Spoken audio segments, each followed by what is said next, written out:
Collect 1 or 2 index items. Though the ensuing collect and preceding specimen days are both largely from memoranda already existing, the hurried peremptory needs of copy for the printers, already referred to, the musician's story of a composer up in a garret rushing the middle body and last of his score together, while the fiddlers are playing the first parts down in the concert room, of this haste, while quite willing to get the consequent stimulus of life and motion, I am sure there must have resulted sundry technical errors. If any are too glaring, they will be corrected in a future edition. A special word about pieces in early youth at the end. On jaunts over Long Island, as boy and young fellow, nearly half a century ago, I heard of or came across in my own experience, characters, true occurrences, incidents, which I tried my prentice hand at recording. I was then quite an abolitionist and advocate of the temperance and anti-capital punishment causes, and published during occasional visits to New York City. A majority of the sketches appeared first in the Democratic Review, others in the Columbian Magazine or the American Review of that period. My serious wish were to have all those crude and boyish pieces quietly dropped in oblivion, but to avoid the annoyance of their surreptitious issue, as lately announced from outsiders, I have, with some qualms, tacked them on here. A Doughface song came out first in the Evening Post, Blood Money, and Wounded in the House of Friends in the Tribune. Poetry Today in America and C first appeared under the name of The Poetry of the Future in the North American Review for February 1881. A memorandum at a venture in same periodical some time afterward. Several of the convalescent outdoor scenes and literary items preceding originally appeared in the Fortnightly Critic of New York. Democratic vistas. As the greatest lessons of nature through the universe are perhaps the lessons of variety and freedom, the same present the greatest lessons also in New World politics and progress. If a man were asked, for instance, the distinctive points contrasting modern European and American political and other life with the old Asiatic cultus, as lingering bequeathed yet in China and Turkey, he might find the amount of them in John Stuart Mill's profound essay on liberty in the future, where he demands 2 main constituents, or substrata, for a truly grand nationality first, a large variety of character, and 2d. Full play for human nature to expand itself in numberless and even conflicting directions, seems to be for general humanity much like the influences that make up, in their limitless field, that perennial health action of the air we call the weather, an infinite number of currents and forces, and contributions, and temperatures, and cross-purposes, whose ceaseless play of counterpart upon counterpart brings constant restoration and vitality. With this thought-and not for itself alone, but all it necessitates, and draws after it, let me begin my speculations.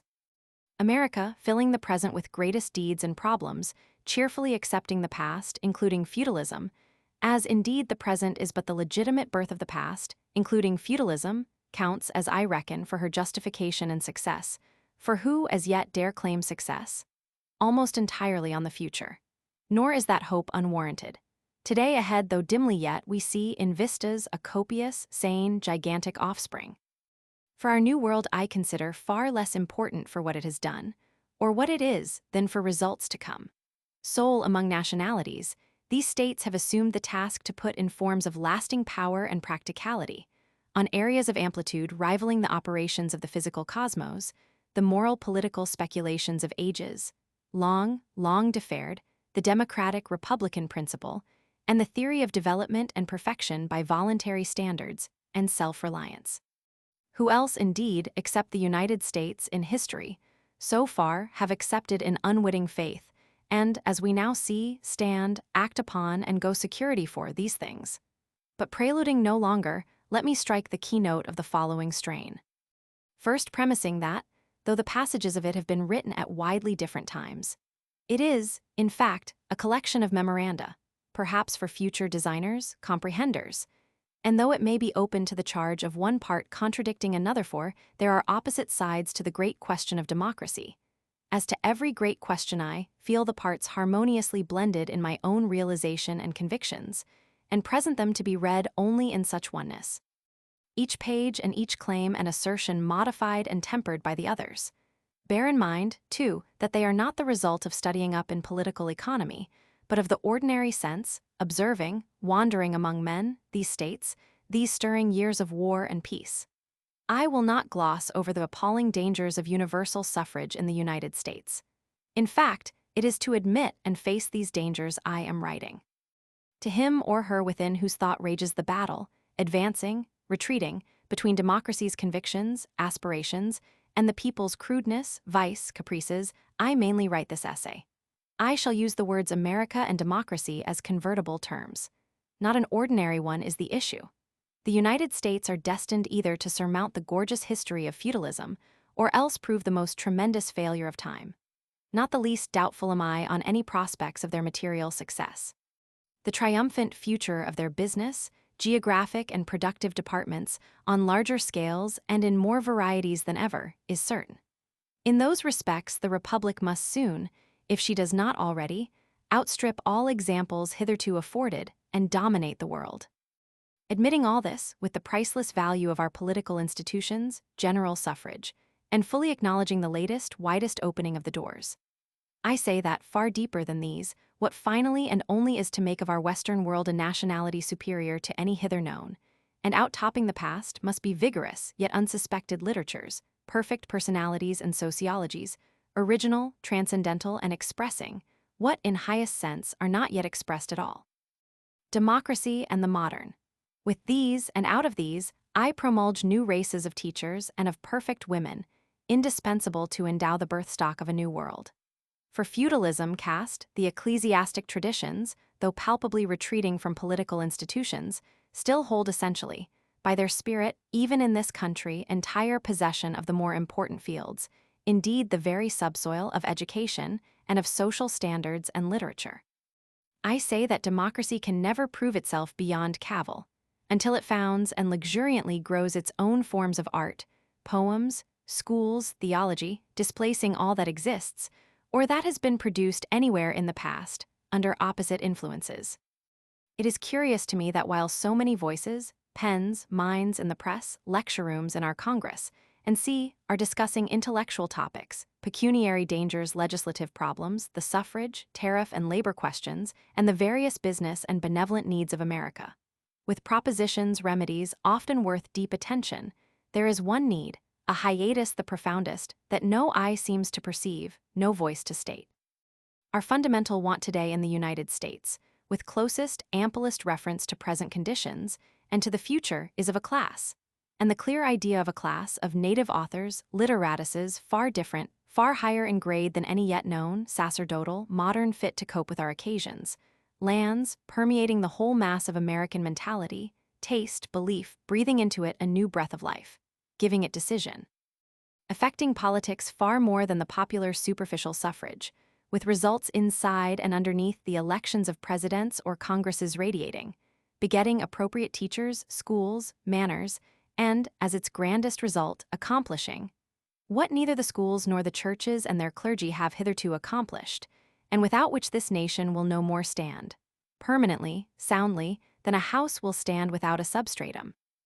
A religious and moral character beneath the political and productive and intellectual bases of the states.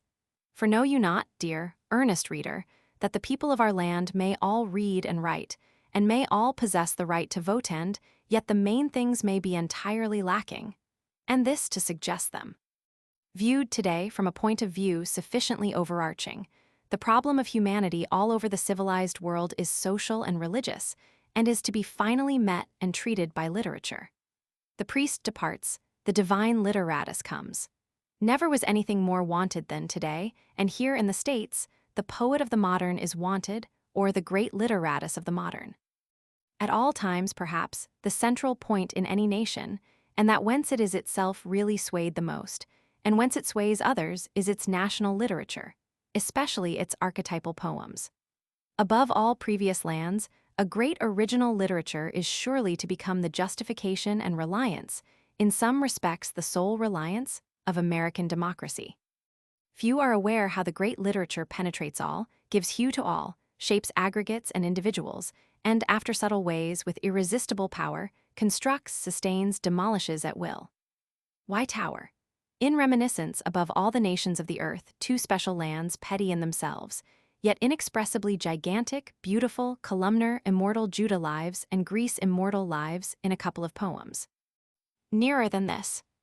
It is not generally realized, but it is true, as the genius of Greece, and all the sociology, personality, politics, and religion of those wonderful states resided in their literature or aesthetics, that what was afterwards the main support of European chivalry, the feudal, ecclesiastical, dynastic world over there forming its osseous structure, holding it together for hundreds, thousands of years, preserving its flesh and bloom, giving it form, decision, rounding it out, and so saturating it in the conscious and unconscious blood, breed, belief, and intuitions of men, that it still prevails powerful to this day, in defiance of the mighty changes of time was its literature, permeating to the very marrow, especially that major part, its enchanting songs, ballads, and poems.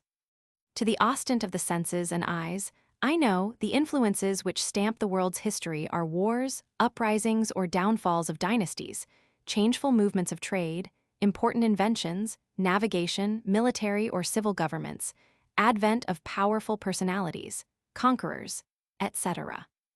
These of course play their part. Yet it may be a single new thought, imagination, abstract principle, even literary style, fit for the time, put in shape by some great literatus, and projected among mankind, may duly cause changes, growths, removals, greater than the longest and bloodiest war, or the most stupendous merely political, dynastic, or commercial overturn. In short, as though it may not be realized, it is strictly true that a few first-class poets, philosophers, and authors have substantially settled and given status to the entire religion, education, law, sociology, and of the hitherto civilized world, by tinging and often creating the atmospheres out of which they have arisen. Such also must stamp, and more than ever stamp, the interior and real democratic construction of this American continent today and days to come. Remember also this fact of difference, that, while through the antique and through the medieval ages, highest thoughts and ideals realized themselves, and their expression made its way by other arts as much as, or even more than by, technical literature, not open to the mass of persons, or even to the majority of eminent persons. Such literature in our day, and for current purposes, is not only more eligible than all the other arts put together, but has become the only general means of morally influencing the world. Painting, sculpture, and the dramatic theater, it would seem, no longer play an indispensable or even important part in the workings and mediumship of intellect, utility, or even high aesthetics.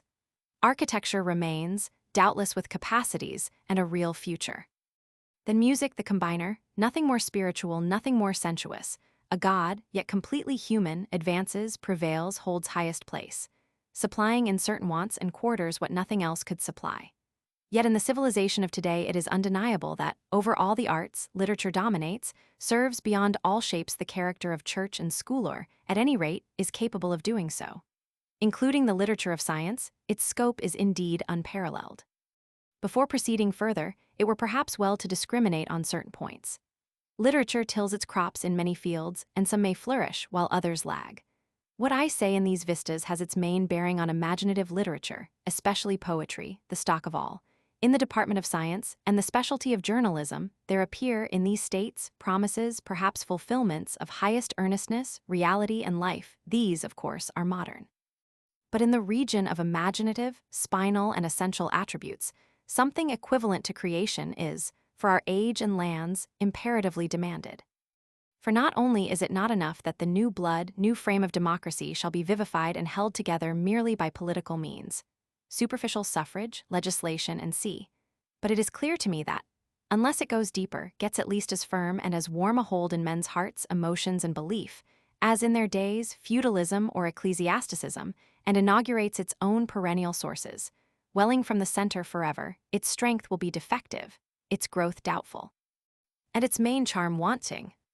I suggest, therefore, the possibility should some 2 or 3 really original American poets, perhaps artists or lecturers, arise mounting the horizon like planets, stars of the first magnitude, that from their eminence, fusing contributions, races, far localities, and together, they would give more compaction and more moral identity, the quality today most needed, to these states, than all its constitutions, legislative and judicial ties, and all its hitherto political, warlike, or materialistic experiences.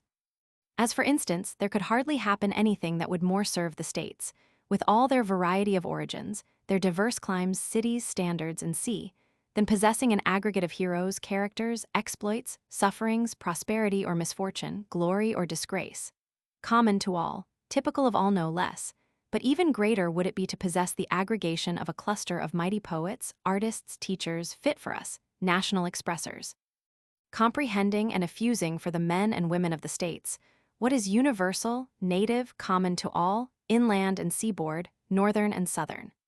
The historians say of ancient Greece, with her ever-jealous autonomies, cities, and states, that the only positive unity she ever owned or received was the sad unity of a common subjection at the last to foreign conquerors. Subjection, aggregation of that sort, is impossible to America, but the fear of conflicting and irreconcilable interiors and the lack of a common skeleton, knitting all close, continually haunts me. Or, if it does not, nothing is plainer than the need, a long period to come, of a fusion of the states into the only reliable identity, the moral and artistic one. For I say, the true nationality of the states, the genuine union, when we come to a moral crisis, is, and is to be, after all, neither the written law, nor, as is generally supposed, either self-interest or common pecuniary or material objects, but the fervid and tremendous idea, melting everything else with resistless heat, and solving all lesser and definite distinctions in vast, indefinite spiritual, emotional power. It may be claimed, and I admit the weight of the claim, that common and general worldly prosperity and a populace well-to-do, and with all life's material comforts, is the main thing and is enough. It may be argued that our republic is, in performance, really enacting today the grandest arts, poems, and sea, by beating up the wilderness into fertile farms, and in her railroads, ships, machinery, and sea, and it may be asked, are these not better, indeed, for America, than any utterances even of greatest rhapsode, artist, or literatus? I too hail those achievements with pride and joy. Then answer that the soul of man will not with such only, nay, not with such at all be finally satisfied, but needs what, standing on these and on all things as the feet stand on the ground, is addressed to the loftiest, to itself alone.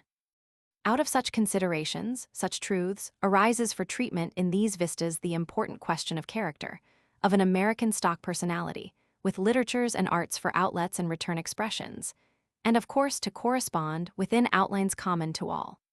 To these, the main affair, the thinkers of the United States, in general so acute, have either given feeblest attention, or have remained, and remain, in a state of somnolence. For my part, I would alarm and caution even the political and business reader, and to the utmost extent, against the prevailing delusion that the establishment of free political institutions and plentiful intellectual smartness, with general good order, physical plenty, industry, and sea, desirable and precious advantages as they all are, do, of themselves, determine and yield to our experiment of democracy the fruitage of success.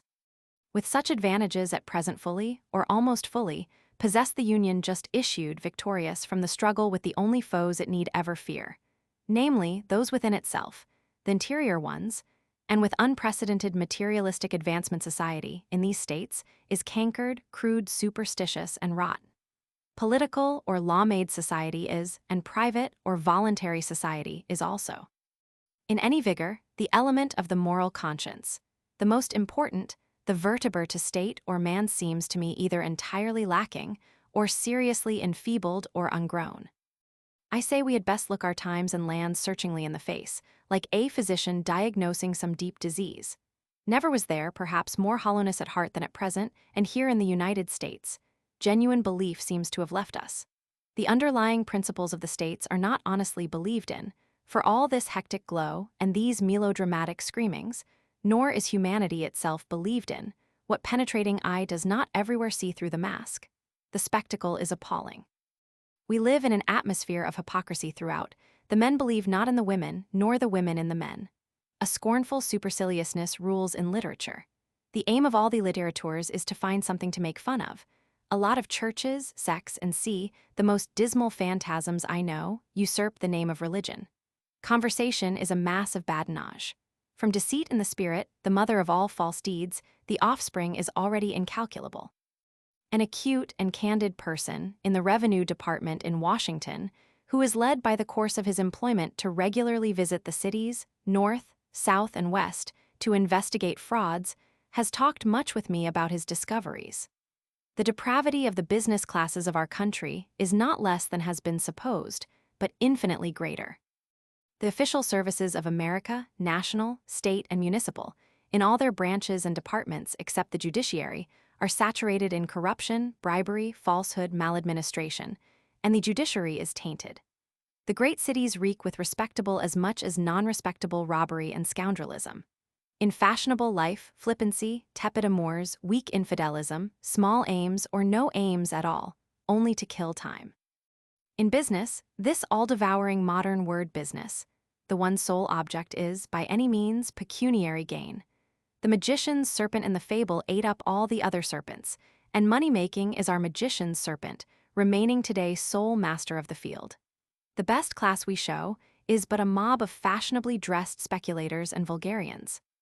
True, indeed, behind this fantastic farce, enacted on the visible stage of society, solid things and stupendous labors are to be discovered, existing crudely and going on in the background, to advance and tell themselves in time. Yet the truths are none the less terrible. I say that our New World democracy, however great a success in uplifting the masses out of their sloughs, in materialistic development, products, and in a certain highly deceptive, superficial popular intellectuality, is, so far, an almost complete failure in its social aspects, and in really grand religious, moral, literary, and aesthetic results. In vain do we march with unprecedented strides to empire so colossal, outvying the antique, beyond Alexander's, beyond the proudest sway of Rome. In vain have we annexed Texas, California, Alaska, and reached north for Canada and south for Cuba. It is as if we were somehow being endowed with a vast and more thoroughly appointed body, and then left with little or no soul. Let me illustrate further, as I write, with current observations, localities, and see the subject is important and will bear repetition. After an absence, I am now again, September 1870, in New York City and Brooklyn on a few weeks' vacation. The splendor, picturesqueness, and oceanic amplitude and rush of these great cities, the unsurpassed situation, rivers and bay, sparkling sea tides, costly and lofty new buildings, facades of marble and iron of original grandeur and elegance of design, with the masses of gay color, the preponderance of white and blue, the flags flying, the endless ships, the tumultuous streets, Broadway, the heavy, low, musical roar, hardly ever intermitted, even at night. The jobbers' houses, the rich shops, the wharves, the great Central Park, and the Brooklyn Park of Hills. As I wander among them this beautiful fall weather, musing, watching, absorbing, the assemblages of the citizens in their groups, conversations, trades, evening amusements, or along the bystanders, these, I say, and the like of these, completely satisfy my senses of power, fullness, motion, and see, and give me, through such senses and appetites, and through my aesthetic conscience, a continued exaltation and absolute fulfillment. Always and more, as I cross the east and north rivers, the ferries, or with the pilots in their pilot houses, or pass an hour in Wall Street, or the Gold Exchange, I realize, if we must admit such partialisms, that not nature alone is great in her fields of freedom and the open air in her storms, the shows of night and day, the mountains, forests, sees but in the artificial, the work of man too is equally great in this profusion of teeming humanity in these ingenuities, streets, goods, houses. Ships these hurrying, feverish, electric crowds of men, their complicated business genius, not least among the geniuses, and all this mighty, many-threaded wealth and industry concentrated here.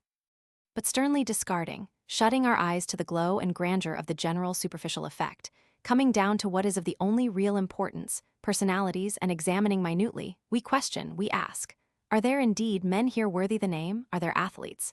Are there perfect women to match the generous material luxuriance? Is there a pervading atmosphere of beautiful manners?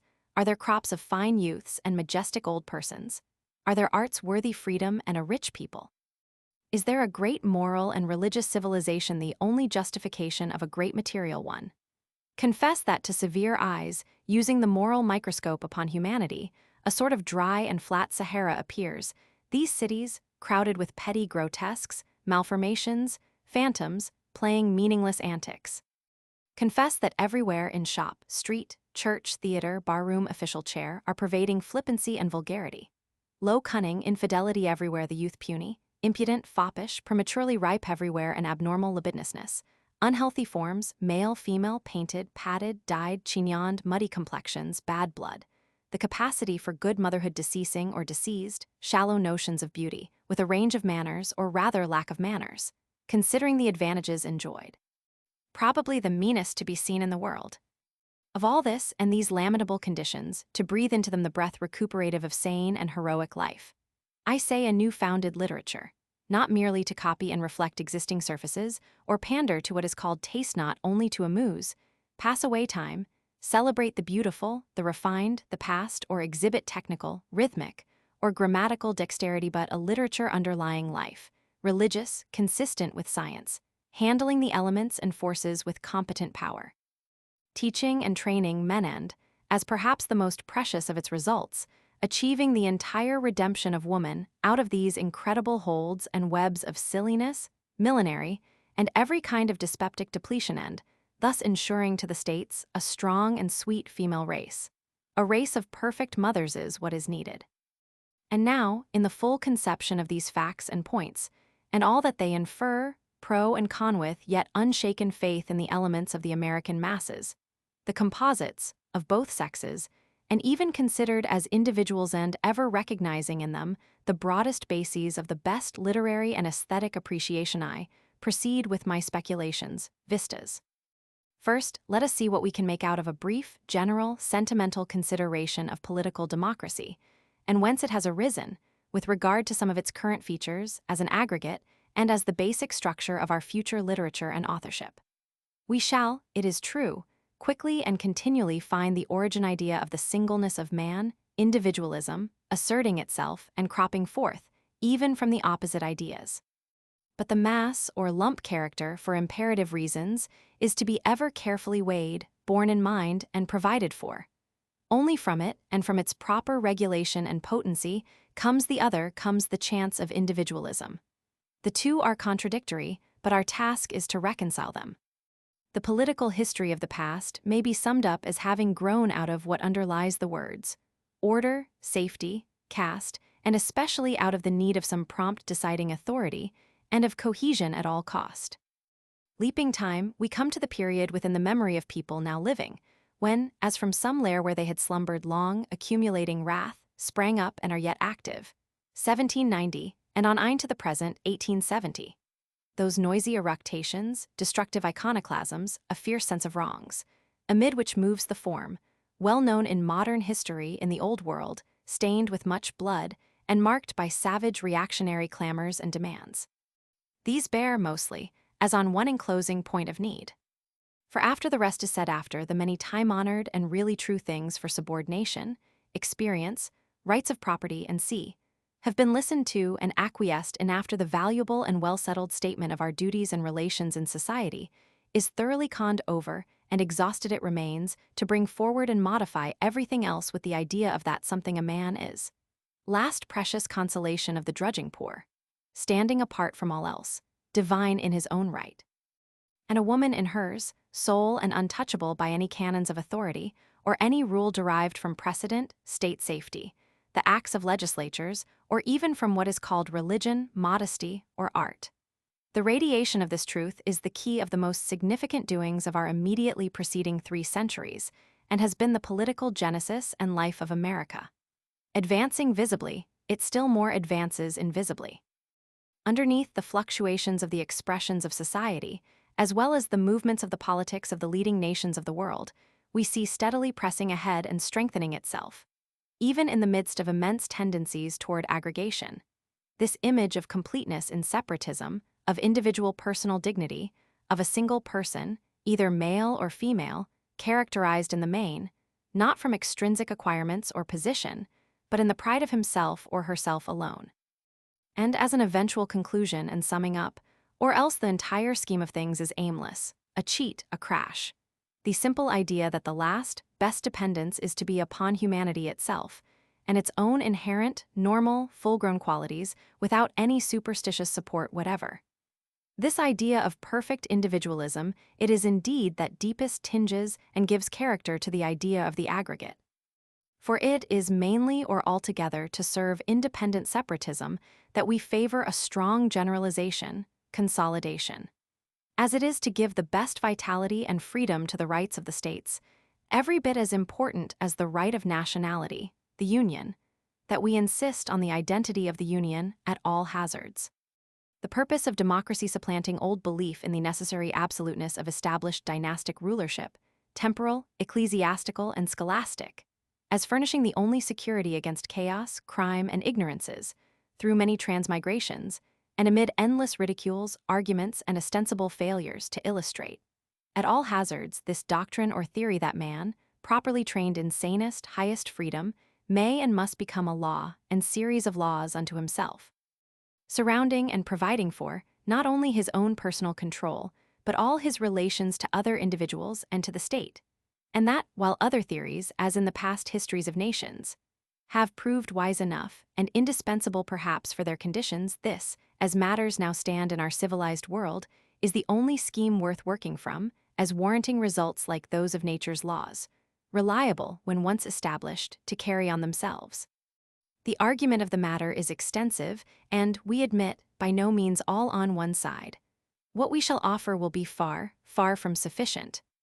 But while leaving unsaid much, that should properly even prepare the way for the treatment of this many-sided question of political liberty, equality, or republicanism, leaving the whole history and consideration of the feudal plan and its products, embodying humanity, its politics and civilization, through the retrospect of past time, which plan and products indeed make up all of the past and a large part of the present, leaving unanswered, at least by any specific and local answer, many a well-wrought argument and instance, and many a conscientious declamatory cry and warning as, very lately, from an eminent and venerable person abroad, things, problems, full of doubt, dread, suspense, not new to me, but old occupiers of many an anxious hour in city's din or night's silence, we still may give a page or so, whose drift is opportune.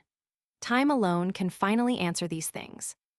But as a substitute in passing, let us, even if fragmentarily, throw forth a short direct or indirect suggestion of the premises of that other plan in the new spirit, under the new forms, started here in our America. As to the political section of democracy, which introduces and breaks ground for further and vaster sections, few probably are the minds, even in these republican states, that fully comprehend the aptness of that phrase, the government of the people, by the people, for the people, which we inherit from the lips of Abraham Lincoln, a formula whose verbal shape is homely wit, but whose scope includes both the totality and all minutiae of the lesson. The people, like our huge earth itself, which, to ordinary scansion, is full of vulgar contradictions and offense, man, viewed in the lump, displeases, and is a constant puzzle and affront to the merely educated classes.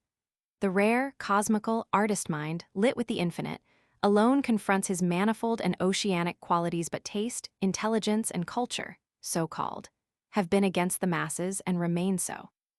There is plenty of glamour about the most damnable crimes and hoggish meannesses, special and general, of the feudal and dynastic world over there, with its personnel of lords and queens and courts so well-dressed and so handsome.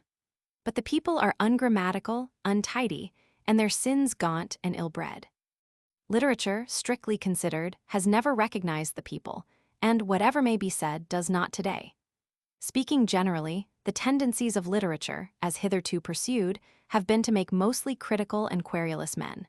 It seems as if, so far, there were some natural repugnance between a literary and professional life, and the rude rank spirit of the democracies. There is, in later literature, a treatment of benevolence, a charity business, rife enough it is true. But I know nothing more rare, even in this country, than a fit scientific estimate and reverent appreciation of the people of their measureless wealth of latent power and capacity, their vast, artistic contrasts of lights and shades with, in America, their entire reliability in emergencies, and a certain breadth of historic grandeur, of peace or war, far surpassing all the vaunted samples of book heroes, or any haut-ton coteries, in all the records of the world. The movements of the late Secession War, and their results, to any sense that studies well and comprehends them, show that popular democracy, whatever its faults and dangers, practically justifies itself beyond the proudest claims and wildest hopes of its enthusiasts. Probably no future age can know, but I well know, how the gist of this fiercest and most resolute of the world's warlike contentions resided exclusively in the unnamed, unknown rank and file, and how the brunt of its labor of death was, to all essential purposes, volunteered. The people of their own choice, fighting, dying for their own idea, insolently attacked by the secession slave power, and its very existence imperiled. Descending to detail, entering any of the armies, and mixing with the private soldiers, we see and have seen august spectacles. We have seen the alacrity with which the American-born populace, the peaceablest and most good-natured race in the world, and the most personally independent and intelligent, and the least fitted to submit to the irksomeness and exasperation of regimental discipline, sprang, at the first tap of the drum, to arms not for gain, nor even glory, nor to repel invasion but for an emblem, a mere abstraction for the life, the safety of the flag. We have seen the unequaled docility and obedience of these soldiers.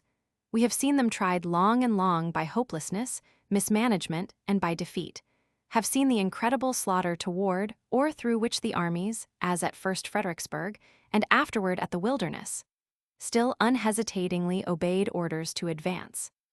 We have seen them entrench, or crouching behind breastwork, or tramping in deep mud, or amid pouring rain or thick falling snow, or under forced marches in hottest summer, as on the road to get to Gettysburg, vast suffocating swarms, divisions, corps with every single man so grimed and black with sweat and dust, his own mother would not have known him, his clothes all dirty, stained and torn, with sour, accumulated sweat for perfume, many a comrade, perhaps a brother, sunstruck, staggering out.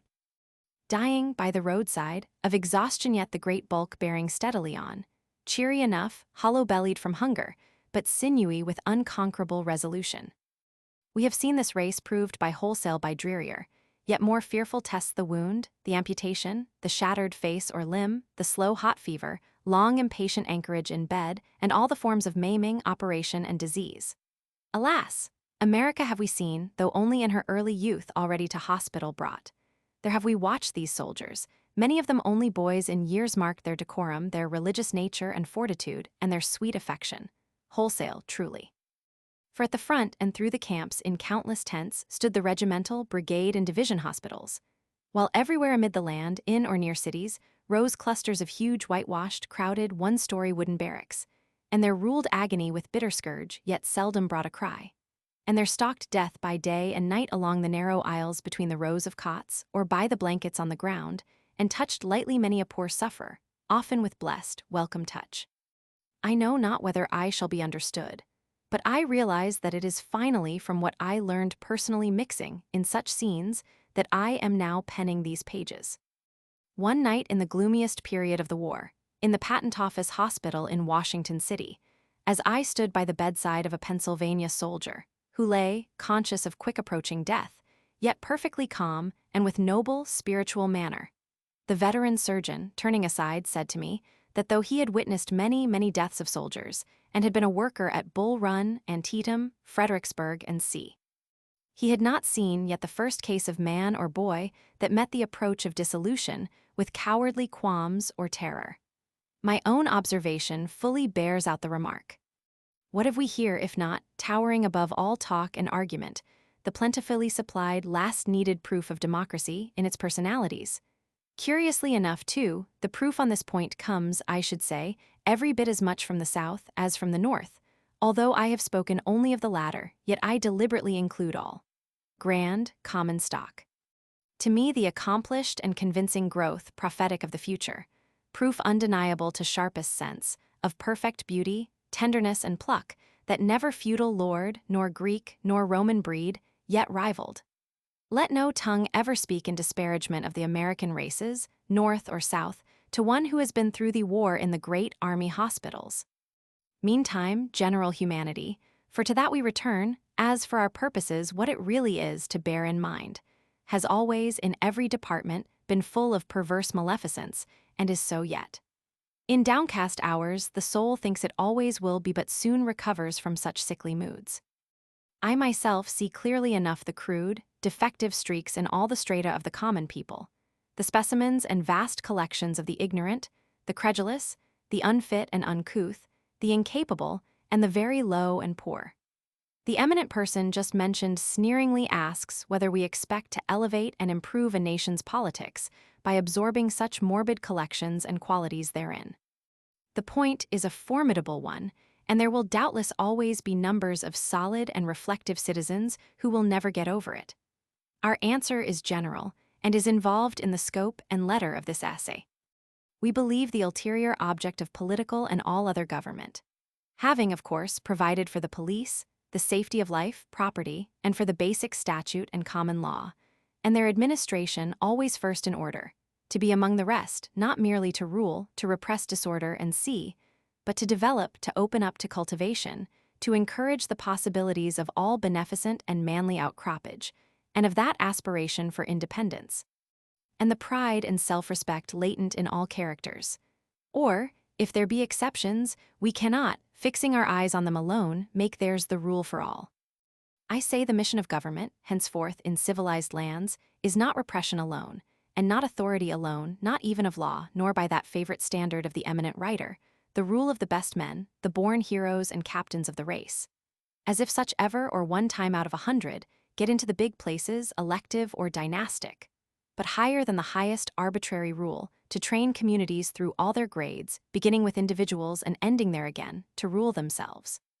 What Christ appeared for in the moral spiritual field for humankind, namely, that in respect to the absolute soul, there is in the possession of such by each single individual something so transcendent, so incapable of gradations, like life, that, to that extent, it places all beings on a common level, utterly regardless of the distinctions of intellect, virtue, station, or any height or lowliness whatever is tallied in like manner, in this other field, by democracy's rule that men, the nation, as a common aggregate of living identities, affording in each a separate and complete subject for freedom, worldly thrift and happiness, and for a fair chance for growth, and for protection in citizenship, and must, to the political extent of the suffrage or vote, if no further, be placed, in each and in the whole, on one broad, primary, universal, common platform. The purpose is not altogether direct, perhaps it is more indirect, for it is not that democracy is of exhaustive account in itself. Perhaps, indeed, it is, like nature, of no account in itself. It is that, as we see, it is the best, perhaps only, fit and full means, formulator, general, caller forth, trainer, for the million, not for grand material personalities only, but for immortal souls. To be a voter with the rest is not so much, and this, like every institute, will have its imperfections. But to become an enfranchised man, and now, impediments removed to stand and start without humiliation and equal with the rest. To commence, or have the road cleared to commence, the grand experiment of development whose end, perhaps requiring several generations, may be the forming of a full-grown man or woman that is something. To ballast the state is also secured, and in our times is to be secured in no other way. We do not, at any rate I do not, put it either on the ground that the people, the masses, even the best of them, are in their latent or exhibited qualities essentially sensible and good, nor on the ground of their rights. But that good or bad, rights or no rights, the democratic formula is the only safe and preservative one for coming times. We endow the masses with the suffrage for their own sake, no doubt, then perhaps still more from another point of view, for community's sake. Leaving the rest to the sentimentalists, we present freedom as sufficient in its scientific aspect, cold as ice, reasoning, deductive, clear and passionless as crystal. Democracy, too, is law, and of the strictest, amplest kind. Many suppose, and often in its own ranks the error, that it means a throwing aside of law and running riot. But briefly, it is the superior law, not alone that of physical force, the body, which, adding to, it supersedes with that of the spirit. Law is the unshakable order of the universe forever, and the law over all, and law of laws, is the law of successions, that of the superior law, in time, gradually supplanting and overwhelming the inferior one. While for myself, I would cheerfully agree first covenanting that the formative tendencies shall be administered in favor, or at least not against it, and that this reservation be closely construed that until the individual or community show due signs, or be so minor and fractional as not to endanger the state, the condition of authoritative tutelage may continue, and self-government must abide its time. Nor is the aesthetic point, always an important one, without fascination for highest aiming souls. The common ambition strains for elevations, to become some privileged exclusive. The master sees greatness and health in being part of the mass. Nothing will do as well as common ground. Would you have in yourself the divine, vast, general law? Then merge yourself in it. And topping democracy, this most alluring record, that it alone can bind, and ever seeks to bind, all nations, all men of however various and distant lands into a brotherhood of family. It is the old yet ever-modern dream of earth, out of her eldest and her youngest, her fond philosophers and poets. Not that half only, individualism, which isolates. There is another half, which is adhesiveness or love, that fuses, ties, and aggregates, making the races comrades and fraternizing all. Both are to be vitalized by religion, sole worthiest elevator of man or state, breathing into the proud, material tissues the breath of life. For I say at the core of democracy, finally, is the religious element. All the religions, old and new, are there. Nor may the schemes step forth, clothed in resplendent beauty and command, till these, bearing the best, the latest fruit, the spiritual, shall fully appear. A portion of our pages we might indite with reference toward Europe, especially the British part of it, more than our own land, perhaps not absolutely needed for the home reader. But the whole question hangs together, and fastens and links all peoples. The liberalist of today has this advantage over antique or medieval times, that his doctrine seeks not only to individualize, but to universalize. The great word solidarity has arisen. Of all dangers to a nation, as things exist in our day, there can be no greater one than having certain portions of the people set off from the rest by a line drawn they not privileged as others, but degraded, humiliated, made of no account. Much quackery teems, of course, even on democracy's side, yet does not really affect the orbic quality of the matter. To work in, if we may so term it, and justify God, his divine aggregate the people, or the veritable horned and sharp-tailed devil his aggregate, if there be who convulsively insist upon it. This, I say, is what democracy is for, and this is what our America means, and is doing, may I not say, has done. If not, she means nothing more and does nothing more than any other land. And as, by virtue of its cosmical, antiseptic power, nature's stomach is fully strong enough not only to digest the morbific matter always presented, not to be turned aside, and perhaps, indeed, intuitively gravitating thither, but even to change such contributions into nutriment for highest use and life, so American democracies. That is the lesson we, these days, send over to European lands by every Western breeze. And truly, whatever may be said in the way of abstract argument, for or against the theory of a wider democratizing of institutions in any civilized country, much trouble might well be saved to all European lands by recognizing this palpable fact. For a palpable fact it is, that some form of such democratizing is about the only resource now left. That or chronic dissatisfaction continued, mutterings which grow annually louder and louder, till in due course, and pretty swiftly in most cases, the inevitable crisis, crash, dynastic ruin. Anything worthy to be called statesmanship in the old world, I should say, among the advanced students, adepts, or men of any brains, does not debate today whether to hold on, attempting to lean back and monarchize, or to look forward and democratize, but how, and in what degree and part, most prudently to democratize. The eager and often inconsiderate appeals of reformers and revolutionists are indispensable to counterbalance the inertness and fossilism making so large a part of human institutions. The latter will always take care of themselves, the danger being that they rapidly tend to ossify us. The former is to be treated with indulgence and even with respect. As circulation to air, so is agitation and a plentiful degree of speculative license to political and moral sanity. Indirectly, but surely, goodness, virtue, law, of the very best, follow freedom. These, to democracy, are what the keel is to the ship, or saltness to the ocean. The true gravitation hold of liberalism in the United States will be a more universal ownership of property, general homesteads, general comfort of vast, intertwining reticulation of wealth. As the human frame, or, indeed, any object in this manifold universe, is best kept together by the simple miracle of its own cohesion, and the necessity, exercise, and profit thereof, so a great and varied nationality, occupying millions of square miles, were firmest held and knit by the principle of the safety and endurance of the aggregate of its middling property owners.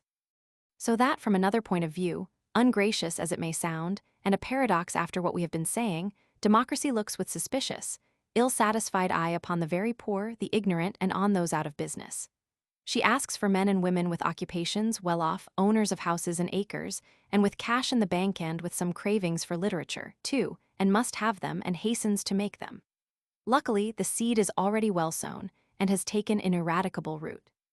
Huge and mighty are our days, our Republican lands end most in their rapid shiftings, their changes, all in the interest of the cause. As I write this particular passage, November 1868, the din of disputation rages around me. Acrid the temper of the parties, vital the pending questions. Congress convenes, the President sends his message, Reconstruction is still in abeyance.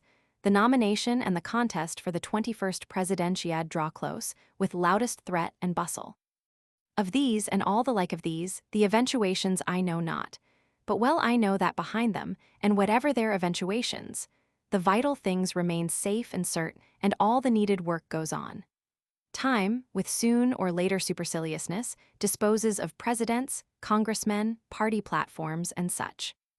Anon, it clears the stage of each and any mortal shred that thinks itself so potent to its day, and at and after which, with precious, golden exceptions once or twice in a century, all that relates to surpotency is flung to molder in a burial vault, and no one bothers himself the least bit about it afterward. But the people ever remain, tendencies continue, and all the idiocratic transfers in unbroken chain go on. In a few years, the dominion heart of America will be far inland, toward the west. Our future national capital may not be where the present one is. It is possible, nay likely, that in less than 50 years, it will migrate 1,000 or 2 miles, will be refounded, and everything belonging to it made on a different plan, original, far more superb. The main social, political, spine character of the states will probably run along the Ohio, Missouri, and Mississippi rivers, and west and north of them, including Canada. Those regions, with the group of powerful brothers toward the Pacific, destined to the mastership of that sea and its countless paradises of islands, will compact and settle the traits of America, with all the old retained, but more expanded, grafted on newer, hardier, purely native stock. A giant growth, composite from the rest, getting their contribution, absorbing it to make it more illustrious. From the north, intellect, the son of things, also the idea of unswayable justice, anchor amid the last, the wildest tempests. From the south, the living soul, the animus of good and bad, haughtily admitting no demonstration but its own. While from the west itself comes solid personality, with blood and brawn, and the deep quality of all-accepting fusion. Political democracy, as it exists and practically works in America with all its threatening evils, supplies a training school for making first-class men. It is life's gymnasium, not of good only but of all. We try often, though we fall back often. A brave delight, fit for freedom's athletes, fills these arenas and fully satisfies, out of the action in them, irrespective of success. Whatever we do not attain, we at any rate attain the experiences of the fight, the hardening of the strong campaign, and throb with currents of attempt at least. Time is ample. Let the victors come after us. Not for nothing does evil play its part among us. Judging from the main portions of the history of the world, so far justice is always in jeopardy, peace walks amid hourly pitfalls, and of slavery, misery, meanness, the craft of tyrants, and the credulity of the populace, in some of their protean forms, no voice can at any time say they are not. The clouds break a little, and the sun shines out, but soon and certain the lowering darkness falls again, as if to last forever. Yet is there an immortal courage and prophecy in every sane soul that cannot, must not, under any circumstances, capitulate. Vive, the attack the perennial assault. Vive, the unpopular cause the spirit that audaciously aims the never-abandoned efforts, pursued the same amid opposing proofs and precedents. Once, before the war, alas, I dare not say how many times the mood has come. I, too, was filled with doubt and gloom. A foreigner, an acute and good man, had impressively said to me, that day putting in form, indeed, my own observations. I have traveled much in the United States, and watched their politicians, and listened to the speeches of the candidates, and read the journals, and gone into the public houses, and heard the unguarded talk of men. And I have found your vaunted America honeycombed from top to toe with infidelism, even to itself and its own program. I have marked the brazen hell faces of secession and slavery, gazing defiantly from all the windows and doorways. I have everywhere found, primarily, thieves and scallywags arranging the nominations to offices and sometimes filling the offices themselves. I have found the North just as full of bad stuff as the South. Of the holders of public office in the nation or the states or their municipalities, I have found that not 1 in 100 has been chosen by any spontaneous selection of the outsiders, the people, but all have been nominated and put through by little or large caucuses of the politicians, and have got in by corrupt rings and electioneering, not capacity or desert. I have noticed how the millions of sturdy farmers and mechanics are thus the helpless supplejacks of comparatively few politicians. And I have noticed more and more the alarming spectacle of parties usurping the government and openly and shamelessly wielding it for party purposes. Sad, serious, deep truths. Yet are there other, still deeper, amply confronting, dominating truths. Over those politicians and great and little rings, and over all their insolence and wiles, and over the powerfulest parties, looms a power too sluggish maybe, but ever holding decisions and decrees in hand, ready, with stern process, to execute them as soon as plainly needed and at times, indeed, summarily crushing to atoms the mightiest parties, even in the hour of their pride. In saner hours far different are the amounts of these things from what, at first sight, they appear. Though it is no doubt important who is elected governor, mayor, or legislator, and full of dismay when incompetent or vile ones get elected, as they sometimes do, there are other, quieter contingencies, infinitely more important. Shams and sea will always be the show, like ocean's scum, enough, if waters deep and clear make up the rest. Enough that while the piled embroidered shoddy gaud and fraud spreads to the superficial eye, the hidden warp and weft are genuine and will wear forever. Enough, in short, that the race, the land which could raise such as the late rebellion, could also put it down. The average man of a land at last only is important. He in these states remains immortal owner and boss, deriving good uses, somehow, out of any sort of servant in office, even the basest. Certain universal requisites and their settled regularity and protection being first secured. A nation like ours, in a sort of geological formation state, trying continually new experiments, choosing new delegations, is not served by the best men only, but sometimes more by those that provoke it by the combats they arouse. Thus national rage, fury, discussions, and sea, better than content. Thus, also, the warning signals, invaluable for after times. What is more dramatic than the spectacle we have seen repeated, and doubtless long shall see the popular judgment taking the successful candidates on trial in the offices standing off, as it were, and observing them and their doings for a while, and always giving, finally, the fit, exactly due reward. I think, after all, the sublimest part of political history, and its culmination, is currently issuing from the American people. I know nothing grander, better exercise, better digestion, more positive proof of the past, the triumphant result of faith in humankind, than a well-contested American national election. Then still the thought returns, like the thread passage in overtures, giving the key and echo to these pages.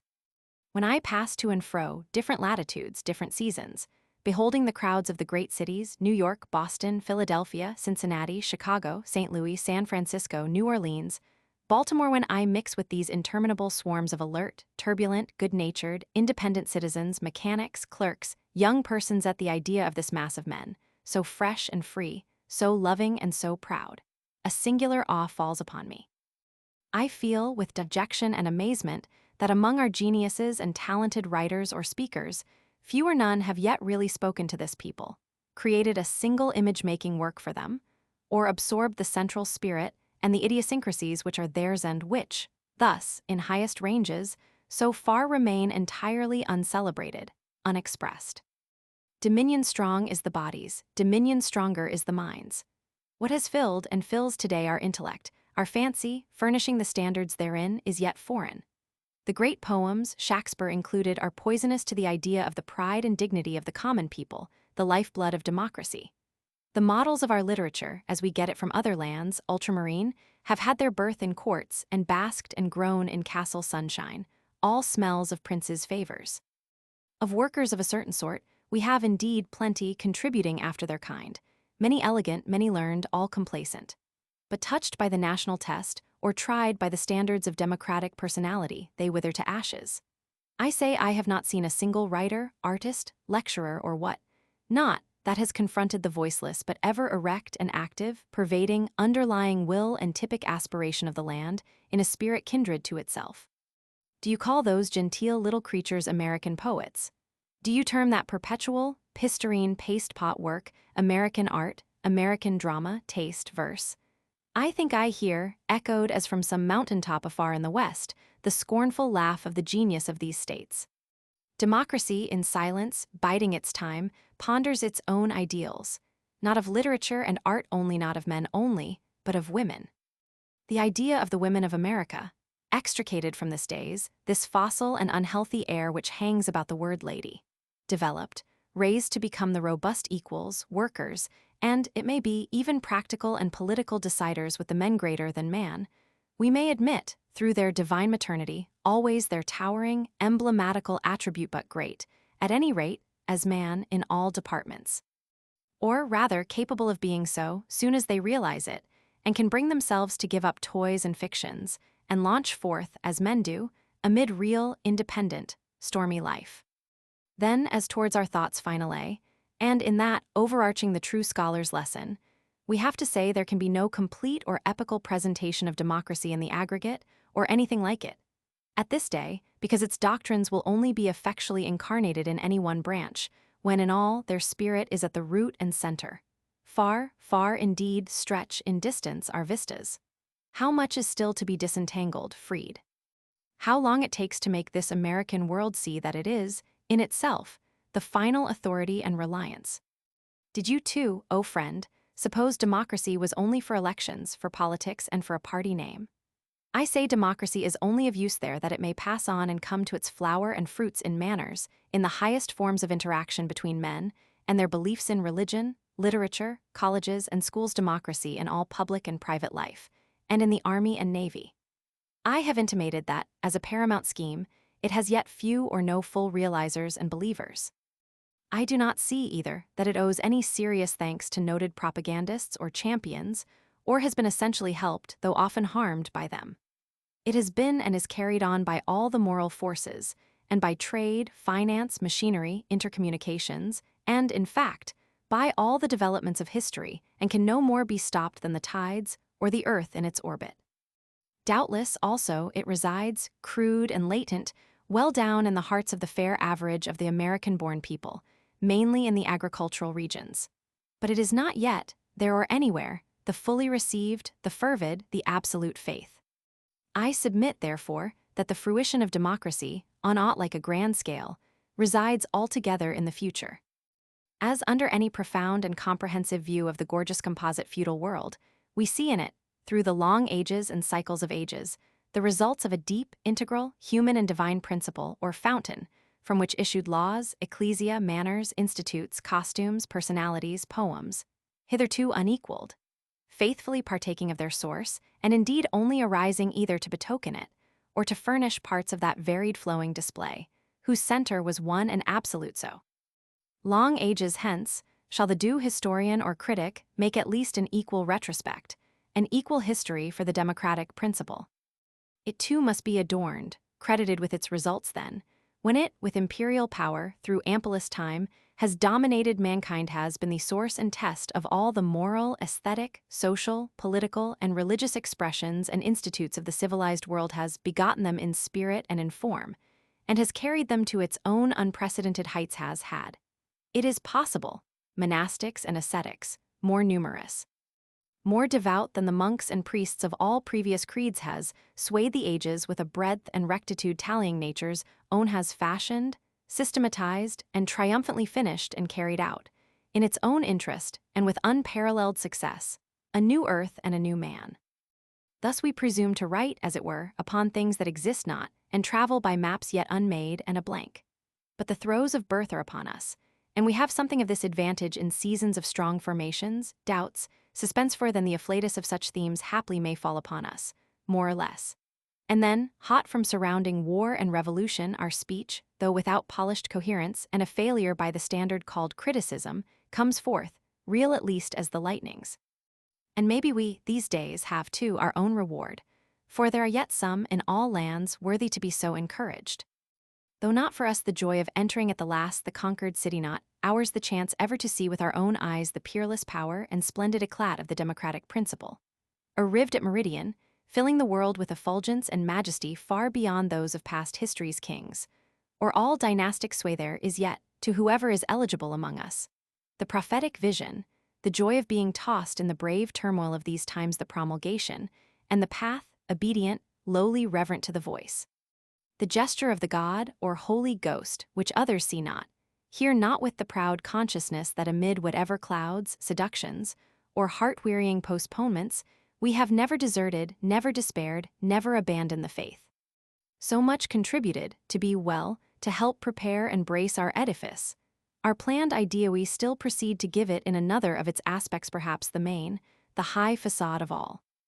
For to democracy, the leveler, the unyielding principle of the average, is surely joined another principle, equally unyielding, closely tracking the first, indispensable to it, opposite, as the sexes are opposite, and whose existence, confronting and ever modifying the other, often clashing, paradoxical, yet neither of highest avail without the other, plainly supplies to these grand cosmic politics of ours, and to the launched forth mortal dangers of republicanism, today or any day. The counterpart and offset whereby nature restrains the deadly original relentlessness of all her first-class laws. This second principle is individuality, the pride and centripetal isolation of a human being in himself, identity, personalism. Whatever the name, its acceptance and thorough infusion through the organizations of political commonalty, now shooting aurora-like about the world, are of utmost importance, as the principle itself is needed for very life's sake. It forms, in a sort, or is to form, the compensating balance wheel of the successful working machinery of aggregate America. And if we think of it, what does civilization itself rest upon, and what object has it, with its religions, arts, schools, and but rich, luxuriant, varied personalism? To that all bends, and it is because toward such result democracy alone, on anything like nature's scale, breaks up the limitless fallows of humankind and plants the seed and gives fair play, that its claims now precede the rest. The literature, songs, aesthetics, and of a country are of importance principally because they furnish the materials and suggestions of personality for the women and men of that country, and enforce them in 1,000 effective ways. As the topmost claim of a strong consolidating of the nationality of these states is that only by such powerful compaction can the separate states secure that full and free swing within their spheres, which is becoming to them, each after its kind. So will individuality, with unimpeded branchings, flourish best under imperial republican forms. Assuming democracy to be at present in its embryo condition, and that the only large and satisfactory justification of it resides in the future, mainly through the copious production of perfect characters among the people, and through the advent of a sane and pervading religiousness. It is with regard to the atmosphere and spaciousness fit for such characters, and of certain nutriment and cartoon draftings proper for them, and indicating them for New World purposes, that I continue the present statement and exploration, as of new ground, wherein, like other primitive surveyors, I must do the best I can, leaving it to those who come after me to do much better. The service, in fact, if any, must be to break a sort of first path or track, no matter how rude and ungeometrical. We have frequently printed the word democracy. Yet I cannot too often repeat that it is a word the real gist of which still sleeps, quite unawakened, notwithstanding the resonance and the many angry tempests out of which its syllables have come, from pen or tongue. It is a great word, whose history, I suppose, remains unwritten, because that history has yet to be enacted. It is, in some sort, younger brother of another great and often used word, nature, whose history also waits unwritten. As I perceive, the tendencies of our day in the States, and I entirely respect them, are toward those vast and sweeping movements, influences moral and physical of humanity, now and always current over the planet, on the scale of the impulses of the elements. Then it is also good to reduce the whole matter to the consideration of a single self, a man, a woman, on permanent grounds. Even for the treatment of the universal, in politics, metaphysics, or anything, sooner or later we come down to one single, solitary soul. There is, in sanest hours, a consciousness, a thought that rises, independent, lifted out from all else, calm like the stars, shining eternal. This is the thought of identity yours for you, whoever you are, as mine for me. Miracle of miracles, beyond statement, most spiritual and vaguest of earth's dreams, yet hardest basic fact, and only entrance to all facts. In such devout hours, in the midst of the significant wonders of heaven and earth, significant only because of the me in the center, creeds, conventions, fall away and become of no account before this simple idea. Under the luminousness of real vision, it alone takes possession, takes value. Like the shadowy dwarf in the fable, once liberated and looked upon, it expands over the whole earth and spreads to the roof of heaven. The quality of being in the object's self, according to its own central idea and purpose, and of growing therefrom and thereto not criticism by other standards, and adjustments thereto is the lesson of nature. True, the full man wisely gathers, culls, absorbs, but if engaged disproportionately in that, he slights or overlays the precious idiocracy and special nativity and intention that he is, the man's self. The main thing is a failure, however wide his general cultivation. Thus, in our times, refinement and delicatesse are not only attended to sufficiently, but threaten to eat us up like a cancer. Already the democratic genius watches, ill-pleased, these tendencies. Provision for a little healthy rudeness, savage virtue, justification of what one has in oneself, whatever it is demanded. Negative qualities, even deficiencies, would be a relief. Singleness and normal simplicity and separation. Amid this more and more complex, more and more artificialized state of society, how pensively we yearn for them. How we would welcome their return. In some such direction, then at any rate enough to preserve the balance we feel called upon to throw what weight we can, not for absolute reasons, but current ones. To prune, gather, trim, conform, and ever cram and stuff, and be genteel and proper, is the pressure of our days.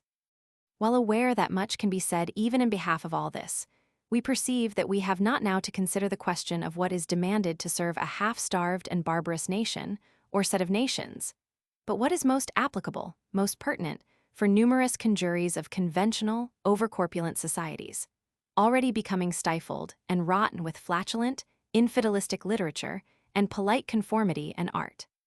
In addition to established sciences, we suggest a science as it were of healthy average personalism, on original universal grounds, the object of which should be to raise up and supply through the states a copious race of superb American men and women, cheerful, religious, ahead of any yet known.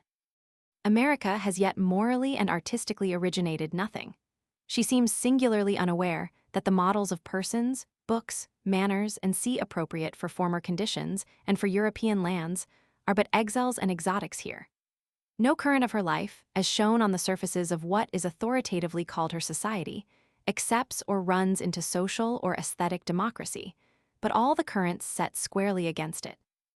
Never in the Old World was thoroughly upholstered exterior appearance and show, mental and other, built entirely on the idea of caste, and on the sufficiency of mere outside acquisition. Never were glibness, verbal intellect, more the test, the emulation more loftily elevated as head and sample than they are on the surface of our republican states this day.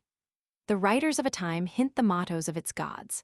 The word of the modern, say these voices, is the word culture. We find ourselves abruptly in close quarters with the enemy.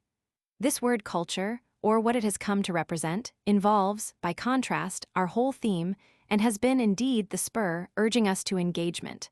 Certain questions arise. As now taught, accepted, and carried out, are not the processes of culture rapidly creating a class of supercilious infidels who believe in nothing? Shall a man lose himself in countless masses of adjustments, and be so shaped with reference to this, that, and the other, that the simply good and healthy and brave parts of him are reduced and clipped away, like the bordering of box in a garden? You can cultivate corn and roses and orchards, but who shall cultivate the mountain peaks, the ocean, and the tumbling gorgeousness of the clouds? Lastly is the readily given reply that culture only seeks to help, systematize, and put in attitude the elements of fertility and power, a conclusive reply. I do not so much object to the name or word, but I should certainly insist, for the purposes of these states, on a radical change of category in the distribution of precedence. I should demand a program of culture, drawn out, not for a single class alone, or for the parlors or lecture rooms, but with an eye to practical life, the West, the working men, the facts of farms and jack planes and engineers, and of the broad range of the women also of the middle and working strata, and with reference to the perfect equality of women and of a grand and powerful motherhood. I should demand of this program or theory a scope generous enough to include the widest human area. It must have for its spinal meaning the formation of a typical personality of character, eligible to the uses of the high average of men and not restricted by conditions ineligible to the masses. The best culture will always be that of the manly and courageous instincts, and loving perceptions, and of self-respect taming to form, over this continent, an idiocracy of universalism, which, true child of America, will bring joy to its mother, returning to her in her own spirit, recruiting myriads of offspring, able, natural, perceptive, tolerant, devout believers in her, America, and with some definite instinct why, and for what she has arisen most vast, most formidable of historic births, and is, now and here with wonderful step, journeying through time. The problem, as it seems to me, presented to the New World, is under permanent law and order, and after preserving cohesion, ensemble individuality, at all hazards, to vitalize man's free play of special personalism, recognizing in it something that calls evermore to be considered, fed, and adopted as the substratum for the best that belongs to us. Government indeed is for it, including the new aesthetics of our future. To formulate beyond this present vagueness to help line and put before us the species, or a specimen of the species, of the democratic ethnology of the future, is a work toward which the genius of our land, with peculiar encouragement, invites her well-wishers. Already certain limnings, more or less grotesque, more or less fading and watery, have appeared. We too, repressing doubts and qualms, will try our hand. Attempting, then, however crudely, a basic model or portrait of personality for general use for the manliness of the states, and doubtless that is most useful which is most simple and comprehensive for all, and toned low enough, we should prepare the canvas well beforehand. Parentage must consider itself in advance. Will the time hasten when fatherhood and motherhood shall become a science and the noblest science? To our model, a clear-blooded, strong-fibred physique is indispensable. The questions of food, drink, air, exercise, assimilation, digestion can never be intermitted. Out of these we descry a well-begotten selfhood in youth, fresh, ardent, emotional, aspiring, full of adventure. At maturity, brave, perceptive, under control, neither too talkative nor too reticent, neither flippant nor somber. Of the bodily figure, the movements easy, the complexion showing the best blood, somewhat flushed, breast expanded, an erect attitude, a voice whose sound outvies music, eyes of calm and steady gaze, yet capable also of flashing, and a general presence that holds its own in the company of the highest. For it is native personality, and that alone, that endows a man to stand before presidents or generals, or in any distinguished collection, with aplomb not culture, or any knowledge or intellect whatever. With regard to the mental educational part of our model, enlargement of intellect, stores of cephalic knowledge, and c. the concentration thitherward of all the customs of our age, especially in America, is so overweening, and provides so fully for that part, that important and necessary as it is, it really needs nothing from us here except, indeed, a phrase of warning and restraint. Manners, costumes, too, though important, we need not dwell upon here. Like beauty, grace of motion, and c. they are results.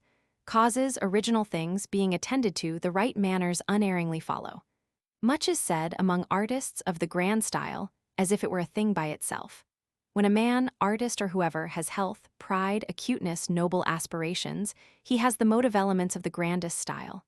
The rest is but manipulation, yet that is no small matter. Leaving still unspecified several sterling parts of any model fit for the future personality of America, I must not fail, again and ever, to pronounce myself on one, probably the least attended to in modern times, a hiatus, indeed, threatening its gloomiest consequences after us. I mean the simple, unsophisticated conscience, the primary moral element. If I were asked to specify in what quarter lie the grounds of darkest dread, respecting the America of our hopes, I should have to point to this particular. I should demand the invariable application to individuality, this day and any day, of that old, ever-true plumb rule of persons, eras, nations. Our triumphant modern civilization, with his all-schooling and his wondrous appliances, will still show himself, but an amputation while this deficiency remains. Beyond, assuming a more hopeful tone, the vertebration of the manly and womanly personalism of our Western world can only be, and is indeed to be, I hope, its all-penetrating religiousness. The ripeness of religion is doubtless to be looked for in this field of individuality, and is a result that no organization or church can ever achieve. As history is poorly retained by what the technists call history, and is not given out from their pages, except the learner has in himself the sense of the well-wrapped, never yet written, perhaps impossible to be written, history so religion, although casually arrested, and after a fashion preserved in the churches and creeds, does not depend at all upon them, but is a part of the identified soul, which when greatest knows not Bibles in the old way, but in new ways the identified soul, which can really confront religion when it extricates itself entirely from the churches, and not before. Personalism fuses this and favors it. I should say indeed that only in the perfect uncontamination and solitariness of individuality may the spirituality of religion positively come forth at all. Only here, and on such terms, the meditation, the devout ecstasy, the soaring flight. Only here, communion with the mysteries, the eternal problems whence, whither, alone and identity, and the mood and the soul emerges, and all statements, churches, sermons, melt away like vapors. Alone and silent thought and awe, and aspiration, and then the interior consciousness, like a hitherto unseen inscription in magic ink, beams out its wondrous lines to the sense. Bibles may convey, and priests expound, but it is exclusively for the noiseless operation of one's isolated self, to enter the pure ether of veneration, reach the divine levels, and commune with the unutterable.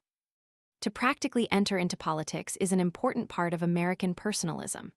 To every young man, North and South, earnestly studying these things, I should here, as an offset to what I have said in former pages, now also say that may be to views of very largest scope, after all, perhaps the political, perhaps the literary and sociological.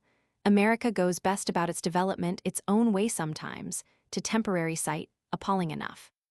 It is the fashion among dilettantes and fops, perhaps I myself am not guiltless, to decry the whole formulation of the active politics of America as beyond redemption, and to be carefully kept away from. See you that you do not fall into this error. America, it may be, is doing very well upon the whole, notwithstanding these antics of the parties and their leaders, these half-brain nominees, the many ignorant ballots, and many elected failures and blatherers. It is the dilettantes, and all who shirk their duty, who are not doing well. As for you, I advise you to enter more strongly yet into politics. I advise every young man to do so. Always inform yourself, always do the best you can, always vote. Disengage yourself from parties. They have been useful, and to some extent remain so, but the floating, uncommitted electors, farmers, clerks, mechanics, the masters of parties watching aloof, inclining victory this side or that side, such are the ones most needed, present and future. For America, if eligible at all to downfall and ruin, is eligible within herself, not without, for I see clearly that the combined foreign world could not beat her down. But these savage, wolfish parties alarm me. Owning no law but their own will, more and more combative, less and less tolerant of the idea of ensemble and of equal brotherhood, the perfect equality of the states, the ever-overarching American ideas, it behooves you to convey yourself implicitly to no party, nor submit blindly to their dictators, but steadily hold yourself judge and master over all of them. So much, hastily tossed together and leaving far more unsaid, for an ideal or intimations of an ideal toward American manhood. But the other sex in our land requires at least a basis of suggestion. I have seen a young American woman, one of a large family of daughters, who some years since migrated from her meager country home to one of the northern cities to gain her own support. She soon became an expert seamstress, but finding the employment too confining for health and comfort, she went boldly to work for others, to housekeep, cook, clean, and see. After trying several places, she fell upon one where she was suited. She has told me that she finds nothing degrading in her position. It is not inconsistent with personal dignity, self-respect, and the respect of others. She confers benefits and receives them. She has good health. Her presence itself is healthy and bracing. Her character is unstained. She has made herself understood and preserves her independence and has been able to help her parents and educate and get places for her sisters. And her course of life is not without opportunities for mental improvement and of much quiet, uncosting happiness and love. I have seen another woman who, from taste and necessity conjoined, has gone into practical affairs, carries on a mechanical business, partly works at it herself, dashes out more and more into real hardy life, is not abashed by the coarseness of the contact, knows how to be firm and silent at the same time, holds her own with unvarying coolness and decorum, and will compare any day with superior carpenters, farmers, and even boatmen and drivers. For all that, she has not lost the charm of the womanly nature, but preserves and bears it fully, though through such rugged presentation. Then there is the wife of a mechanic, mother of 2 children, a woman of merely passable English education, but of fine wit with all her sex's grace and intuitions, who exhibits indeed such a noble female personality that I am fain to record it here. Never abnegating her own proper independence, but always genially preserving it, and what belongs to it cooking, washing, child nursing, house-tending, she beams sunshine out of all these duties and makes them illustrious. Physiologically sweet and sound, loving work, practical, she yet knows that there are intervals, however few, devoted to recreation, music, leisure, hospitality, and affords such intervals. Whatever she does, and wherever she is, that charm, that indescribable perfume of genuine womanhood attends her, goes with her, exhales from her, which belongs of right to all the sex, and is, or ought to be, the invariable atmosphere and common aureola of old as well as young. My dear mother once described to me a resplendent person, down on Long Island, whom she knew in early days. She was known by the name of the Peacemaker. She was well toward 80 years old, of happy and sunny temperament, had always lived on a farm, and was very neighborly, sensible, and discreet, an invariable and welcomed favorite, especially with young married women. She had numerous children and grandchildren. She was uneducated, but possessed a native dignity. She had come to be a tacitly agreed upon domestic regulator, judge, settler of difficulties, shepherdess, and reconciler in the land. She was a sight to draw near and look upon, with her large figure, her profuse snow-white hair, uncoiled by any headdress or cap, dark eyes, clear complexion, sweet breath, and peculiar personal magnetism. The foregoing portraits, I admit, are frightfully out of line from these imported models of womanly personality, the stock feminine characters of the current novelists, or of the foreign court poems, Ophelias, Enids, princesses, or ladies of one thing or another, which fill the envying dreams of so many poor girls, and are accepted by our men, too, as supreme ideals of feminine excellence to be sought after. But I present mine just for a change. Then there are mutterings, we will not now stop to heed them here, but they must be heeded, of something more revolutionary. The day is coming when the deep questions of woman's entrance amid the arenas of practical life, politics, the suffrage, and sea will not only be argued all around us, but may be put to decision and real experiment. Of course, in these states, for both man and woman, we must entirely recast the types of highest personality from what the Oriental, feudal, ecclesiastical worlds bequeath us, and which yet possess the imaginative and aesthetic fields of the United States, pictorial and melodramatic, not without uses studies, but making sad work and forming a strange anachronism upon the scenes and exigencies around us. Of course, the old undying elements remain. The task is to successfully adjust them to new combinations our own days, nor is this so incredible. I can conceive a community today and here in which, on a sufficient scale, the perfect personalities without noise meet, say in some pleasant western settlement or town, where a couple of hundred best men and women of ordinary worldly status have by luck been drawn together with nothing extra of genius or wealth, but virtuous, chaste, industrious, cheerful, resolute, friendly, and devout. I can conceive such a community organized in running order, powers judiciously delegated, farming, building, trade, courts, mails, schools, elections, all attended to, and then the rest of life, the main thing, freely branching and blossoming in each individual and bearing golden fruit. I can see there, in every young and old man after his kind, and in every woman after hers, a true personality developed, exercised proportionately in body, mind, and spirit. I can imagine this case as one not necessarily rare or difficult, but in buoyant accordance with the municipal and general requirements of our times. And I can realize in it the culmination of something better than any stereotyped eclat of history or poems. Perhaps unsung, undramatized, unput in essays or biographies, perhaps even some such community already exists in Ohio, Illinois, Missouri, or somewhere, practically fulfilling itself, and thus outvying, in cheapest vulgar life, all that has been hitherto shown in best ideal pictures. In short, and to sum up, America betaking herself to formative action, as it is about time for more solid achievement and less windy promise, must for her purposes cease to recognize a theory of character grown of feudal aristocracies, or formed by merely literary standards, or from any ultramarine full-dress formulas of culture, polish, caste, and see, and must sternly promulgate her own new standard, yet old enough, and accepting the old, the perennial elements, and combining them into groups, unities appropriate to the modern, the democratic, the West, and to the practical occasions and needs of our own cities and of the agricultural regions. Ever the most precious in the common. Ever the fresh breeze of field or hill or lake is more than any palpitation of fans, though of ivory and redolent with perfume, and the air is more than the costliest perfumes. And now, for fear of mistake, we may not intermit to beg our absolution from all that genuinely is or goes along with even culture. Pardon us, venerable shade, if we have seemed to speak lightly of your office. The whole civilization of the earth, we know, is yours, with all the glory and the light thereof. It is, indeed, in your own spirit, and seeking to tally the loftiest teachings of it, that we aim these poor utterances. For you, too, mighty minister.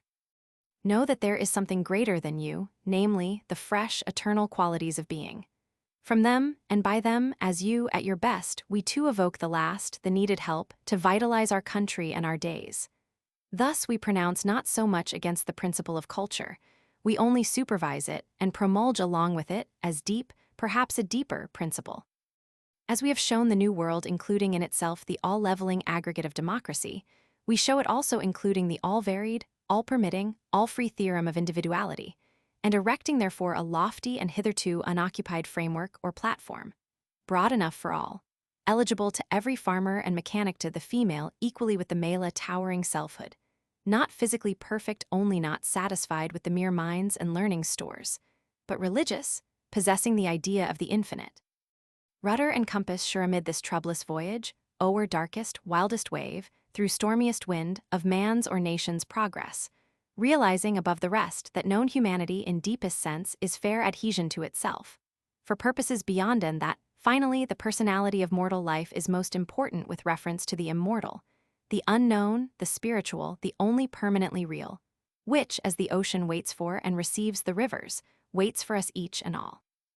Much is there, yet demanding line and outline in our vistas, not only on these topics, but others quite unwritten. Indeed, we could talk the matter and expand it through lifetime, but it is necessary to return to our original premises. In view of them, we have again pointedly to confess that all the objective grandeurs of the world, for highest purposes, yield themselves up and depend on mentality alone. Here, and here only, all balances, all rests. For the mind, which alone builds the permanent edifice, haughtily builds it to itself.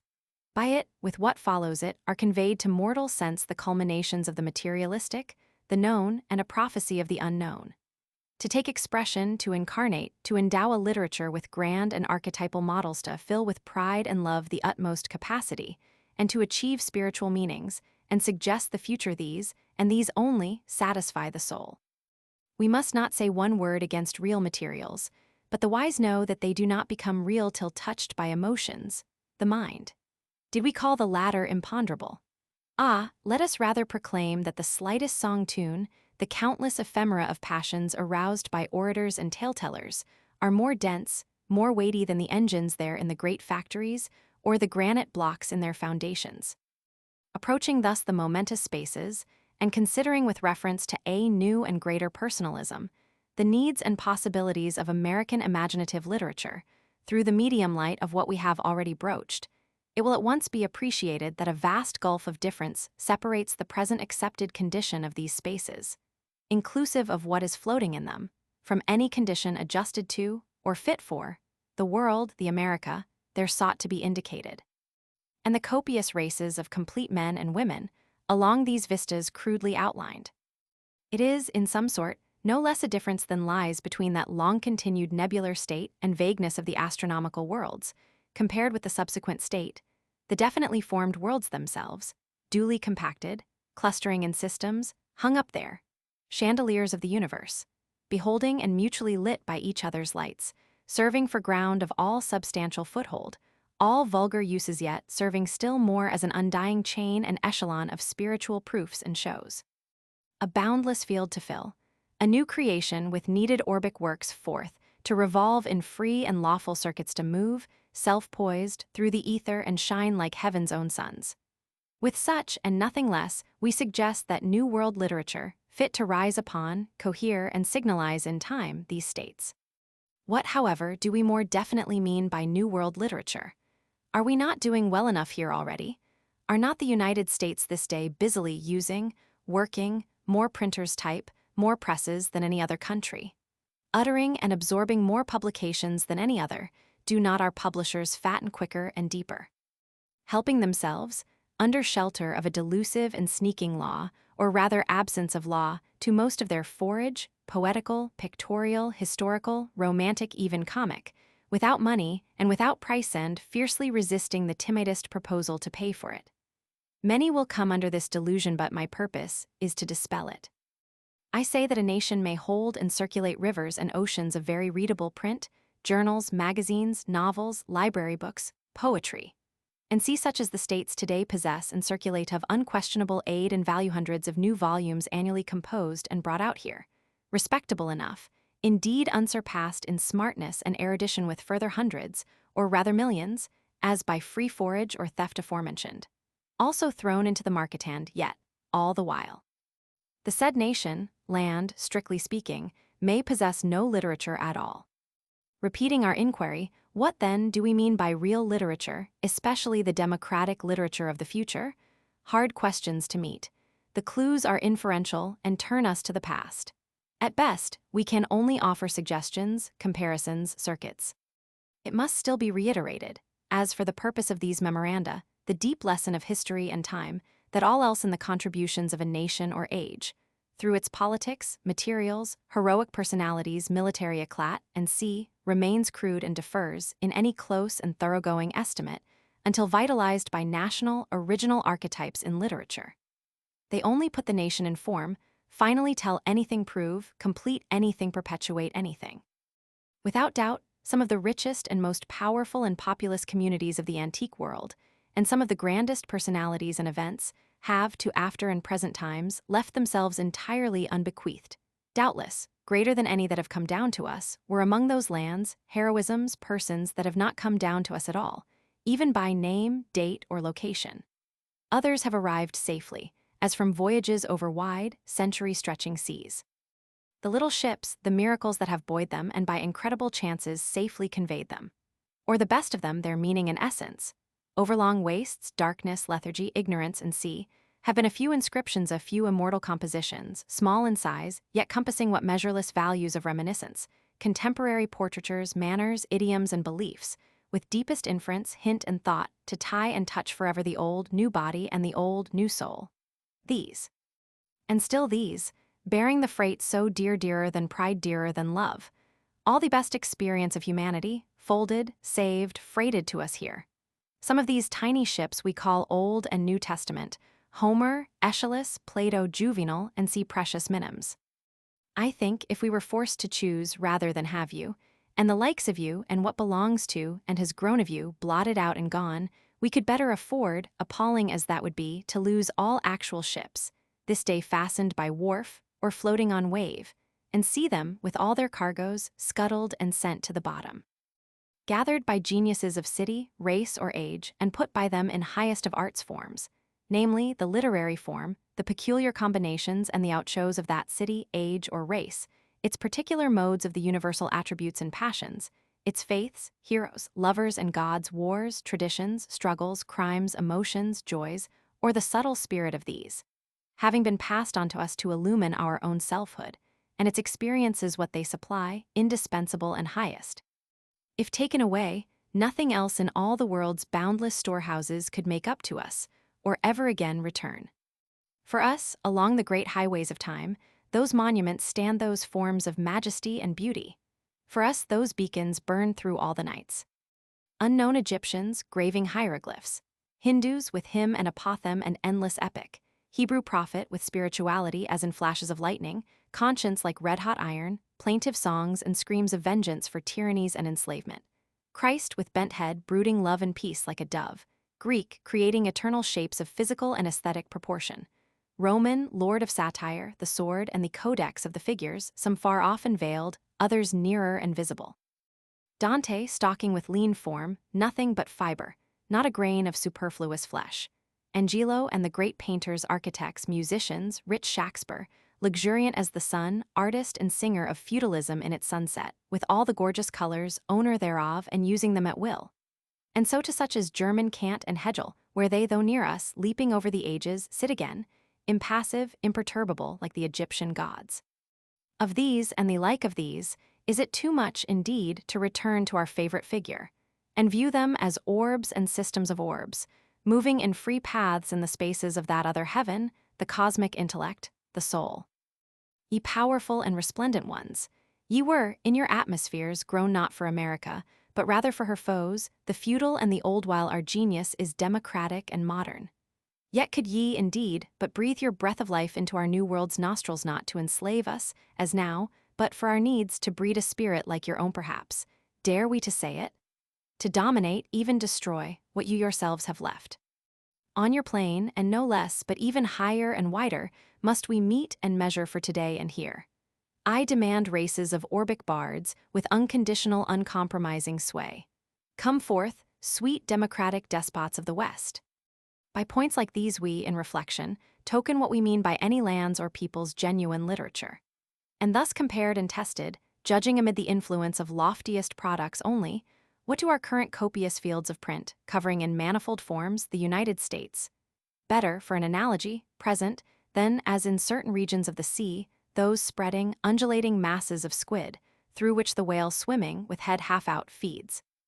Not but that doubtless our current so-called literature, like an endless supply of small coin, performs a certain service, and may be, too, the service needed for the time, the preparation service, as children learn to spell.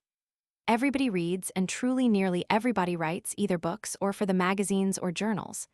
The matter has magnitude, too, after a sort, but is it really advancing, or has it advanced for a long while? There is something impressive about the huge editions of the dailies and weeklies, the mountain stacks of white paper piled in the press vaults, and the proud, crashing, 10-cylinder presses, which I can stand and watch any time by the half hour. Then, though the states in the field of imagination present not a single first-class work, not a single great literatus, the main objects, to amuse, to titillate, to pass away time, to circulate the news, and rumors of news, to rhyme and read rhyme, are yet attained, and on a scale of infinity. Today in books, in the rivalry of writers, especially novelists, success, so-called, is for him or her who strikes the mean flat average, the sensational appetite for stimulus, incident, persiflage, and and depicts, to the common caliber, sensual exterior life. To such, or the luckiest of them, as we see, the audiences are limitless and profitable, but they cease presently. While this day, or any day, to workmen portraying interior or spiritual life, the audiences were limited, and often laggard, but they last forever. Compared with the past, our modern science soars, and our journals serve but ideal and even ordinary romantic literature, does not, I think, substantially advance. Behold the prolific brood of the contemporary novel, magazine tale, theater play, and see the same endless thread of tangled and superlative love story, inherited, apparently from the Amadizes and Pomerans of the 13th, 14th, and 15th centuries over there in Europe. The costumes and associations brought down to date, the seasoning hotter and more varied, the dragons and ogres left out, but the thing, I should say, has not advanced, is just as sensational, just as strained, remains about the same, nor more nor less. What is the reason our time, our lands, that we see no fresh local courage, sanity, of our own the Mississippi, stalwart Western men, real mental and physical facts, Southerners and in the body of our literature? Especially the poetic part of it. But always, instead, a parcel of dandies and anais, dapper little gentlemen from abroad, who flood us with their thin sentiment of parlors, parasols, piano songs, tinkling rhymes, the 500th importation or whimpering and crying about something, chasing one aborted conceit after another, and forever occupied in dyspeptic amours with dyspeptic women.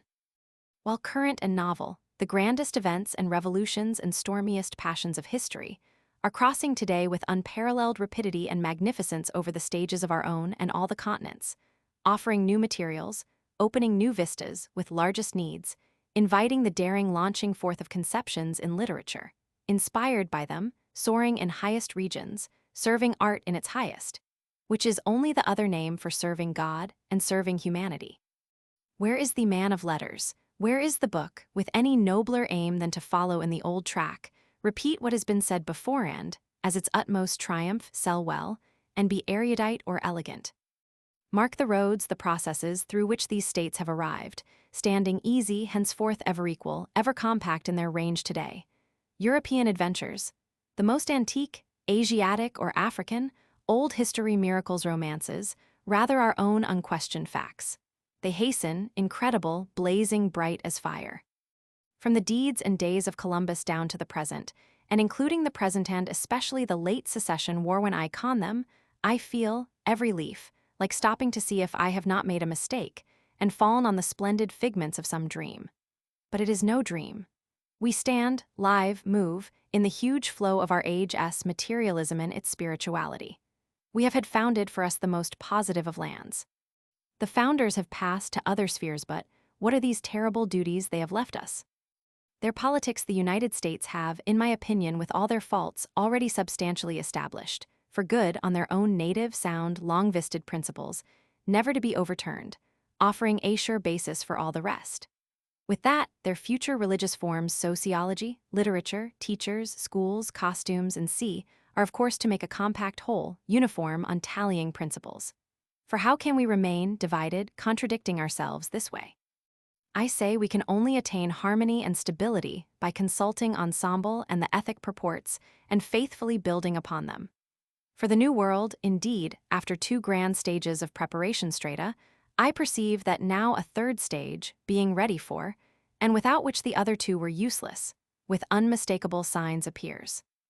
The first stage was the planning and putting on record the political foundation rights of immense masses of people, indeed all people, in the organization of republican national, state, and municipal governments, all constructed with reference to each, and each to all. This is the American program, not for classes, but for universal man, and is embodied in the compacts of the Declaration of Independence, and, as it began and has now grown with its amendments, the federal constitution and in the state governments, with all their interiors, and with general suffrage, those having the sense not only of what is in themselves, but that their several things started, planted, hundreds of others in the same direction duly arise and follow. The second stage relates to material prosperity, wealth, produce, labor-saving machines, iron, cotton, local, state, and continental railways, intercommunication and trade with all lands, steamships, mining, general employment, organization of great cities, cheap appliances for comfort, numberless technical schools, books, newspapers, a currency for money circulation, and see the third stage, rising out of the previous ones to make them and all illustrious. I now, for one, promulge.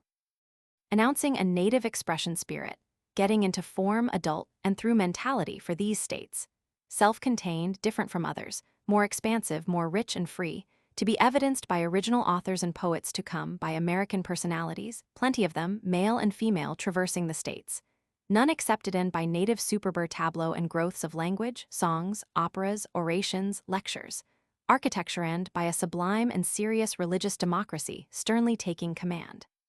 Dissolving the old, sloughing off surfaces, and from its own interior and vital principles, reconstructing, democratizing society.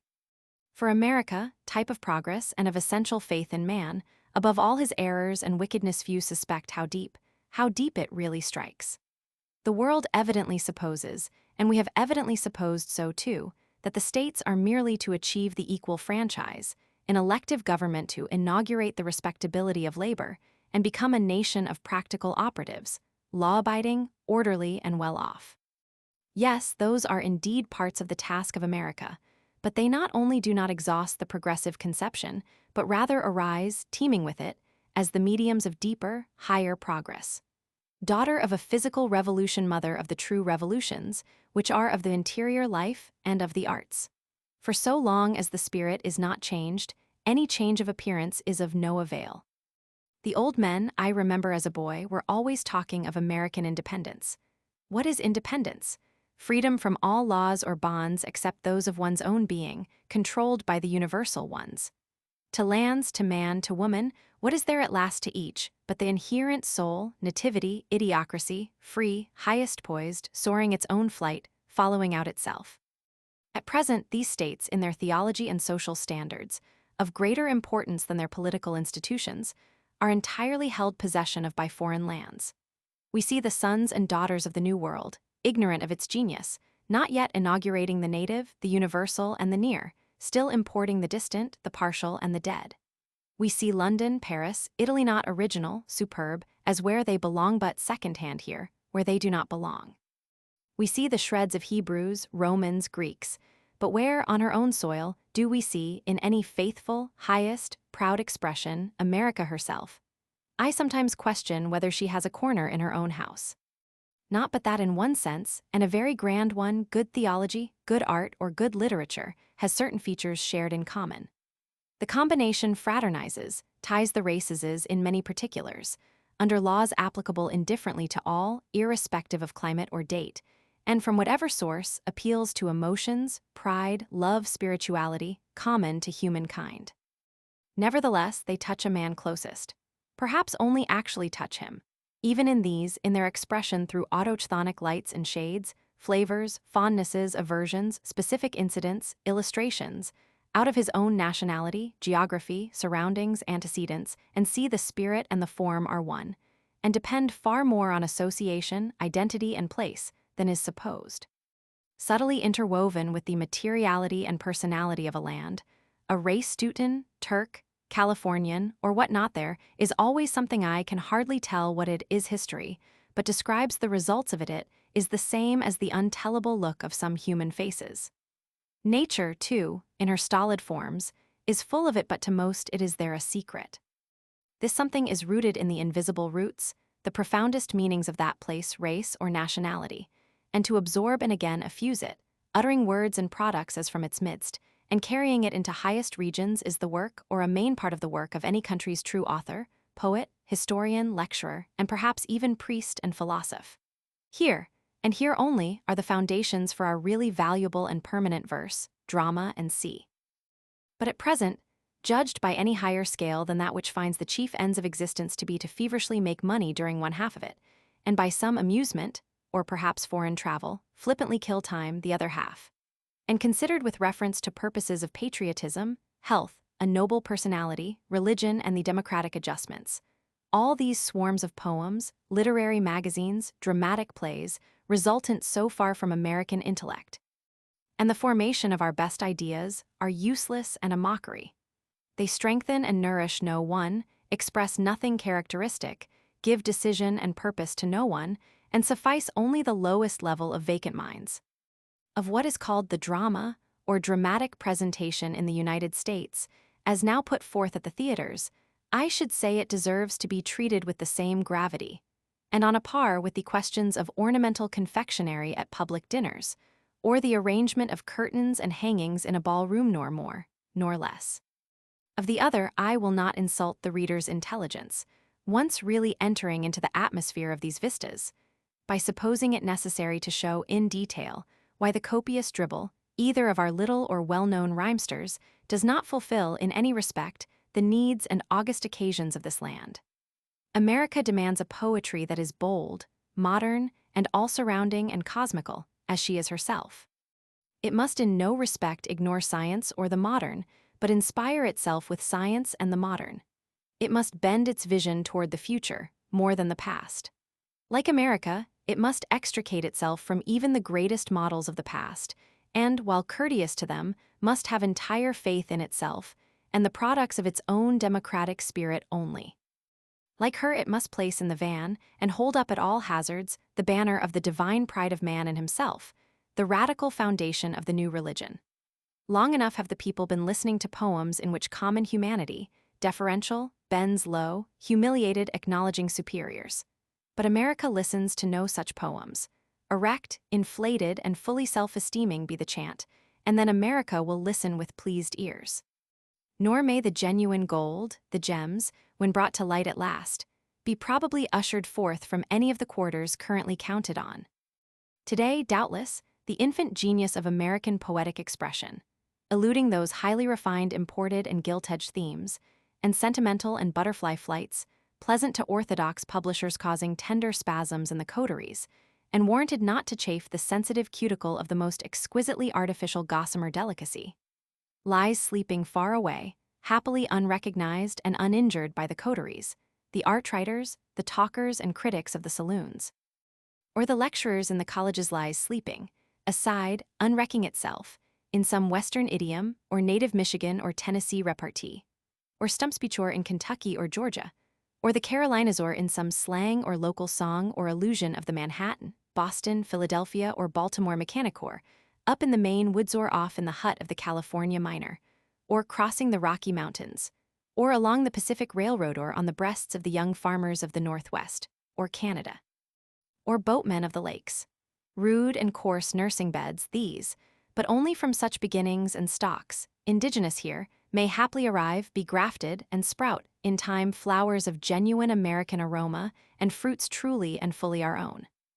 I say it were a standing disgrace to these states, I say it were a disgrace to any nation, distinguished above others by the variety and vastness of its territories, its materials, its inventive activity, and the splendid practicality of its people, not to rise and soar above others also in its original styles in literature and art, and its own supply of intellectual and aesthetic masterpieces, archetypal and consistent with itself. I know not a land except ours that has not, to some extent, however small, made its title clear. The Scotch have their born ballads, subtly expressing their past and present and expressing character. The Irish have theirs. England, Italy, France, Spain theirs, what has America? With exhaustless minds of the richest ore of epic, lyric, tale, tune, picture, etc. in the 4 Years' War, with indeed, I sometimes think, the richest masses of material ever afforded a nation, more variegated, and on a larger scale the first sign of proportionate, native, imaginative soul and first-class works to match his. I cannot too often repeat, so far wanting. Long ere the second centennial arrives, there will be some 40 to 50 great states, among them Canada and Cuba. When the present century closes, our population will be 60 or 70 millions. The Pacific will be ours, and the Atlantic mainly ours. There will be daily electric communication with every part of the globe. What an age, what a land, where elsewhere one so great? The individuality of one nation must then, as always, lead the world. Can there be any doubt who the leader ought to be? Bear in mind, though, that nothing less than the mightiest original non-subordinated soul has ever really, gloriously led, or ever can lead. This soul, its other name, in these vistas, is literature. In fond fancy leaping those 100 years ahead, let us survey America's works, poems, philosophies, fulfilling prophecies, and giving form and decision to best ideals. Much that is now undreamed of, we might then perhaps see established, luxuriantly cropping forth, richness, vigor of letters and of artistic expression, in whose products character will be a main requirement, and not merely erudition or elegance. Intense and loving comradeship, the personal and passionate attachment of man to man which, hard to define, underlies the lessons and ideals of the profound saviors of every land and age, and which seems to promise, when thoroughly developed, cultivated and recognized in manners and literature, the most substantial hope and safety of the future of these states, will then be fully expressed. A strong fibered joyousness and faith, and the sense of health al fresco, may well enter into the preparation of future noble American authorship. Part of the test of a great literatus shall be the absence in him of the idea of the covert, the lurid, the maleficent, the devil, the grim estimates inherited from the Puritans, hell, natural depravity, and the like. The great literatus will be known, among the rest, by his cheerful simplicity, his adherence to natural standards, his limitless faith in God, his reverence, and by the absence in him of doubt, ennui, burlesque, persiflage, or any strained and temporary fashion. Nor must I fail, again and yet again, to clinch, reiterate more plainly still. Oh, that indeed such survey as we fancy may show in time this part completed also. The lofty aim, surely the proudest and the purest, in whose service the future literatus, of whatever field, may gladly labor. As we have intimated, offsetting the material civilization of our race, our nationality, its wealth, territories, factories, population, products, trade, and military and naval strength, and breathing breath of life into all these, and more, must be its moral civilization, the formulation, expression, and agency whereof is the very highest height of literature. The climax of this loftiest range of civilization, rising above all the gorgeous shows and results of wealth, intellect, power, and art, as such above even theology and religious fervor is to be its development, from the eternal bases, and the fit expression of absolute conscience, moral soundness, justice. Even in religious fervor there is a touch of animal heat. But moral conscientiousness, crystalline, without flaw, not godlike only, entirely human, awes and enchants forever.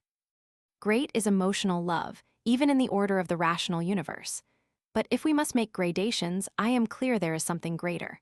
Power, love, veneration, products, genius, aesthetics, tried by subtlest comparisons, analyses, and in serenest moods, somewhere fail, somehow become vain. Then noiseless with flowing steps, the Lord, the Son, the last ideal comes. By the names right, justice, truth we suggest, but do not describe it. To the world of men it remains a dream, an idea as they call it. But no dream is it to the wise but the proudest, almost only solid, lasting thing of all. Its analogy in the material universe is what holds together this world and every object upon it, and carries its dynamics on forever sure and safe. Its lack and the persistent shirking of it, as in life, sociology, literature, politics, business, and even sermonizing, these times or any times, still leaves the abysm, the mortal flaw and smutch, mocking civilization today, with all its unquestioned triumphs and all the civilization so far known. Present literature, while magnificently fulfilling certain popular demands with plenteous knowledge and verbal smartness, is profoundly sophisticated, insane, and its very joy is morbid. It needs tally and express nature and the spirit of nature, and to know and obey the standards. I say the question of nature, largely considered, involves the questions of the aesthetic, the emotional, and the religious end involves happiness. A fitly born and bred race, growing up in right conditions of outdoor as much as indoor harmony, activity, and development, would probably, from and in those conditions, find it enough merely to liven wood in their relations to the sky, air, water, trees, and sea, and to the countless common shows, and in the fact of life itself, discover and achieve happiness with being suffused night and day by wholesome ecstasy, surpassing all the pleasures that wealth, amusement, and even gratified intellect, erudition, or the sense of art can give. In the prophetic literature of these states, the reader of my speculations will miss their principal stress unless he allows well for the point that a new literature, perhaps a new metaphysics, certainly a new poetry, are to be, in my opinion, the only sure and worthy supports and expressions of the American democracy. Nature, and the true idea of nature, long absent, must, above all, become fully restored, enlarged, and must furnish the pervading atmosphere to poems, and the test of all high literary and aesthetic compositions. I do not mean the smooth walks, trimmed hedges, posies, and nightingales of the English poets, but the whole orb with its geologic history, the cosmos carrying fire and snow, that rolls through the illimitable areas, light as a feather, though weighing billions of tons. Furthermore, as by what we now partially call nature is intended, at most, only what is entertainable by the physical conscience, the sense of matter, and of good animal health, on these it must be distinctly accumulated, incorporated. That man, comprehending these, has, in towering superaddition, the moral and spiritual consciences, indicating his destination beyond the ostensible, the mortal. To the heights of such estimate of nature indeed ascending, we proceed to make observations for our vistas, breathing rarest air. What is, I believe, called idealism seems to me to suggest, guarding against extravagance and ever modified even by its opposite, the course of inquiry and desert of favor for our New World metaphysics, their foundation of and in literature, giving hue to all.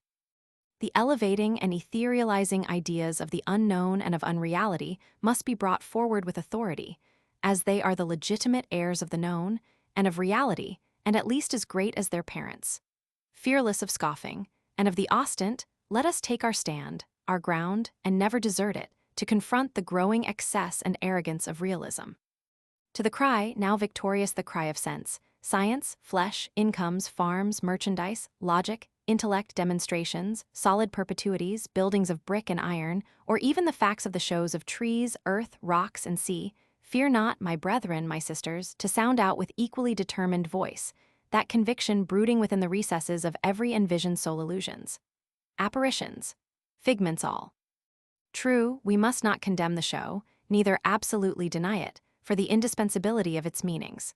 But how clearly we see that, migrate in soul to what we can already conceive of superior and spiritual points of view, and, palpable as it seems under present relations, it all and several might, nay certainly would, fall apart and vanish. I hail with joy the oceanic, variegated, intense practical energy, the demand for facts, even the business materialism of the current age our states. But we to the age or land in which these things, movements, stopping at themselves, do not tend to ideas. As fuel to flame and flame to the heavens, so must wealth, science, materialism, even this democracy of which we make so much unerringly feed the highest mind, the soul. Infinitude the flight, fathomless the mystery. Man, so diminutive, dilates beyond the sensible universe, competes without copes space and time, meditating even one great idea. Thus, and thus only, does a human being, his spirit, ascend above and justify objective nature, which, probably nothing in itself, is incredibly and divinely serviceable, indispensable, real here. And as the purport of objective nature is doubtless folded, hidden, somewhere here as somewhere here is what this globe and its manifold forms, and the light of day and night's darkness and life itself, with all its experiences, are for it is here the great literature, especially verse, must get its inspiration and throbbing blood. Then may we attain to poetry worthy the immortal soul of man, and widen while absorbing materials, and in their own sense, the shows of nature will, above all, have, both directly and indirectly, a freeing, fluidizing, expanding, religious character, exalting with science, fructifying the moral elements, and stimulating aspirations and meditations on the unknown. The process, so far, is indirect and peculiar, and though it may be suggested, cannot be defined. Observing, rapport, and with intuition, the shows and forms presented by nature, the sensuous luxuriance, the beautiful in living men and women, the actual play of passions in history and life, and, above all, from those developments either in nature or human personality in which power, dearest of all to the sense of the artist, transacts itself out of these, and seizing what is in them, the poet, the aesthetic worker in any field, by the divine magic of his genius, projects them, their analogies, by curious removes, indirections in literature and art. No useless attempt to repeat the material creation, by daguerreotyping the exact likeness by mortal mental means. This is the image-making faculty, coping with material creation, and rivaling, almost triumphing over it. This alone, when all the other parts of a specimen of literature or art are ready and waiting, can breathe into it the breath of life and endow it with identity.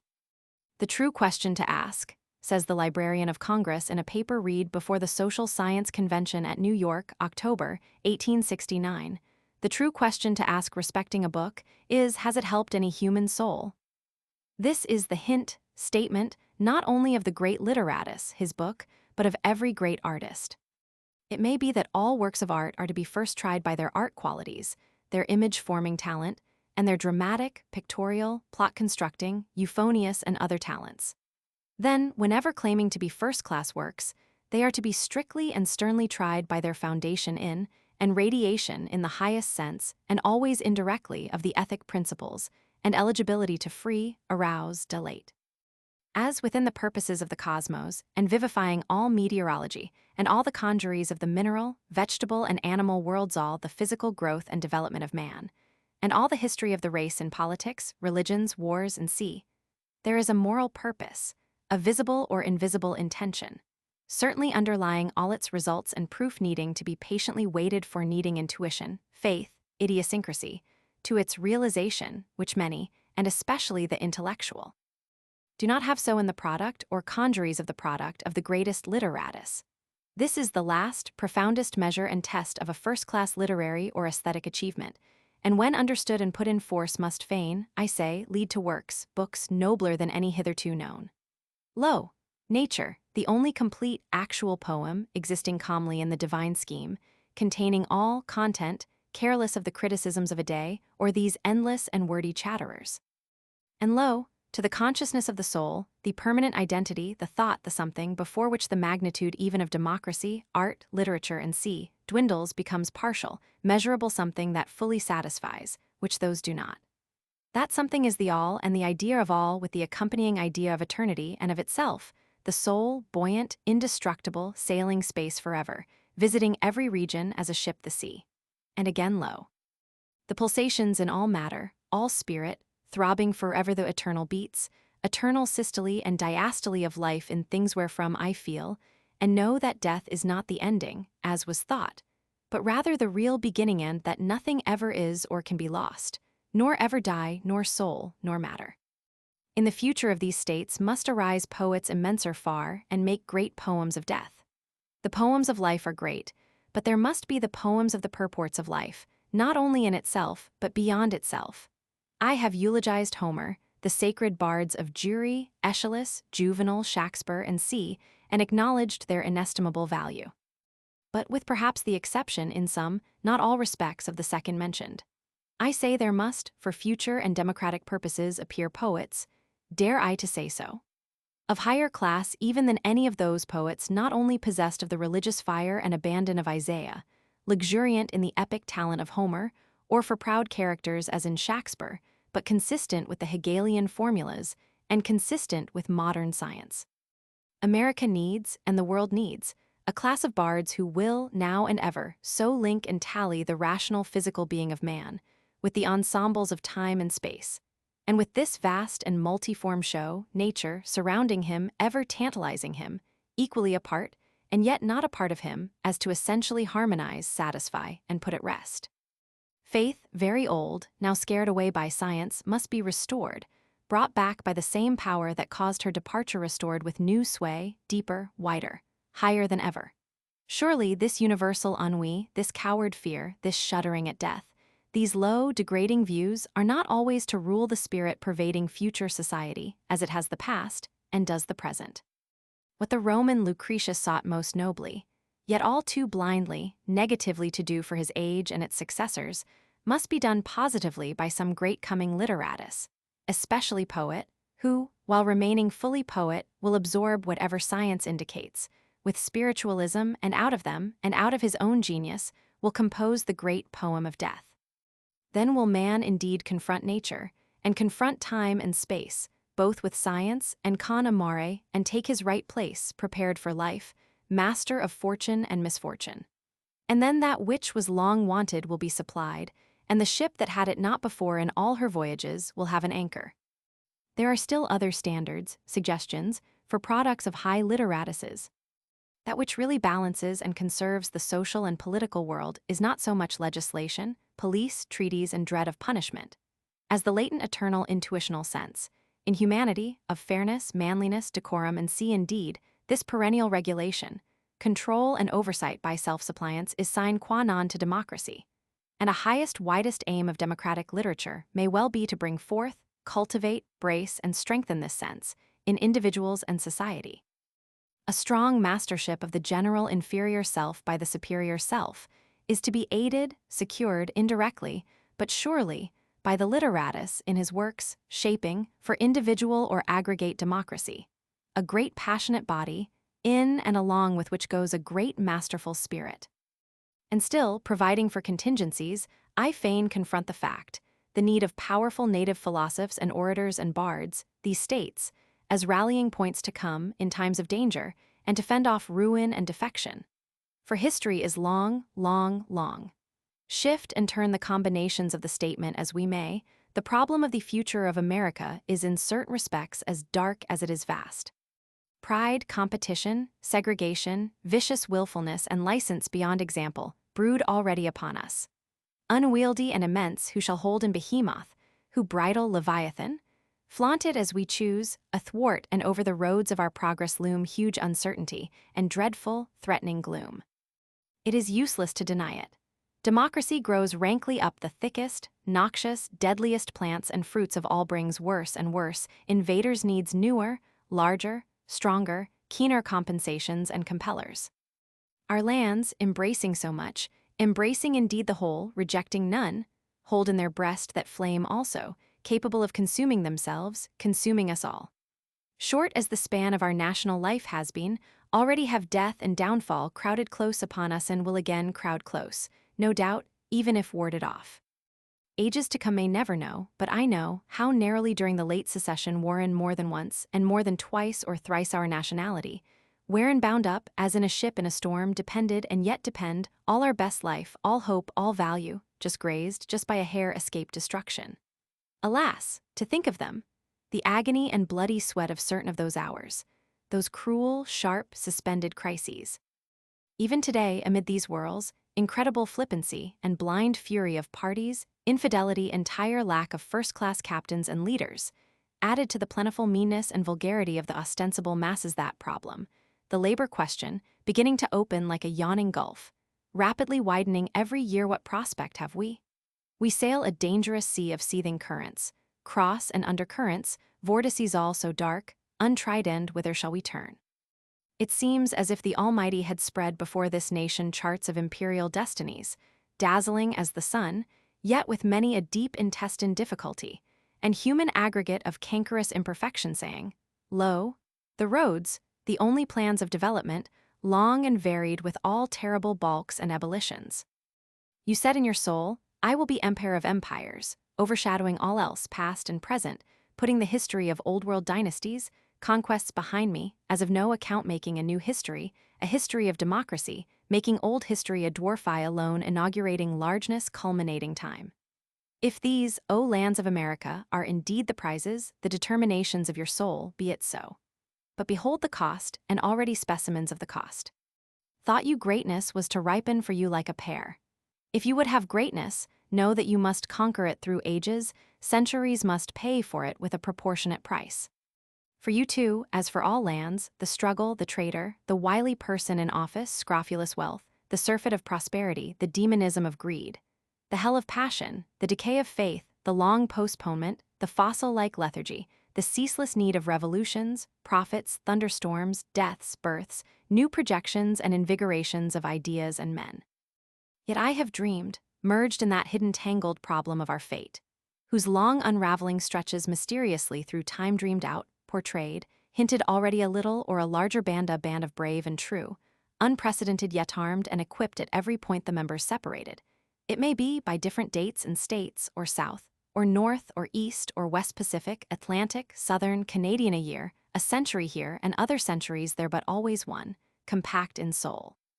Conscience-conserving, God-inculcating, in-spirit achievers, not only in literature, the greatest art, but achievers in all art, a new undying order, dynasty, from age to age transmitted, a band, a class, at least as fit to cope with current years, our dangers, needs, as those who, for their times, so long, so well in armor or in cowl, upheld and made illustrious that far-back feudal, priestly world. To offset chivalry, indeed, those vanished countless knights, old altars, abbeys, priests, ages and strings of ages, a knightlier and more sacred cause today demands, and shall supply in a new world to larger, grander work, more than the counterpart and tally of them. Arrived now, definitely, at an apex for these vistas, I confess that the promulgation and belief in such a class or institution, a new and greater literatus order, its possibility, nay certainty, underlies these entire speculations, and that the rest, the other parts as superstructures, are all founded upon it. It really seems to me the condition, not only of our future national and democratic development, but of our perpetuation.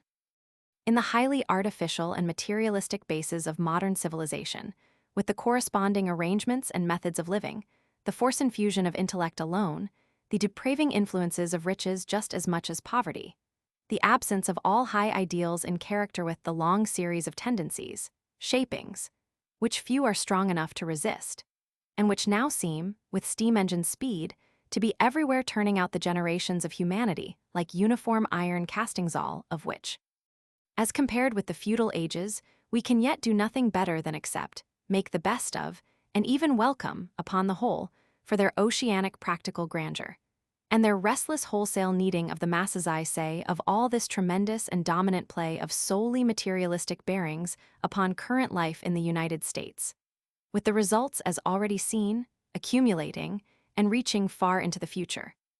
That they must either be confronted and met by at least an equally subtle and tremendous force infusion for purposes of spiritualization, for the pure conscience, for genuine aesthetics, and for absolute and primal manliness and womanliness, or else our modern civilization, with all its improvements, is in vain, and we are on the road to a destiny, a status equivalent in its real world to that of the fabled damned.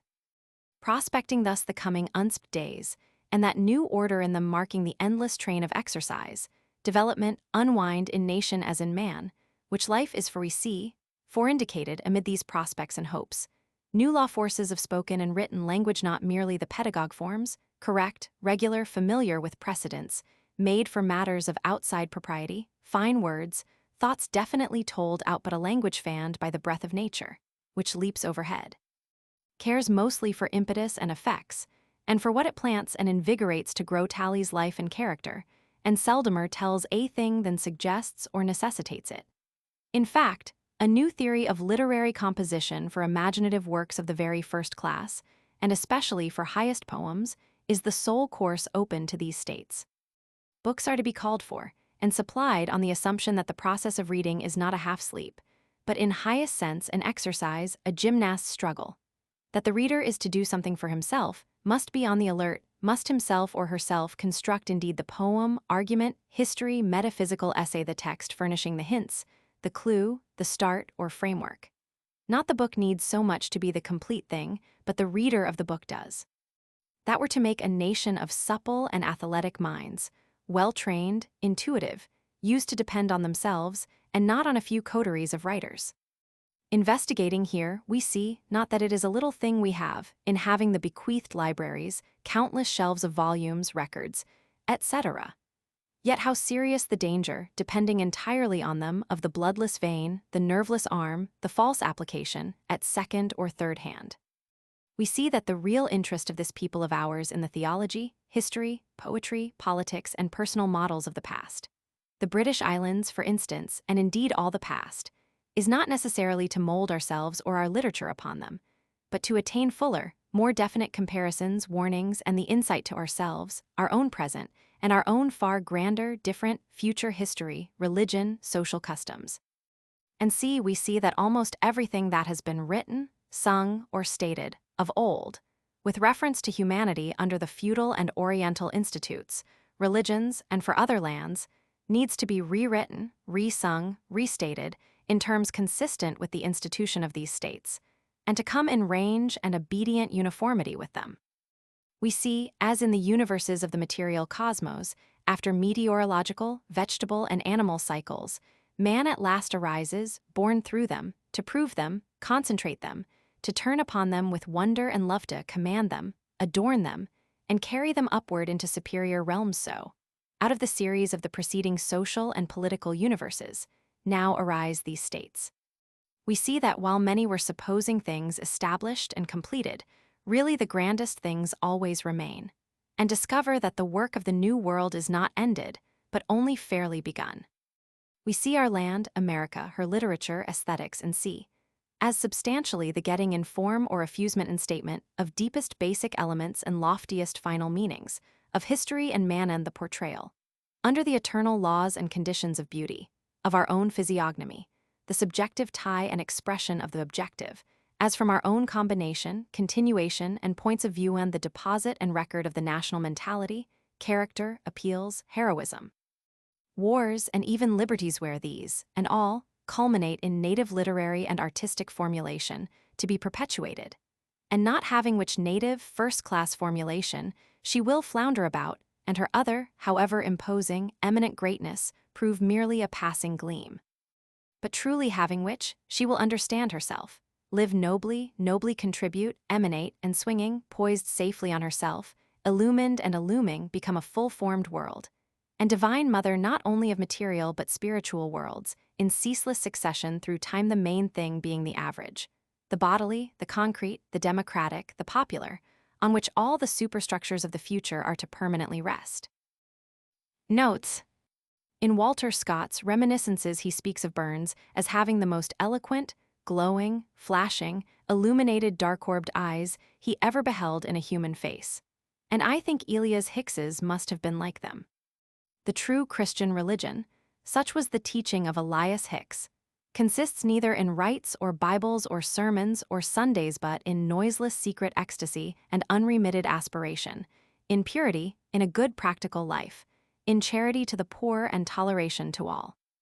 He said, "A man may keep the Sabbath, may belong to a church and attend all the observances, have regular family prayer, keep a well-bound copy of the Hebrew Scriptures in a conspicuous place in his house, and yet not be a truly religious person at all."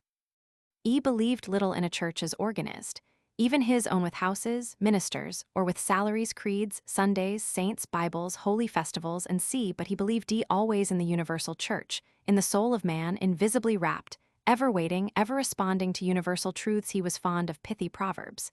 He said, "It matters not where you live, but how you live." He said once to my father, "They talk of the devil, I tell thee, Walter, there is no worse devil than man." George Fox in Shakespeare. While we are about it, we must almost inevitably go back to the origin of the society of which Elias Hicks has so far proved to be the most marked individual result. We must revert to the latter part of the 16th, and all, or nearly all of that 17th century, crowded with so many important historical events, changes, and personages.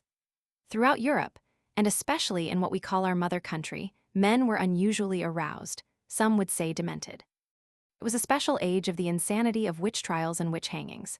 In 1 year 60 were hung for witchcraft in one English county alone. It was peculiarly an age of military religious conflict. Protestantism and Catholicism were wrestling like giants for the mastery, straining every nerve. Only to think of it that age, its events, persons, Shakespeare just dead, his folios published, complete, Charles I, the shadowy spirit and the solid block.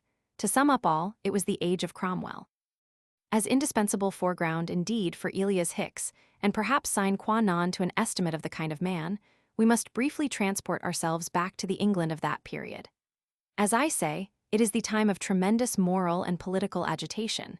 Ideas of conflicting forms, governments, theologies, seethe and dash like ocean storms, and ebb and flow like mighty tides. It was, or had been, the time of the long feud between the Parliament and the Crown.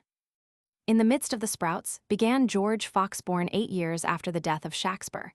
He was the son of a weaver, himself a shoemaker, and was converted before the age of 20. But oh, the sufferings, mental and physical, through which those years of the strange youth passed. He claimed to be sent by God to fulfill a mission.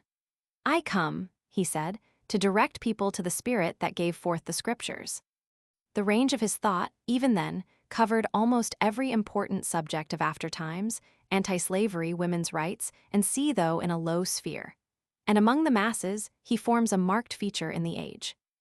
And how, indeed, beyond all any, that stormy and perturbed age. The foundations of the old, the superstitious, the conventionally poetic, the credulous, all breaking the light of the new, and of science and democracy, definitely beginning a mad, fierce, almost crazy age. The political struggles of the reigns of the Charleses and of the protectorate of Cromwell, heated to frenzy by theological struggles.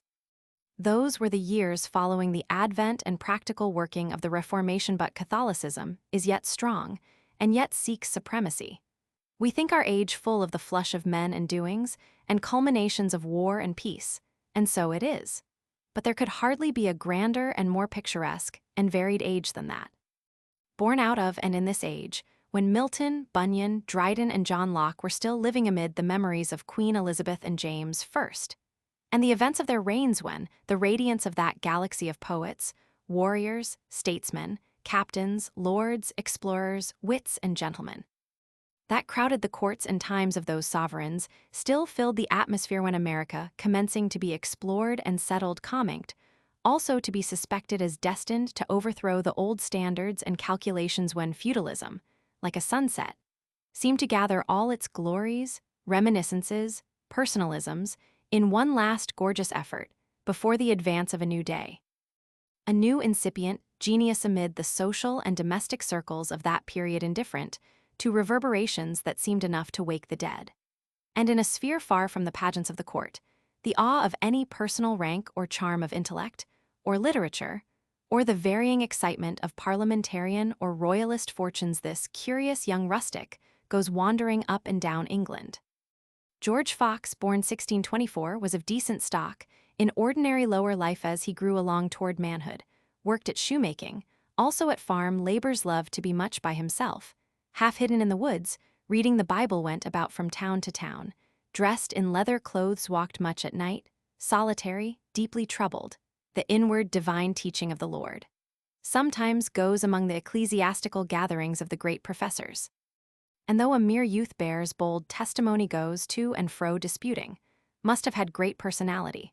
Heard the voice of the Lord speaking articulately to him, as he walked in the fields, feels resistless commands not to be explained, but followed, to abstain from taking off his hat, to say thee and thou, and not bid others good morning or good evening, was illiterate, could just read and write, testifies against shows, games, and frivolous pleasures, enters the courts, and warns the judges that they see to doing justice, goes into public houses and marketplaces, with denunciations of drunkenness and money-making, rises in the midst of the church services, and gives his own explanations of the minister's explanations, and of Bible passages and texts, sometimes for such things put in prison, sometimes struck fiercely on the mouth on the spot, or knocked down, and lying there beaten and bloody, was of keen wit. Ready to any question with the most apropos of answers, was sometimes pressed for a soldier. Him for a soldier, was indeed terribly buffeted. But goes often sleeping outdoors under hedges or hay stacks, forever taken before justices, improving such, and all occasions to bear testimony and give good advice, still enters the steeple houses, as he calls churches, and though often dragged out and whipped till he faints away and lies like one dead, when he comes to stands up again, and offering himself all bruised and bloody, cries out to his tormentors, strike again, here where you have not yet touched.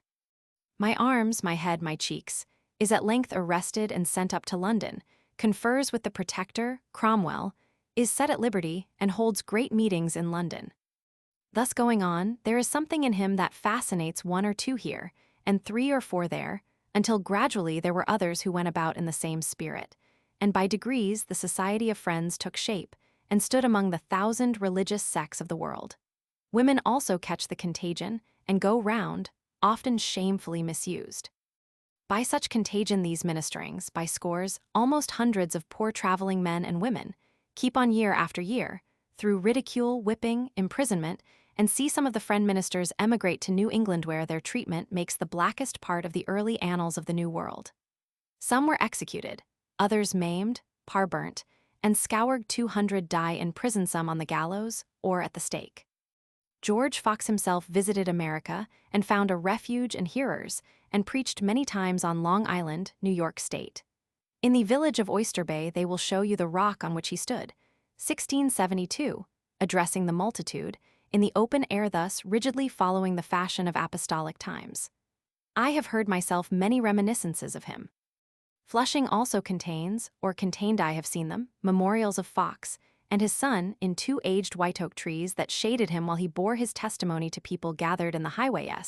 The American Quakers were much persecuted, almost as much, by a sort of consent of all the other sects, as the Jews were in Europe in the Middle Ages. In New England, the cruelest laws were passed, and put in execution against them. As said, some were whipped, women the same as men. Some had their ears cut off, others their tongues pierced with hot irons, others their faces branded. Worse still, a woman and 3 men had been hanged, 1,660. Public opinion and the statutes joined together in an odious union, Quakers, Baptists, Roman Catholics, and witches. Such a fragmentary sketch of George Fox and his time and the advent of the Society of Friends in America. Strange as it may sound, Shakespeare and George Fox, think of them, compare them, were born and bred of similar stock, in much the same surroundings and station in life from the same England, and at a similar period. One to radiate all of arts, all literature's splendor, a splendor so dazzling that he himself is almost lost in it, and his contemporaries the same, his fictitious Othello, Romeo, Hamlet, Lear, as real as any lords of England or Europe then, and they're more real to us, the mind sometimes thinks, than the man Shakespeare himself. Then the other may we indeed name him the same day? What is poor plain George Fox compared to William Shakespeare to fancy's lord, imagination's heir? Yet George Fox stands for something too, a thought, the thought that wakes in silent hours, perhaps the deepest, most eternal thought latent in the human soul. This is the thought of God, merged in the thoughts of moral right and the immortality of identity. Great, great is this thought, greater than all else. When the gorgeous pageant of art, refulgent in the sunshine, colored with roses and gold with all the richest mere poetry, old or new, even Shakespeare's with all that statue, play, painting, music, architecture, oratory, can effect, ceases to satisfy and please when the eager chase after wealth flags. And beauty itself becomes a loathing end when all worldly or carnal or aesthetic or even scientific values, having done their office to the human character, and ministered their part to its development then. If not before, comes forward this overarching thought, and brings its eligibilities, germinations. Most neglected in life of all humanity's attributes, easily covered with crust, diluted and abused, rejected, yet the only certain source of what all are seeking, but few or none finding it. I for myself clearly see the first, the last, the deepest depths and highest heights of art, of literature, and of the purposes of life.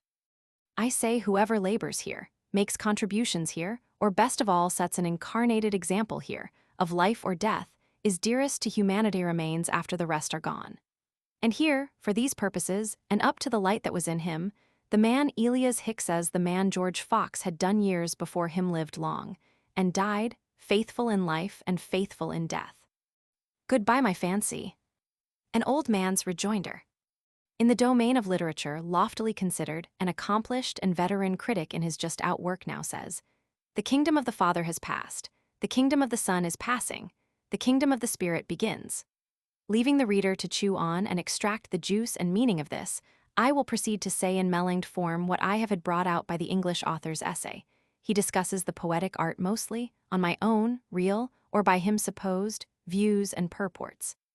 If I give any answers to him, or explanations of what my books intend, they will be not direct but indirect and derivative. Of course, this brief jotting is personal.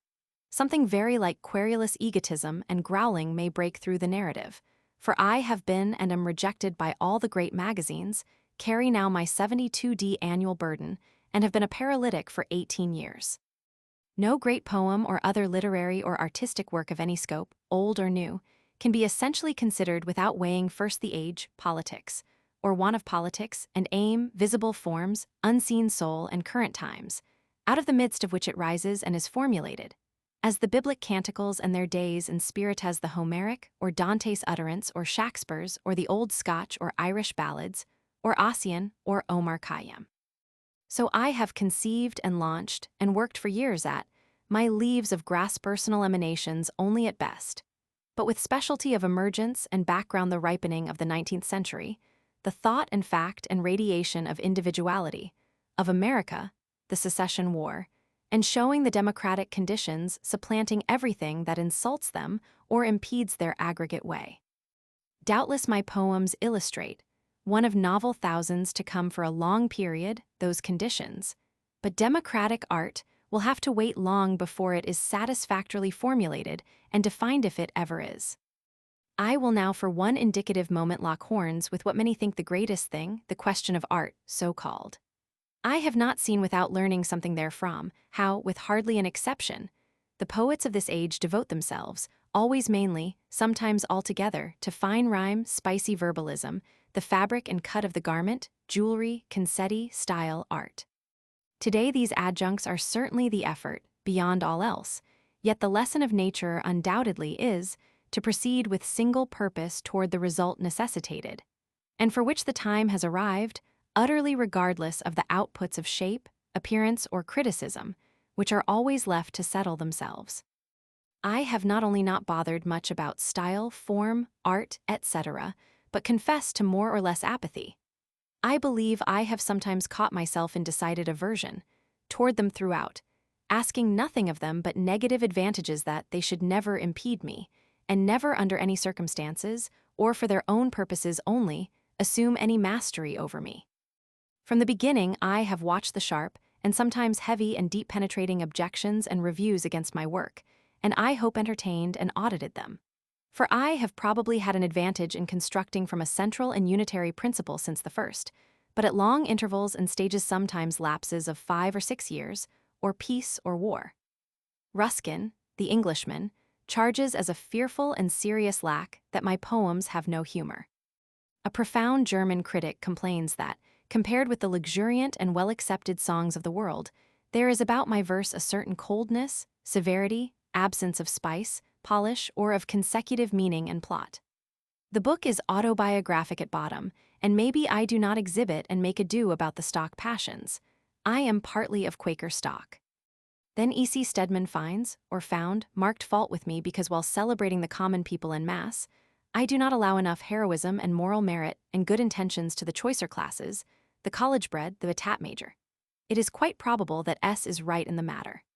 In the main, I myself look, and have from the first looked, to the bulky democratic torso of the United States, even for aesthetic and moral attributes of serious account and refuse to aim at or accept anything less. If America is only for the rule and fashion and small typicality of other lands, the rule of the etat major, it is not the land I take it for, and should today feel that my literary aim and theory had been blanks and misdirections. Strictly judged, most modern poems are but larger or smaller lumps of sugar, or slices of toothsome, sweet cake, even the banqueters dwelling on those glucose flavors as a main part of the dish. Which perhaps leads to something. To have great heroic poetry, we need great readers, a heroic appetite and audience. Have we at present any such? Then the thought at the center, never too often repeated. Boundless material wealth, free political organization, immense geographic area, and unprecedented business, and products even the most active intellect and culture, will not place this commonwealth of ours on the topmost range of history and humanity or any eminence of democratic art, to say nothing of its pinnacle. Only the production, and on the most copious scale, of loftiest moral, spiritual, and heroic personal illustrations, a great native literature headed with a poetry stronger and sweeter than any yet. If there can be any such thing as a cosmic, modern, and original song, America needs it, and is worthy of it.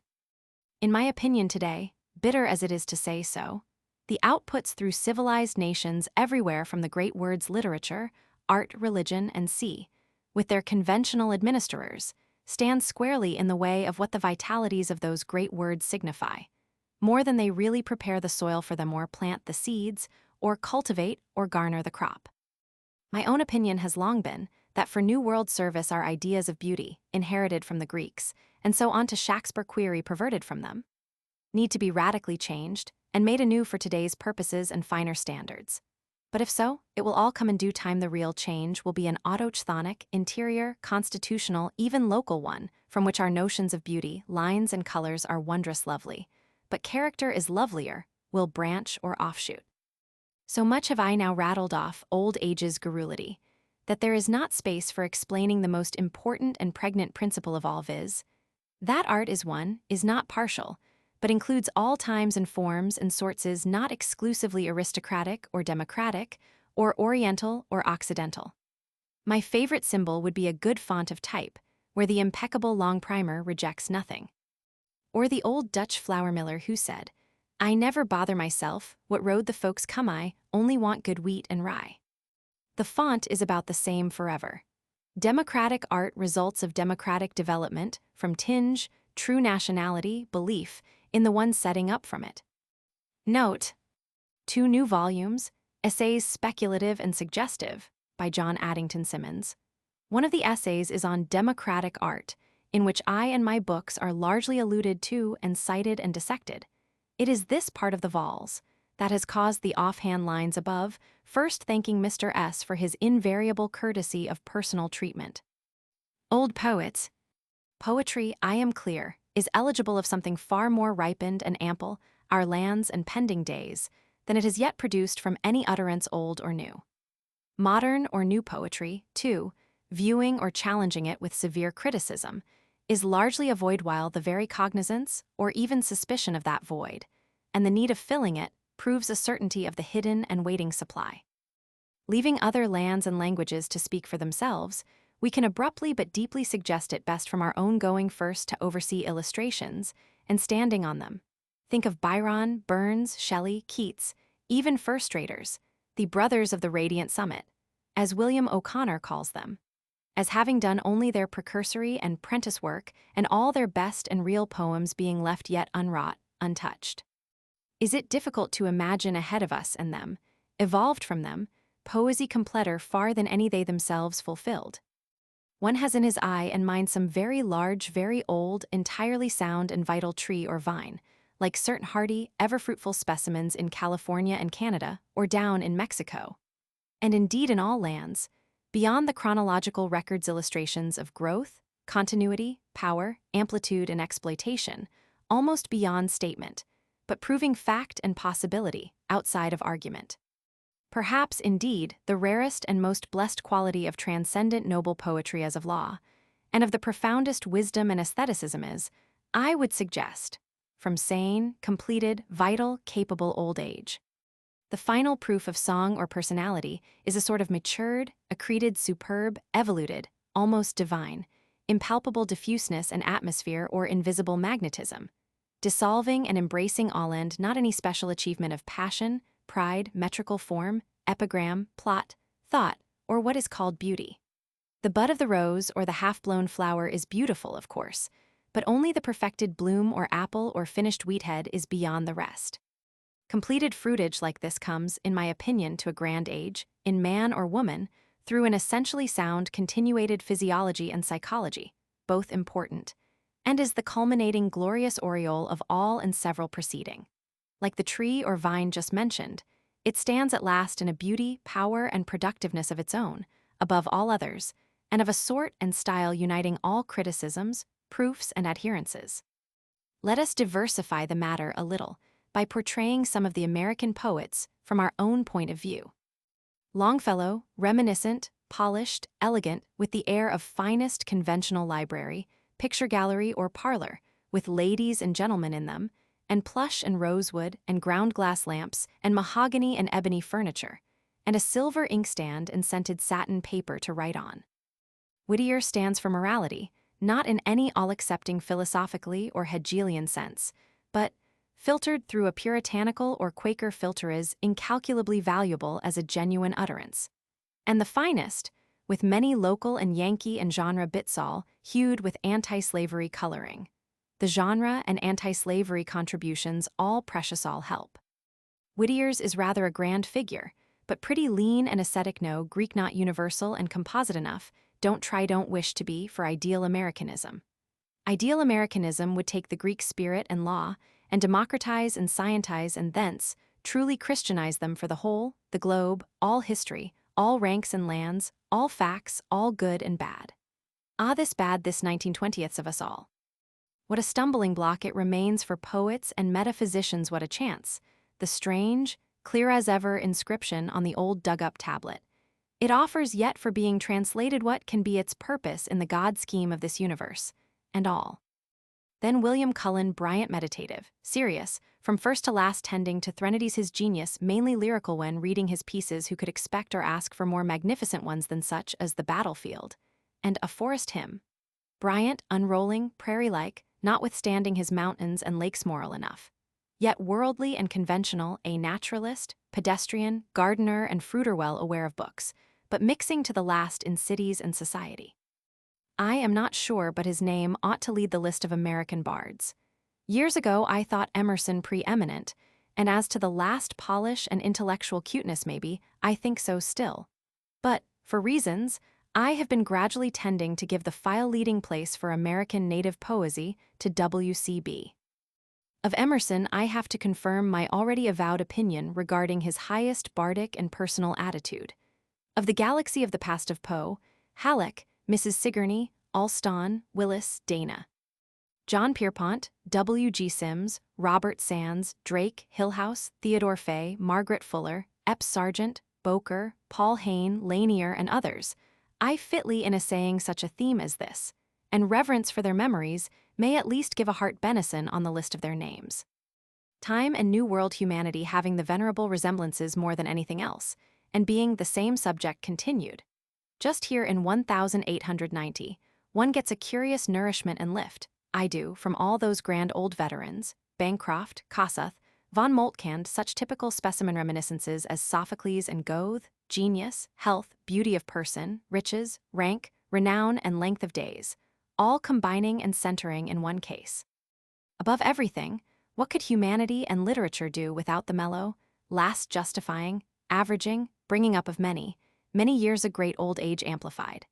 Every really first-class production has likely to pass through the crucial tests of a generation, perhaps several generations.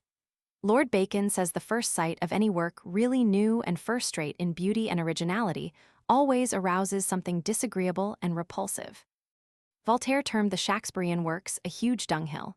Hamlet he described to the Academy, whose members listened with approbation, as the dream of a drunken savage with a few flashes of beautiful thoughts.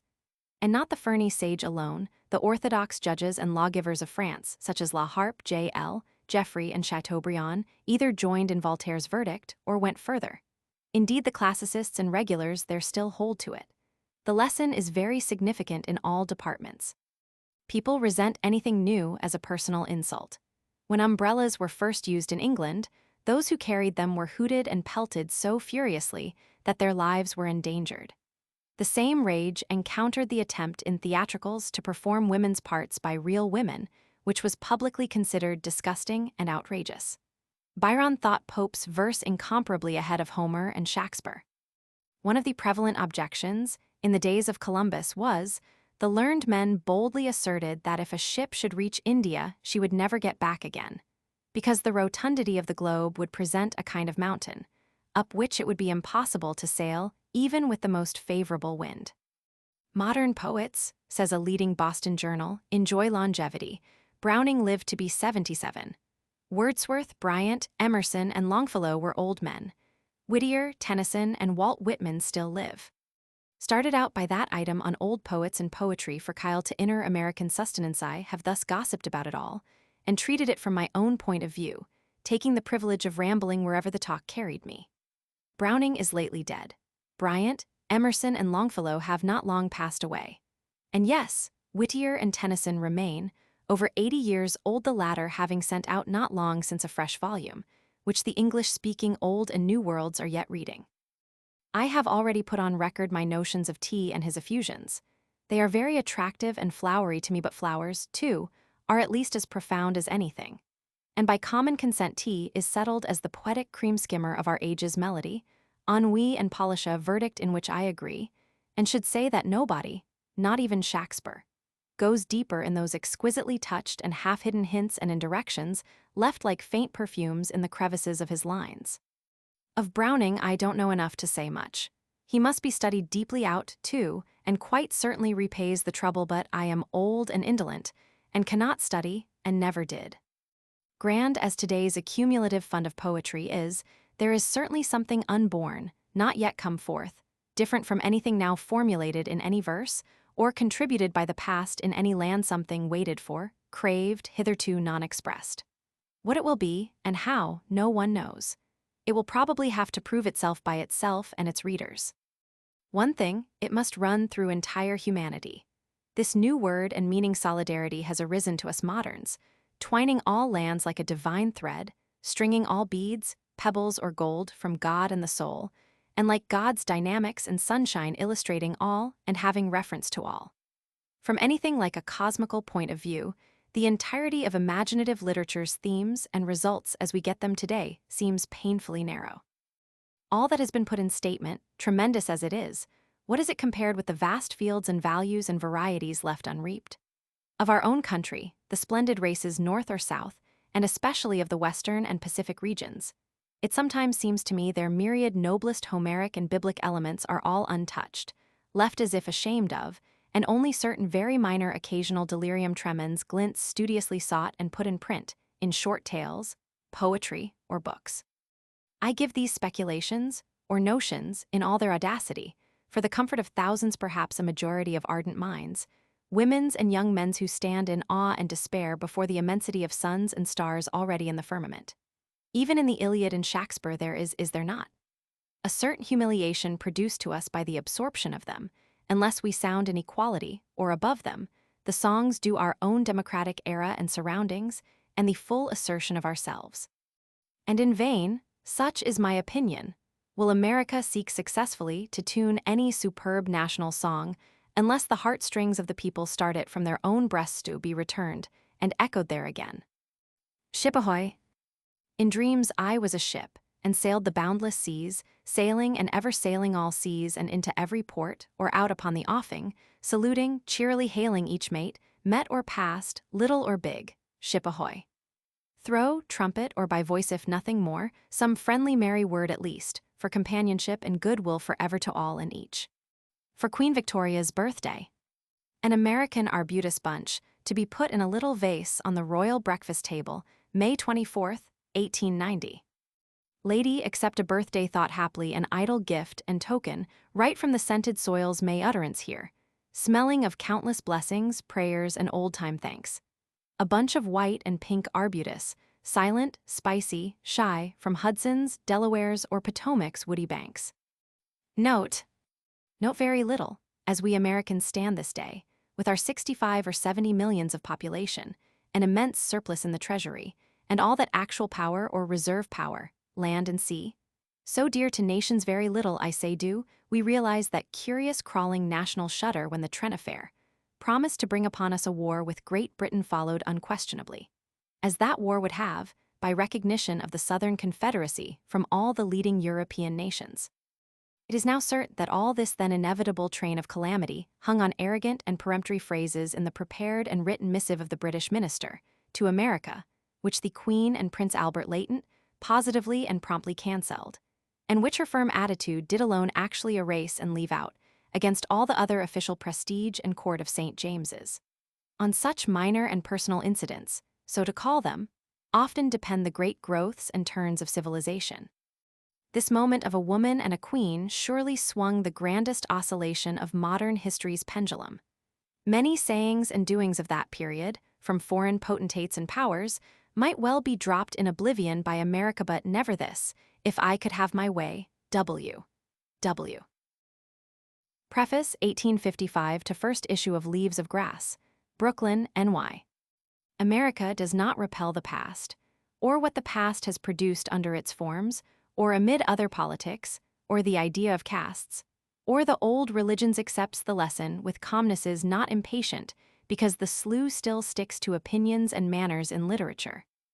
While the life which served its requirements has passed into the new life of the new forms perceives, that the corpse is slowly born from the eating and sleeping rooms of the house perceives, that it waits a little while in the door that, it was fittest for its days that, its action has descended to the stalwart and well-shaped heir who approaches in that he shall be fittest for his days. The Americans of all nations at any time upon the earth have probably the fullest poetical nature. The United States themselves are essentially the greatest poem. In the history of the earth hitherto, the largest and most stirring appear tame and orderly to their ampler largeness and stir. Here at last is something in the doings of man that corresponds with the broadcast doings of the day and night. Here is action untied from strings, necessarily blind to particulars and details, magnificently moving in masses. Here is the hospitality which forever indicates heroes.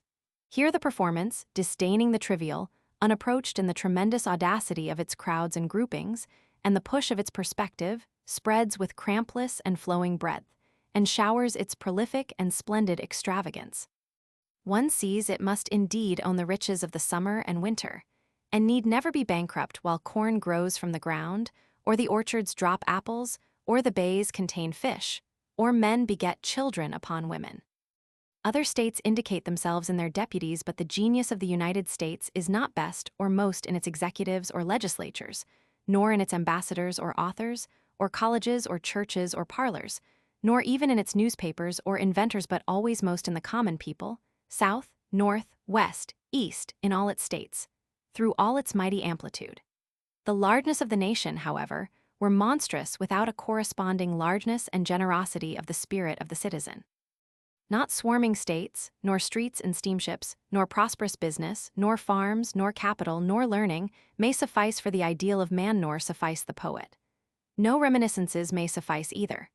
A live nation can always cut a deep mark, and can have the best authority the cheapest, namely, from its own soul. This is the sum of the profitable uses of individuals or states, and of present action and grandeur, and of the subjects of poets. As if it were necessary to trot back generation after generation to the Eastern records. As if the beauty and sacredness of the demonstrable must fall behind that of the mythical. As if men do not make their mark out of any times. As if the opening of the Western continent by discovery and what has transpired in North and South America were less than the small theater of the antique or the aimless sleepwalking of the Middle Ages. The pride of the United States leaves the wealth and finesse of the cities, and all returns of commerce and agriculture, and all the magnitude of geography or shows of exterior victory, to enjoy the sight and realization of full-sized men, or one full-sized man unconquerable and simple. The American poets are to enclose old and new, for America is the race of races. The expression of the American poet is to be transcendent and new. It is to be indirect, and not direct or descriptive or epic. Its quality goes through these to much more. Let the age and wars of other nations be chanted, and their eras and characters be illustrated, and that finish the verse. Not so the great psalm of the Republic. Here the theme is creative and has vista. Whatever stagnates in the flat of custom or obedience or legislation, the great poet never stagnates. Obedience does not master him, he masters it. High up out of reach he stands, turning a concentrated light he turns the pivot with his finger he baffles the swiftest runners as he stands, and easily overtakes and envelopes them. The time straying toward infidelity and confections and persiflage he withholds by steady faith. Faith is the antiseptic of the soul, it pervades the common people, and preserves them they never give up believing and expecting and trusting. There is that indescribable freshness and unconsciousness about an illiterate person that humbles and mocks the power of the noblest expressive genius. The poet sees for a certainty how one not a great artist may be just as sacred and perfect as the greatest artist. The power to destroy or remold is freely used by the greatest poet, but seldom the power of attack. What is past is past. If he does not expose superior models and prove himself by every step he takes, he is not what is wanted. The presence of the great poet conquers not parleying or struggling or any prepared attempts. Now he has passed that way, see after him. There is not left any vestige of despair, or misanthropy, or cunning, or exclusiveness, or the ignominy of a nativity or color, or delusion of hell, or the necessity of hell, and no man thenceforward shall be degraded for ignorance or weakness or sin. The greatest poet hardly knows pettiness or triviality. If he breathes into anything that was before thought small, it dilates with the grandeur and life of the universe. He is a seer, he is individual, he is complete in himself, the others are as good as he, only he sees it, and they do not. He is not one of the chorus, he does not stop for any regulation, he is the president of regulation. What the eyesight does to the rest, he does to the rest. Who knows the curious mystery of the eyesight? The other senses corroborate themselves, but this is removed from any proof but its own, and foreruns the identities of the spiritual world. A single glance of it mocks all the investigations of man, and all the instruments and books of the earth, and all reasoning. What is marvelous? What is unlikely? What is impossible or baseless or vague after you have once just opened the space of a peach pit, and given audience to far and near, and to the sunset, and had all things enter with electric swiftness, softly and duly, without confusion or jostling or jam. The land and sea, the animals, fishes and birds, the sky of heaven and the orbs, the forests, mountains and rivers, are not small themes, but folks expect of the poet to indicate more than the beauty and dignity which, always attached to dumb real objects, they expect him to indicate the path between reality and their souls. Men and women perceive the beauty well enough, probably as well as he. The passionate tenacity of hunters, woodmen, early risers, cultivators of gardens and orchards and fields, the love of healthy women for the manly form, seafaring persons, drivers of horses, the passion for light and the open air, all is an old varied sign of the unfailing perception of beauty, and of a residence of the poetic in outdoor people. They can never be assisted by poets to perceive, some may, but they never can. The poetic quality is not marshaled in rhyme or uniformity, or abstract addresses to things, nor in melancholy complaints or good precepts, but is the life of these and much else, and is in the soul. The profit of rhyme is that it drops seeds of a sweeter and more luxuriant rhyme, and of uniformity that it conveys itself into its own roots in the ground out of sight. The rhyme and uniformity of perfect poems show the free growth of metrical laws, and bud from them as unerringly and loosely as lilacs and roses on a bush, and take shapes as compact as the shapes of chestnuts and oranges and melons and pears, and shed the perfume impalpable to form. The fluency and ornaments of the finest poems or music or orations or recitations are not independent but dependent. All beauty comes from beautiful blood and a beautiful brain. If the greatnesses are in conjunction in a man or woman, it is enough the fact will prevail through the universe, but the gaggery and guilt of a million years will not prevail. Who troubles himself about his ornaments or fluency is lost. This is what you shall do. Love the earth and sun and the animals, despise riches, give alms to everyone that asks, stand up for the stupid and crazy, devote your income and labor to others. Hate tyrants. Argue not concerning God, have patience and indulgence toward the people, take off your hat to nothing known or unknown, or to any man or number of men, go freely with powerful uneducated persons, and with the young, and with the mothers of families re-examine all you have been told in school or church or in any book. And dismiss whatever insults your own soul, and your very flesh shall be a great poem, and have the richest fluency, not only in its words, but in the silent lines of its lips and face, and between the lashes of your eyes, and in every motion and joint of your body. The poet shall not spend his time in unneeded work. He shall know that the ground is already plowed and manured, others may not know it, but he shall. He shall go directly to the creation. His trust shall master the trust of everything he touches and shall master all attachment. The known universe has one complete lover, and that is the greatest poet. He consumes an eternal passion, and is indifferent which chance happens, and which possible contingency of fortune or misfortune, and persuades daily and hourly his delicious pay. What balks or breaks others is fuel for his burning progress to contact and amorous joy. Other proportions of the reception of pleasure dwindle to nothing to his proportions. All expected from heaven or from the highest, he is rapport within the sight of the daybreak, or the scenes of the winter woods, or the presence of children playing, or with his arm round the neck of a man or woman. His love above all love has leisure and expanse, he leaves room ahead of himself. He is no irresolute or suspicious lover, he is sure, he scorns intervals. His experience and the showers and thrills are not for nothing. Nothing can jar him suffering, and darkness cannot, death and fear cannot. To him complaint and jealousy and envy are corpses buried and rotten in the earth, he saw them buried.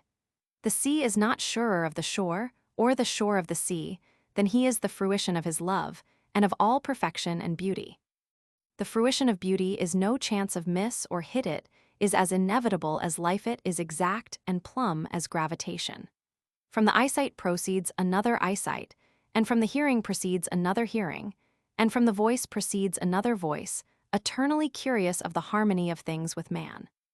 These understand the law of perfection in masses and floods, that it is profuse and impartial, that there is not a minute of the light or dark, nor an acre of the earth and sea, without it, nor any direction of the sky, nor any trade or employment, nor any turn of events. This is the reason that about the proper expression of beauty there is precision and balance. One part does not need to be thrust above another. The best singer is not the one who has the most lithe and powerful organ.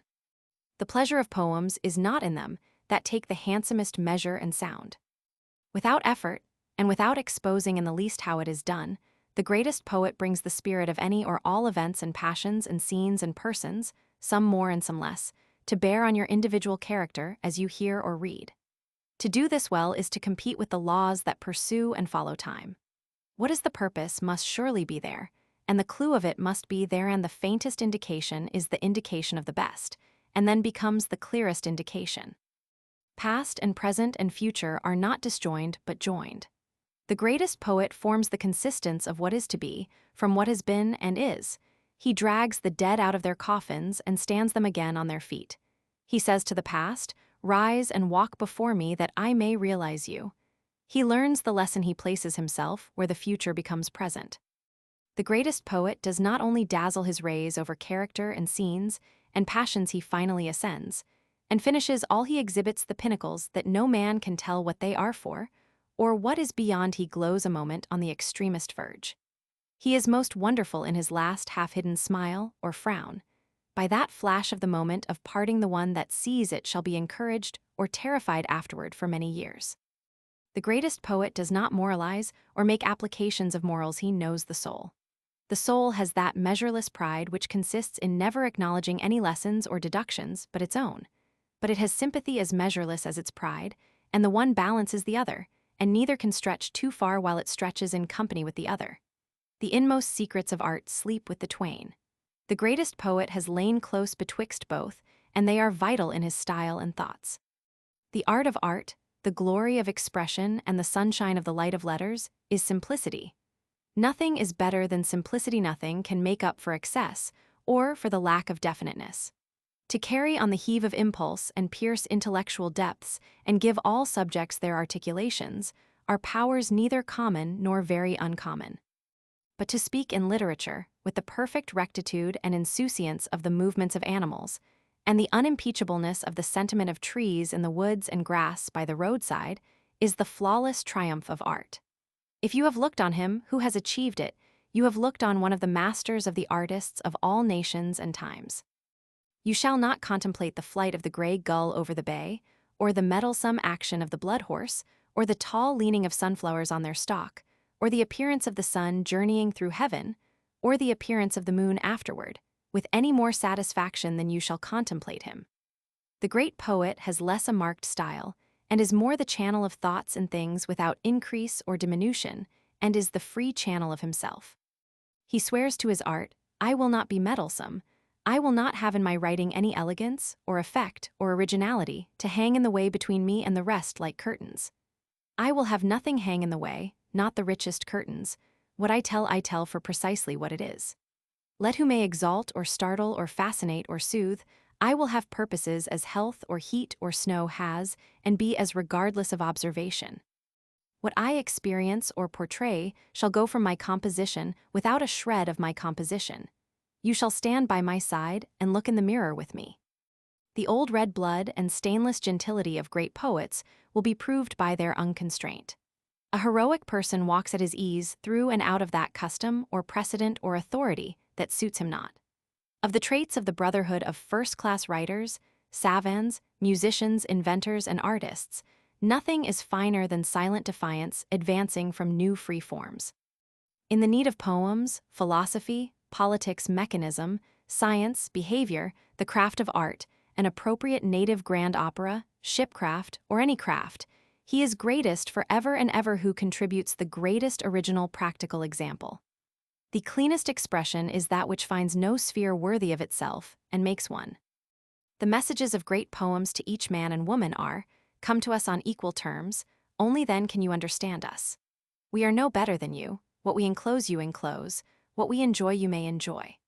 Did you suppose there could be only one supreme? We affirm there can be unnumbered supremes, and that one does not countervail another any more than one eyesight countervails another, and that men can be good or grand only of the consciousness of their supremacy within them. What do you think is the grandeur of storms and dismemberments, and the deadliest battles and wrecks, and the wildest fury of the elements, and the power of the sea, and the motion of nature, and the throes of human desires and dignity and hate and love? It is that something in the soul which says, rage on, whirl on, I tread master here and everywhere, master of the spasms of the sky, and of the shatter of the sea, master of nature and passion and death, and of all terror and all pain. The American bards shall be marked for generosity and affection, and for encouraging competitors. They shall be cosmos, without monopoly or secrecy, glad to pass anything to anyone hungry for equals night and day. They shall not be careful of riches and privilege, they shall be riches and privilege, they shall perceive who the most affluent man is. The most affluent man is he that confronts all the shows he sees by equivalence out of the stronger wealth of himself. The American bard shall delineate no class of persons, nor one or two out of the strata of interests, nor love most, nor truth most, nor the soul most, nor the body most, and not be for the eastern states more than the western, or the northern states more than the southern. Exact science and its practical movements are no checks on the greatest poet, but always his encouragement and support. The outset and remembrance are there the arms that lifted him first, and braced him best there he returns after all his goings and comings. The sailor and traveler, the anatomist, chemist, astronomer, geologist, phrenologist, spiritualist, mathematician, historian, and lexicographer, are not poets, but they are the lawgivers of poets, and their construction underlies the structure of every perfect poem. No matter what rises or is uttered, they sent the seed of the conception of it of them, and by them stand the visible proofs of souls. If there shall be love and content between the Father and the Son, and if the greatness of the Son is the exuding of the greatness of the Father, there shall be love between the poet and the man of demonstrable science. In the beauty of poems are henceforth the tuft and final applause of science. Great is the faith of the flush of knowledge, and of the investigation of the depths of qualities and things. Cleaving and circling here swells the soul of the poet, yet is president of itself always. The depths are fathomless, and therefore calm. The innocence and nakedness are resumed, they are neither modest nor immodest. The whole theory of the supernatural, and all that was twined with it or educed out of it, departs as a dream. What has ever happened what happens, and whatever may or shall happen, the vital laws enclose all. They are sufficient for any case, and for all cases none to be hurried or retarded any special miracle of affairs or persons inadmissible in the vast clear scheme where every motion and every spear of grass, and the frames and spirits of men and women and all that concerns them, are unspeakably perfect miracles, all referring to all, and each distinct and in its place. It is also not consistent with the reality of the soul to admit that there is anything in the known universe more divine than men and women. Men and women, and the earth and all upon it, are to be taken as they are, and the investigation of their past and present and future shall be unintermitted, and shall be done with perfect candor. Upon this basis philosophy speculates, ever looking towards the poet, ever regarding the eternal tendencies of all toward happiness, never inconsistent with what is clear to the senses and to the soul. For the eternal tendencies of all toward happiness make the only point of sane philosophy.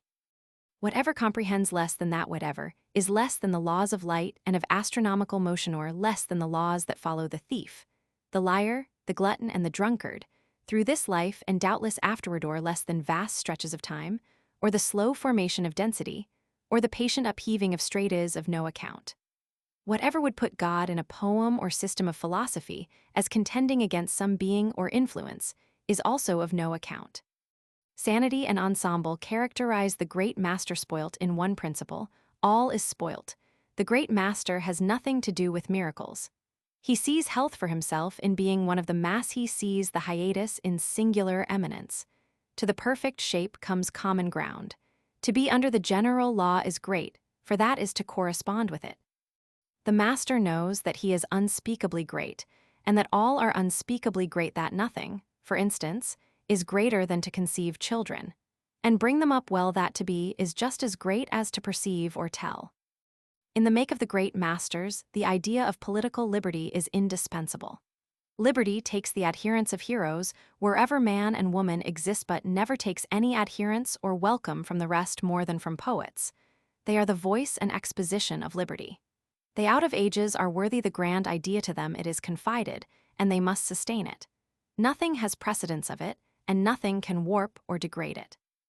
As the attributes of the poets of the cosmos can center in the real body, and in the pleasure of things, they possess the superiority of genuineness over all fiction and romance. As they emit themselves, facts are showered over with light. The daylight is lit with more volatile light. The deep between the setting and rising sun goes deeper many-fold. Each precise object or condition or combination or process exhibits a beauty. The multiplication table, it's sold. Age, it's the carpenter's trade. It's the grand opera. It's the huge-hulled, clean-shapped New York clipper at sea, under steam or full sail gleams. With unmatched beauty the American circles and large harmonies of government gleam with theirs, and the commonest definite intentions and actions with theirs. The poets of the cosmos advance through all interpositions and coverings and turmoils and stratagems to first principles. They are of use. They dissolve poverty from its need, and riches from its conceit. You large proprietor, they say, shall not realize or perceive more than anyone else. The owner of the library is not he who holds a legal title to it, having bought and paid for it. Anyone and everyone is owner of the library.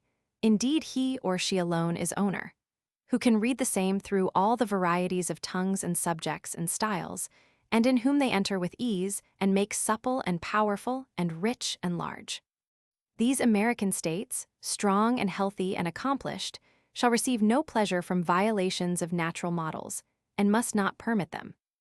In paintings or moldings or carvings in mineral or wood, or in the illustrations of books or newspapers, or in the patterns of woven stuffs, or anything to beautify rooms or furniture or costumes, or to put upon cornices or monuments, or on the prows or sterns of ships, or to put anywhere before the human eye indoors or out, that which distorts honest shapes, or which creates unearthly beings or places or contingencies, is a nuisance and revolt.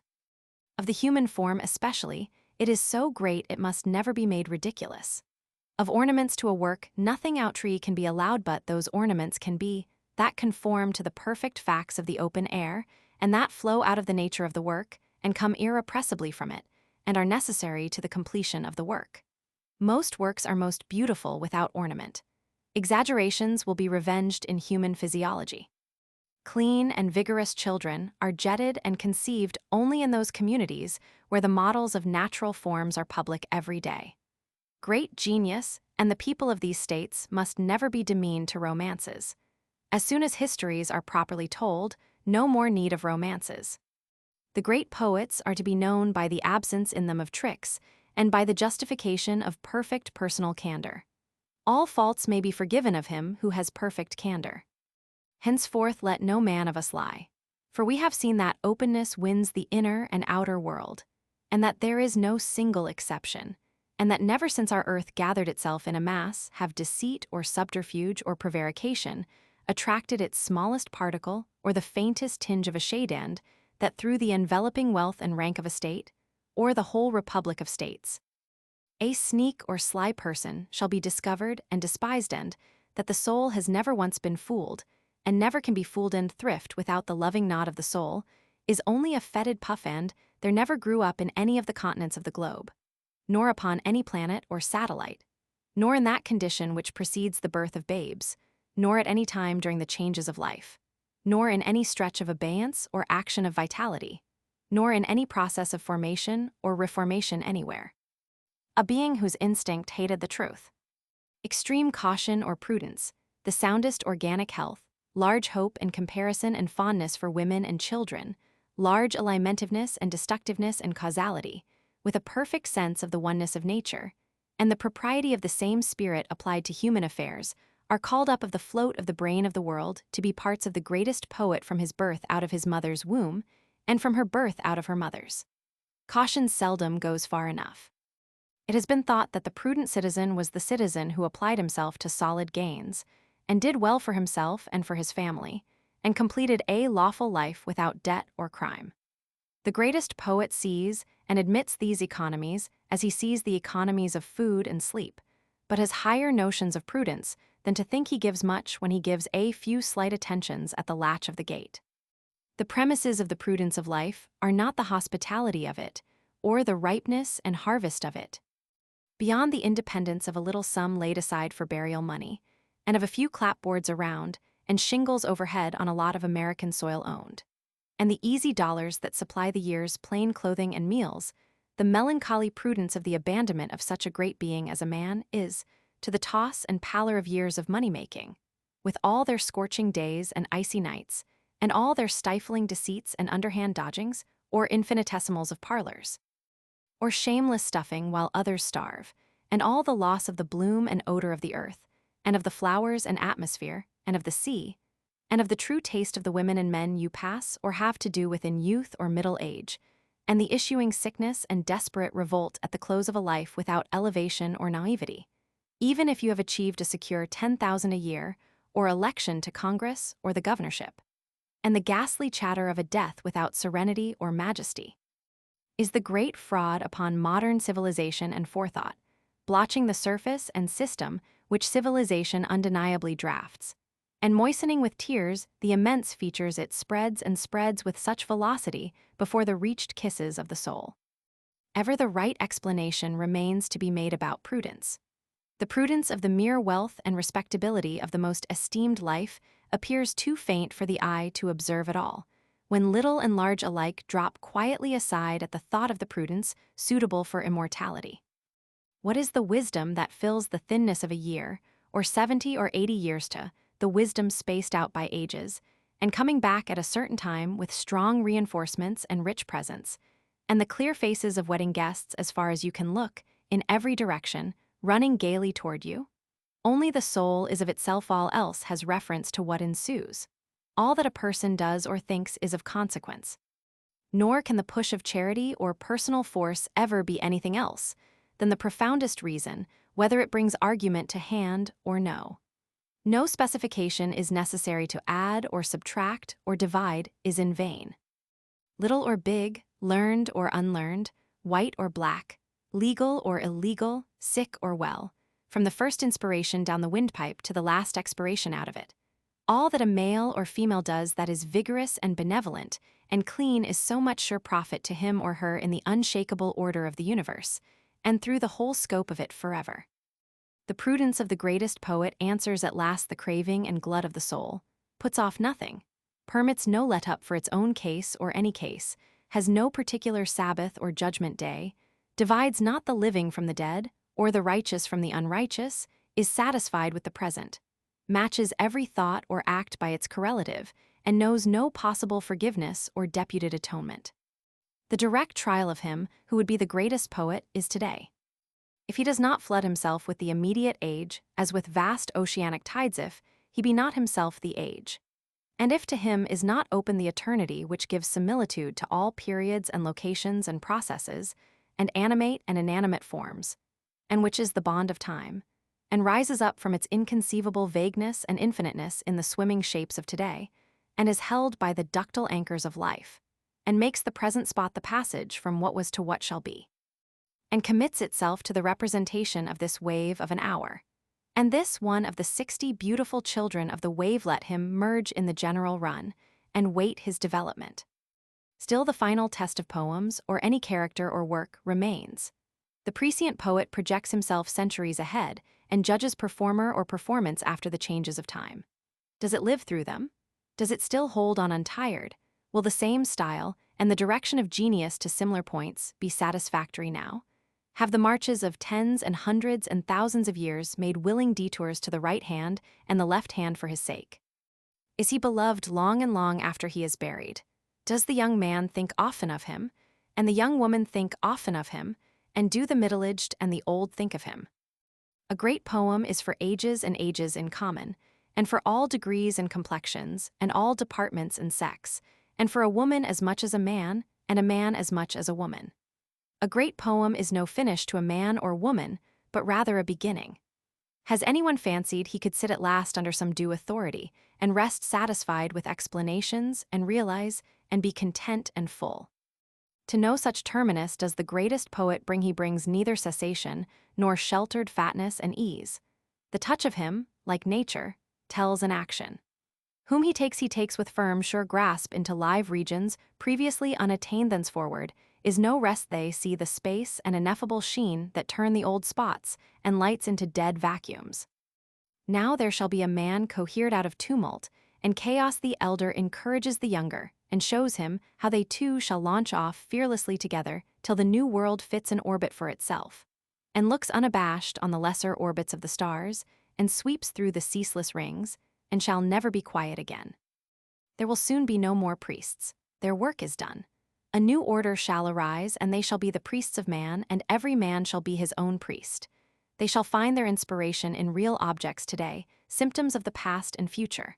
They shall not deign to defend immortality or God, or the perfection of things, or liberty, or the exquisite beauty and reality of the soul. They shall arise in America and be responded to from the remainder of the earth. The English language befriends the grand American expression. It is brawny enough, and limber and full enough. On the tough stock of a race who, through all change of circumstance, was never without the idea of political liberty, which is the animus of all liberty, it has attracted the terms of daintier and gayer and subtler and more elegant tongues. It is the powerful language of resistance. It is the dialect of common sense. It is the speech of the proud and melancholy races, and of all who aspire. It is the chosen tongue to express growth, faith, self-esteem, freedom, justice, equality, friendliness, amplitude, prudence, decision, and courage. It is the medium that shall well-nigh express the inexpressible.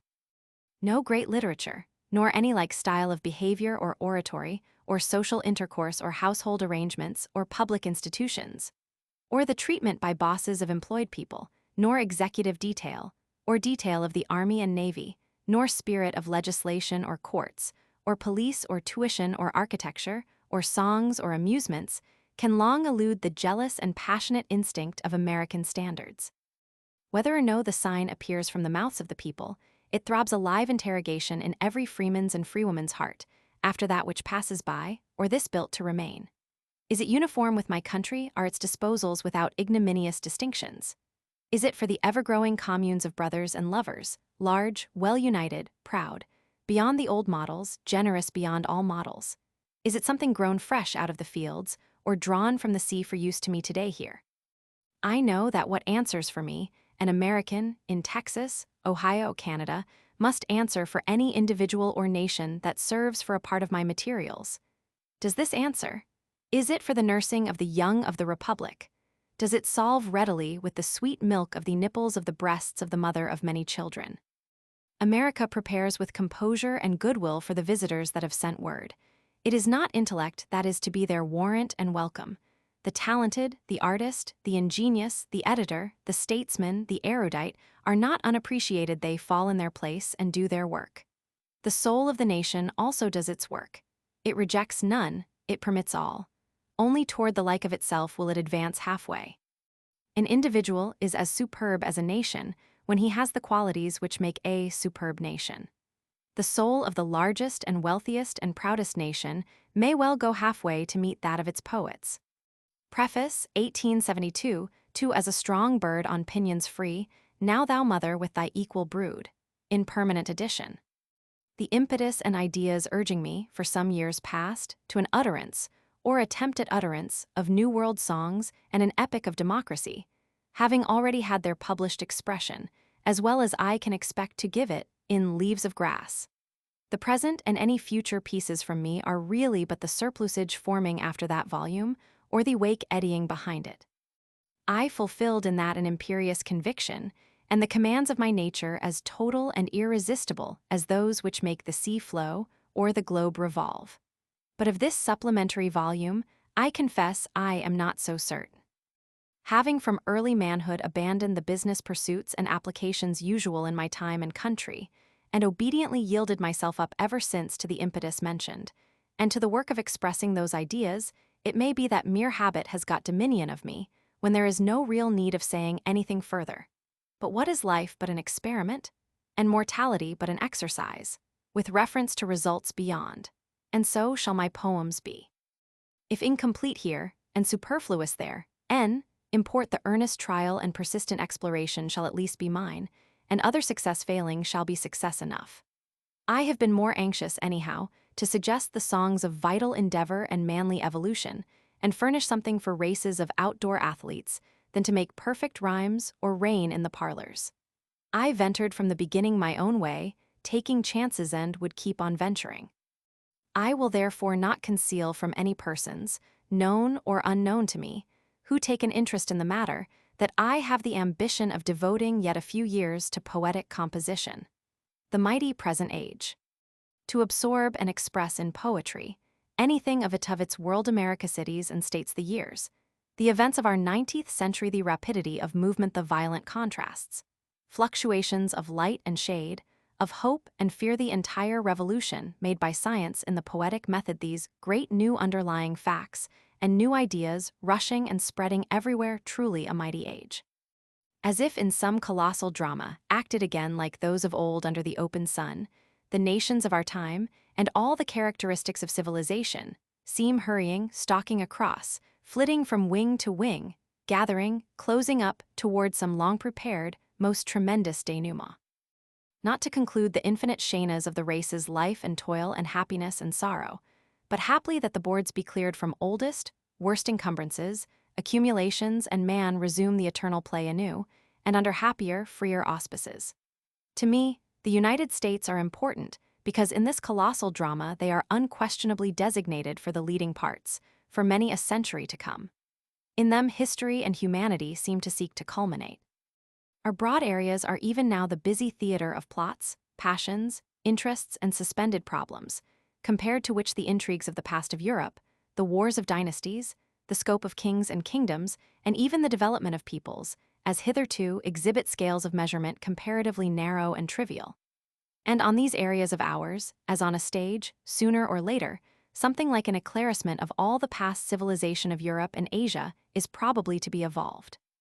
The leading parts, not to be acted, emulated here by us again, that role till now foremost in history not to become a conqueror nation, or to achieve the glory of mere military, or diplomatic or commercial superiority, but to become the grand producing land of nobler men and women of copious races, cheerful, healthy, tolerant, free to become the most friendly nation.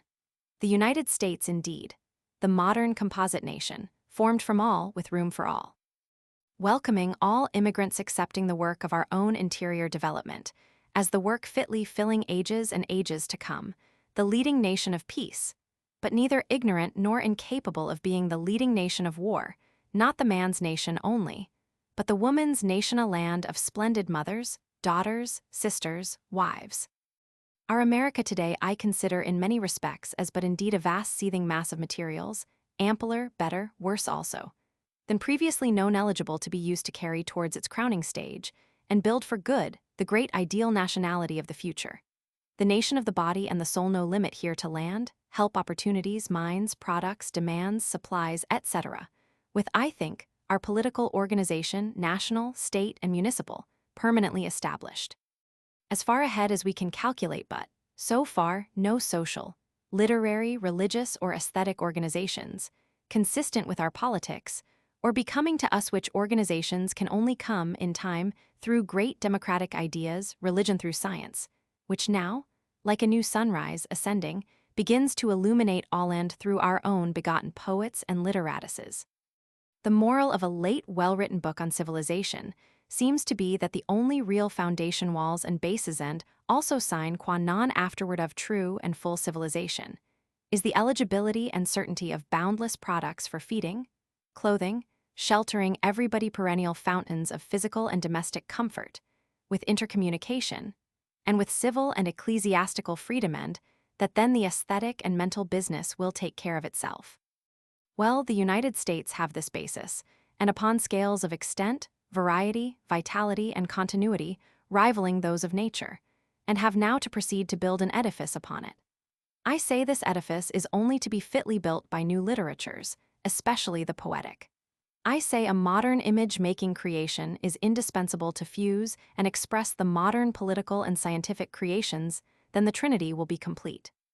When I commenced, years ago, elaborating the plan of my poems, and continued turning over that plan, and shifting it in my mind through many years, from the age of 28 to 35, experimenting much and writing and abandoning much, one deep purpose underlay the others, and has underlain it and its execution ever since, and that has been the religious purpose.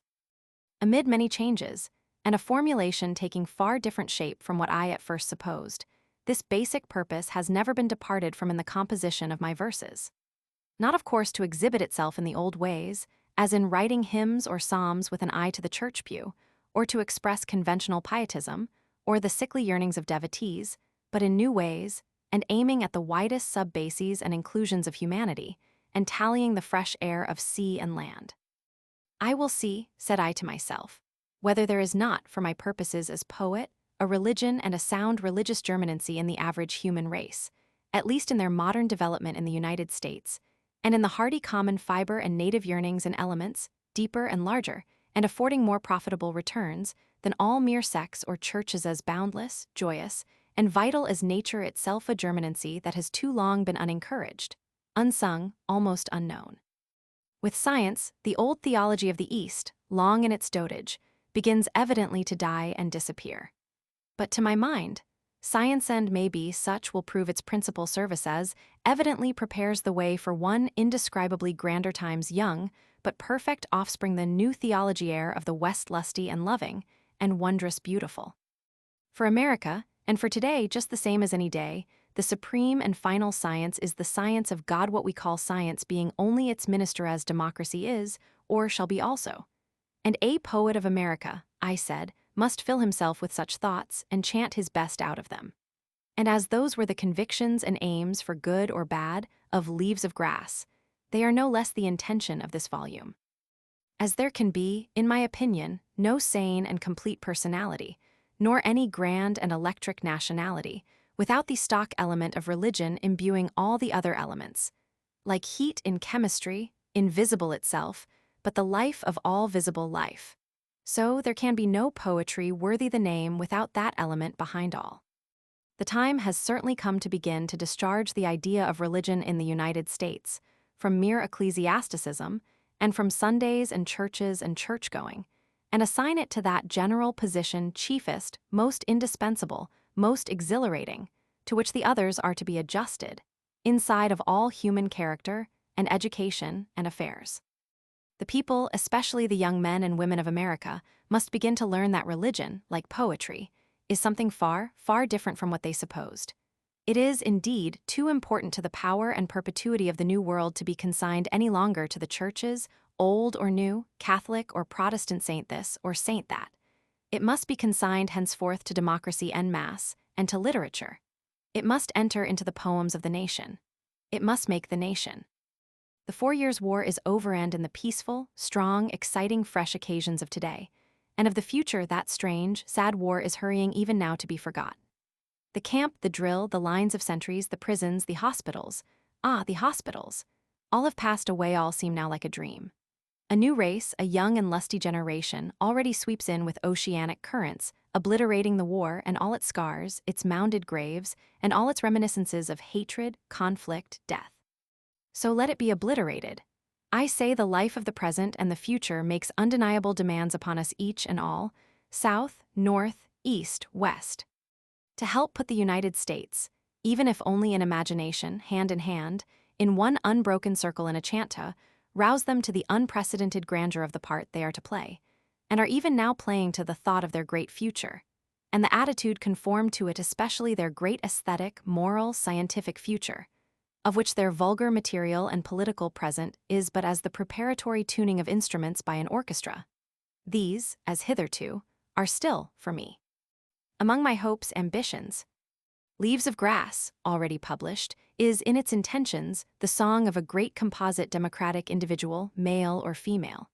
And following on and amplifying the same purpose, I suppose I have in my mind to run through the chants of this volume, if ever completed, the thread voice, more or less audible, of an aggregated, inseparable, unprecedented, vast, composite, electric democratic nationality. Purposing then to still fill out from time to time through years to come the following volume, unless prevented.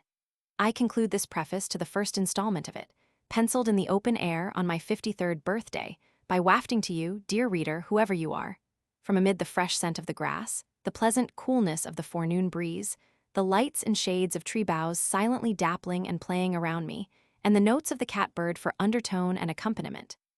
My true goodwill and love. W. W. Washington, D.C., May 31, 1872. Note: the problems of the achievements of this crowning stage through future first-class national singers, orators, artists, and others of creating in literature an imaginative new world. The correspondent and counterpart of the current scientific and political new world's end, the perhaps distant, but still delightful prospect. For our children, if not in our own day, of delivering America, and indeed all Christian lands everywhere, from the thin, moribund, and watery, but appallingly extensive nuisance of conventional poetry by putting something really alive and substantial in its place I have undertaken to grapple with, and argue, in the preceding democratic vistas. Preface, 1876, to the 2-volume Centennial Edition of Leaves of Grass and Two Rivulets. At the 11th hour, under grave illness, I gather up the pieces of prose and poetry left over since publishing, a while since my first and main volume, Leaves or Grass Pieces, here some new, some old, nearly all of them, somber as many are, making this almost death's book, composed in bygone atmospheres of perfect health and preceded by the freshest collection, the little Two Rivulets. Now send them out, embodied in the present melange, partly as my contribution and outpouring to celebrate, in some sort, the feature of the time, the first centennial of our New World nationality, and then as chyle and nutriment to that moral, indissoluble union, equally representing all, and the mother of many coming centennials. And e'en for flush and proof of our America for reminder, just as much, or more, in moods of towering pride and joy, I keep my special chance of death and immortality to stamp the coloring finish of all, present and past. For terminus and temper to all, they were originally written, and that shall be their office at the last. For some reason not explainable or definite to my own mind, yet secretly pleasing and satisfactory to a tie, have not hesitated to embody in, and run through the volume, two altogether distinct veins or strata-politics for one, and for the other the pensive thought of immortality. Thus, too, the prose and poetic, the dual forms of the present book. The volume, therefore, after its minor episodes, probably divides into these two, at first sight far diverse, veins of topic and treatment. 3 points in especial have become very dear to me, and all through I seek to make them again and again, in many forms and repetitions, as will be seen. One, that the true growth characteristics of the democracy of the New World are henceforth to radiate in superior literary, artistic, and religious expressions, far more than in its republican forms, universal suffrage, and frequent elections, though these are unspeakably important. 2. That the vital political mission of the United States is to practically solve and settle the problem of two sets of rights: the fusion, thorough compatibility, and junction of individual state prerogatives, with the indispensable necessity of centrality and oneness. The national identity power the sovereign union, relentless, permanently comprising all, and over all, and in that never yielding an inch. Then 3D.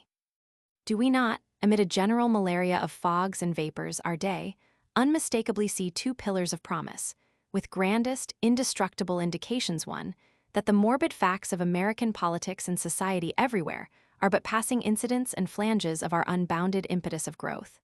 Weeds, annuals of the rank, rich soil, not central, enduring, perennial things. The other, that all the hitherto experience of the states, their first century, has been but preparation, adolescence, and that this union is only now and henceforth, i.e., since the Secession War, to enter on its full democratic career. Of the whole, poems and prose, not attending at all to chronological order, and with original dates and passing allusions in the heat and impression of the hour, left shuffled in and undisturbed. The chants of Leaves of Grass, my former volume, yet serve as the indispensable deep soil or basis out of which, and out of which only, could come the roots and stems more definitely indicated by these later pages. While that volume radiates physiology alone, the present one, though of the like origin in the main, more palpably doubtless shows the pathology which was pretty sure to come in time from the other. In that former and main volume, composed in the flush of my health and strength, from the age of 30 to 50 years, I dwelt on birth and life, clothing my ideas in pictures, days, transactions of my time, to give them positive place, identity saturating them with that vehemence of pride and audacity of freedom necessary to loosen the mind of still-to-be-formed America from the accumulated folds, the superstitions, and all the long, tenacious and stifling anti-democratic authorities of the Asiatic and European pasmi, enclosing purport being to express, above all artificial regulation and aid, the eternal bodily composite, cumulative, natural character of oneself. Estimating the American Union as so far, and for some time to come, in its yet formative condition, I bequeath poems and essays as nutriment and influences to help truly assimilate and harden, and especially to furnish something toward what the states most need of all, and which seems to me yet quite unsupplied in literature, namely, to show them, or begin to show them, themselves distinctively, and what they are for. For though perhaps the main points of all ages and nations are points of resemblance, and, even while granting evolution, are substantially the same, there are some vital things in which this republic, as to its individualities, and as a compacted nation, is to specially stand forth and culminate modern humanity. And these are the very things at least morally and mentally knows, though, curiously enough, it is at the same time faithfully acting upon them. I count with such absolute certainty on the great future of the United States, different from, though founded on, the past, that I have always invoked that future, and surrounded myself with it, before or while singing my songs. As ever, all tends to followings. America, too, is a prophecy. What, even of the best and most successful, would be justified by itself alone? By the present or the material ostent alone? Of men or states, few realize how much they live in the future. That rising like pinnacles gives its main significance to all you and I are doing today. Without it, there were little meaning in lands or poems, little purport in human lives. All ages, all nations and states have been such prophecies, but were any former ones with prophecy so broad, so clear, as our times, our lands as those of the West? Without being a scientist, I have thoroughly adopted the conclusions of the great savants and experimentalists of our time and of the last 100 years, and they have interiorly tinged the chyle of all my verse, for purposes beyond. Following the modern spirit, the real poems of the present, ever solidifying and expanding into the future, must vocalize the vastness and splendor and reality with which scientism has invested man and the universe. All that is called creation, and must henceforth launch humanity into new orbits, consonant with that vastness, splendor, and reality, unknown to the old poems, like new systems of orbs, balanced upon themselves, revolving in limitless space, more subtle than the stars. Poetry, so largely hitherto and even at present wedded to children's tales, and to mere amorousness, upholstery, and superficial rhyme, will have to accept, and while not denying the past, nor the themes of the past, will be revivified by this tremendous innovation, the cosmic spirit, which must henceforth, in my opinion, be the background and underlying impetus, more or less visible, of all first-class songs. Only, for me, at any rate in all my prose and poetry, joyfully accepting modern science and loyally following it without the slightest hesitation, there remains ever recognized still a higher flight, a higher fact, the eternal soul of man, of all else too, the spiritual, the religious, which it is to be the greatest office of scientism, in my opinion, and of future poetry also, to free from fables, crudities, and superstitions, and launch forth in renewed faith and scope 100-fold. To me, the worlds of religiousness, of the conception of the divine, and of the ideal, though mainly latent, are just as absolute in humanity and the universe as the world of chemistry, or anything in the objective worlds. To me, the prophet and the bard shall yet maintain themselves in higher circles, yet shall mediate to the modern, to democracy interpret yet to them, God and eidolons. To me, the crown of savantism is to be that it surely opens the way for a more splendid theology and for ampler and diviner songs. No year nor even century will settle this. There is a phase of the real, lurking behind the real, which it is all for. There is also in the intellect of man, in time, far in prospective recesses, a judgment, a last appellate court, which will settle it. In certain parts in these flights, or attempting to depict or suggest them, I have not been afraid of the charge of obscurity, in either of my 2 volumes, because human thought, poetry, or melody must leave dim escapes and outlets, must possess a certain fluid, aerial character, akin to space itself, obscure to those of little or no imagination, but indispensable to the highest purposes. Poetic style, when addressed to the soul, is less definite form, outline, sculpture, and becomes vista, music, half-tints, and even less than half-tints. True, it may be architecture, but again it may be the forest wildwood, or the best effect thereof at twilight, the waving oaks and cedars in the wind, and the impalpable odor. Finally, as I have lived in fresh lands, inchoate, and in a revolutionary age, future founding, I have felt to identify the points of that age, these lands, in my recitatives, altogether in my own way. Thus my form has strictly grown from my purports and facts, and is the analogy of them. Within my time, the United States have emerged from nebulous vagueness and suspense, to full orbic, though varied. Decision have done the deeds and achieved the triumphs of half a score of centuries and are henceforth to enter upon their real history the way being now, i.e. since the result of the Secession War, cleared of death-threatening impedimenta, and the free areas around and ahead of us assured and certain, which were not so before, the past century being but preparations. Trial voyages and experiments of the ship, before her starting out upon deep water. In estimating my volumes, the world's current times and deeds, and their spirit, must be first profoundly estimated. Out of the 100 years just ending, 1776-1876, with their genesis of inevitable willful events and new experiments and introductions, and many unprecedented things of war and peace, to be realized better, perhaps only realized, at the remove of a century hence. Out of that stretch of time, and especially out of the immediately preceding 25 years, 1850-75, with all their rapid changes, innovations, and audacious movements. And bearing their own inevitable willful birthmarks, the experiments of my poems, too, have found genesis. WW. Notes. Passage to India. As in some ancient legend play, to close the plot and the hero's career, there is a farewell gathering on ship's deck and on shore, a loosing of hawsers and ties, a spreading of sails to the winda, starting out on unknown seas, to fetch up no one knows whither, to return no more, and the curtain falls. And there is the end of it. So I have reserved that poem, with its cluster, to finish and explain much that without them would not be explained, and to take leave and escape for good from all that has preceded them. Then probably Passage to India and its cluster are but freer vent and fuller expression to what, from the first, and so on throughout, more or less lurks in my writings, underneath every page, every line, everywhere. I am not sure, but the last enclosing sublimation of race or poem is what it thinks of death. After the rest has been comprehended and said, even the grandest after those contributions to mightiest nationality, or to sweetest song, or to the best personalism, male or female, have been gleaned from the rich and varied themes of tangible life, and have been fully accepted and sung. And the pervading fact of visible existence, with the duty it devolves, is rounded and apparently completed. It still remains to be really completed by suffusing through the whole and several. That other pervading invisible fact, so large a part, is it not the largest part of life here, combining the rest, and furnishing, for person or state, the only permanent and unitary meaning to all, even the meanest life, consistently with the dignity of the universe, in time.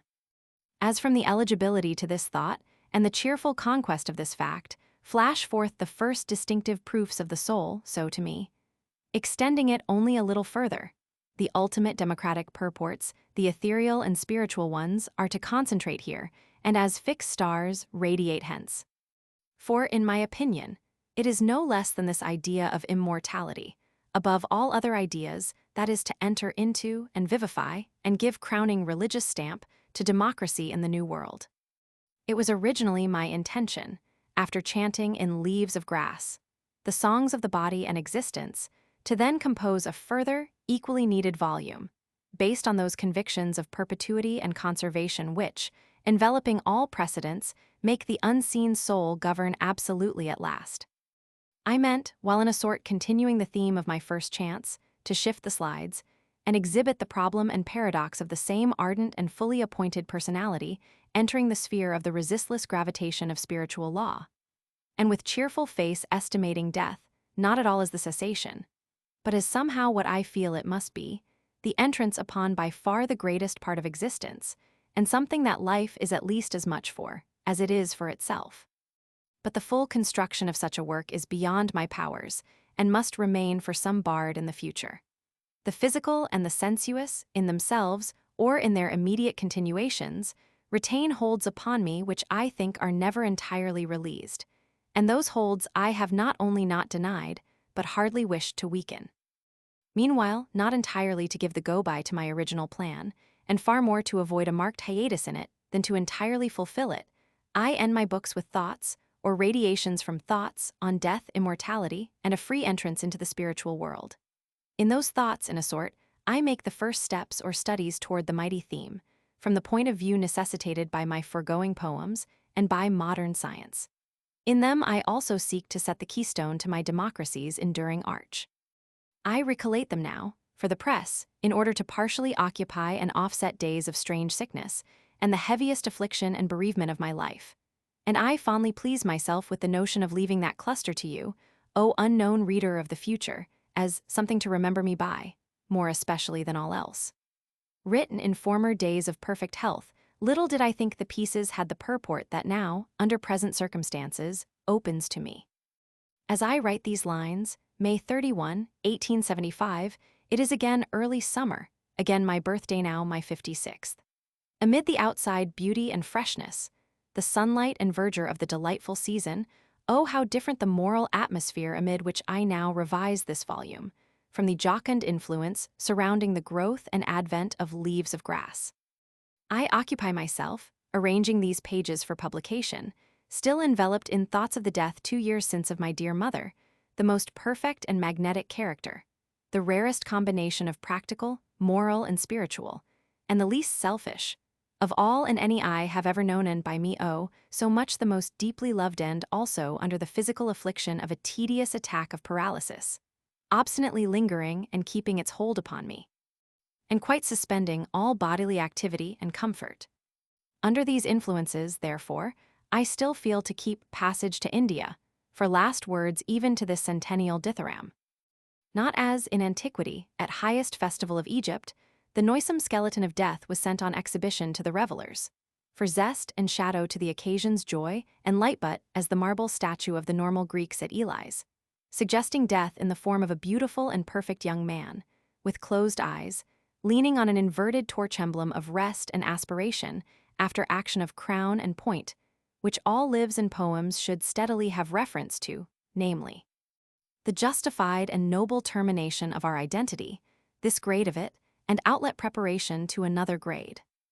Namely, a character, making most of common and normal elements, to the superstructure of which not only the precious accumulations of the learning and experiences of the old world, and the settled social and municipal necessities and current requirements, so long a building, shall still faithfully contribute, but which at its foundations, and carried up thence, and receiving its impetus from the democratic spirit, and accepting its gauge in all departments from the democratic formulas, shall again directly be vitalized by the perennial influences of nature at first hand, and the old heroic stamina of nature, the strong air of prairie and mountain, the dash of the briny sea, the primary antiseptics of the passions, in all their fullest heat and potency, of courage, rankness, amativeness, and of immense pride. Not to lose at all, therefore, the benefits of artificial progress and civilization, but to reoccupy for Western tenancy the oldest though ever fresh fields, and reap from them the savage and sane nourishment indispensable to a hardy nation, and the absence of which, threatening to become worse and worse, is the most serious lack and defect today of our New World literature.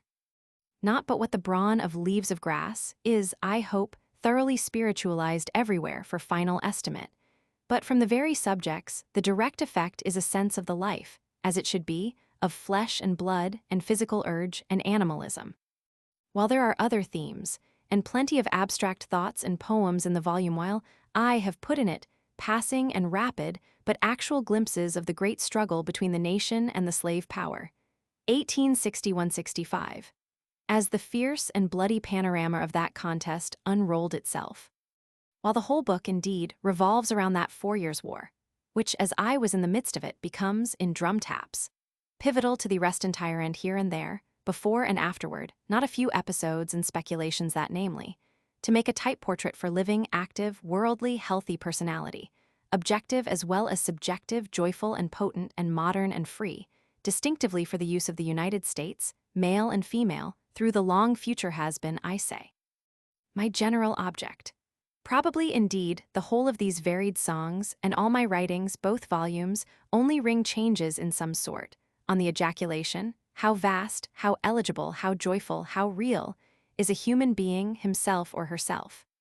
Though from no definite plan at the time, I see now that I have unconsciously sought, by indirections at least as much as directions, to express the whirls and rapid growth and intensity of the United States, the prevailing tendency and events of the 19th century, and largely the spirit of the whole current world, my time.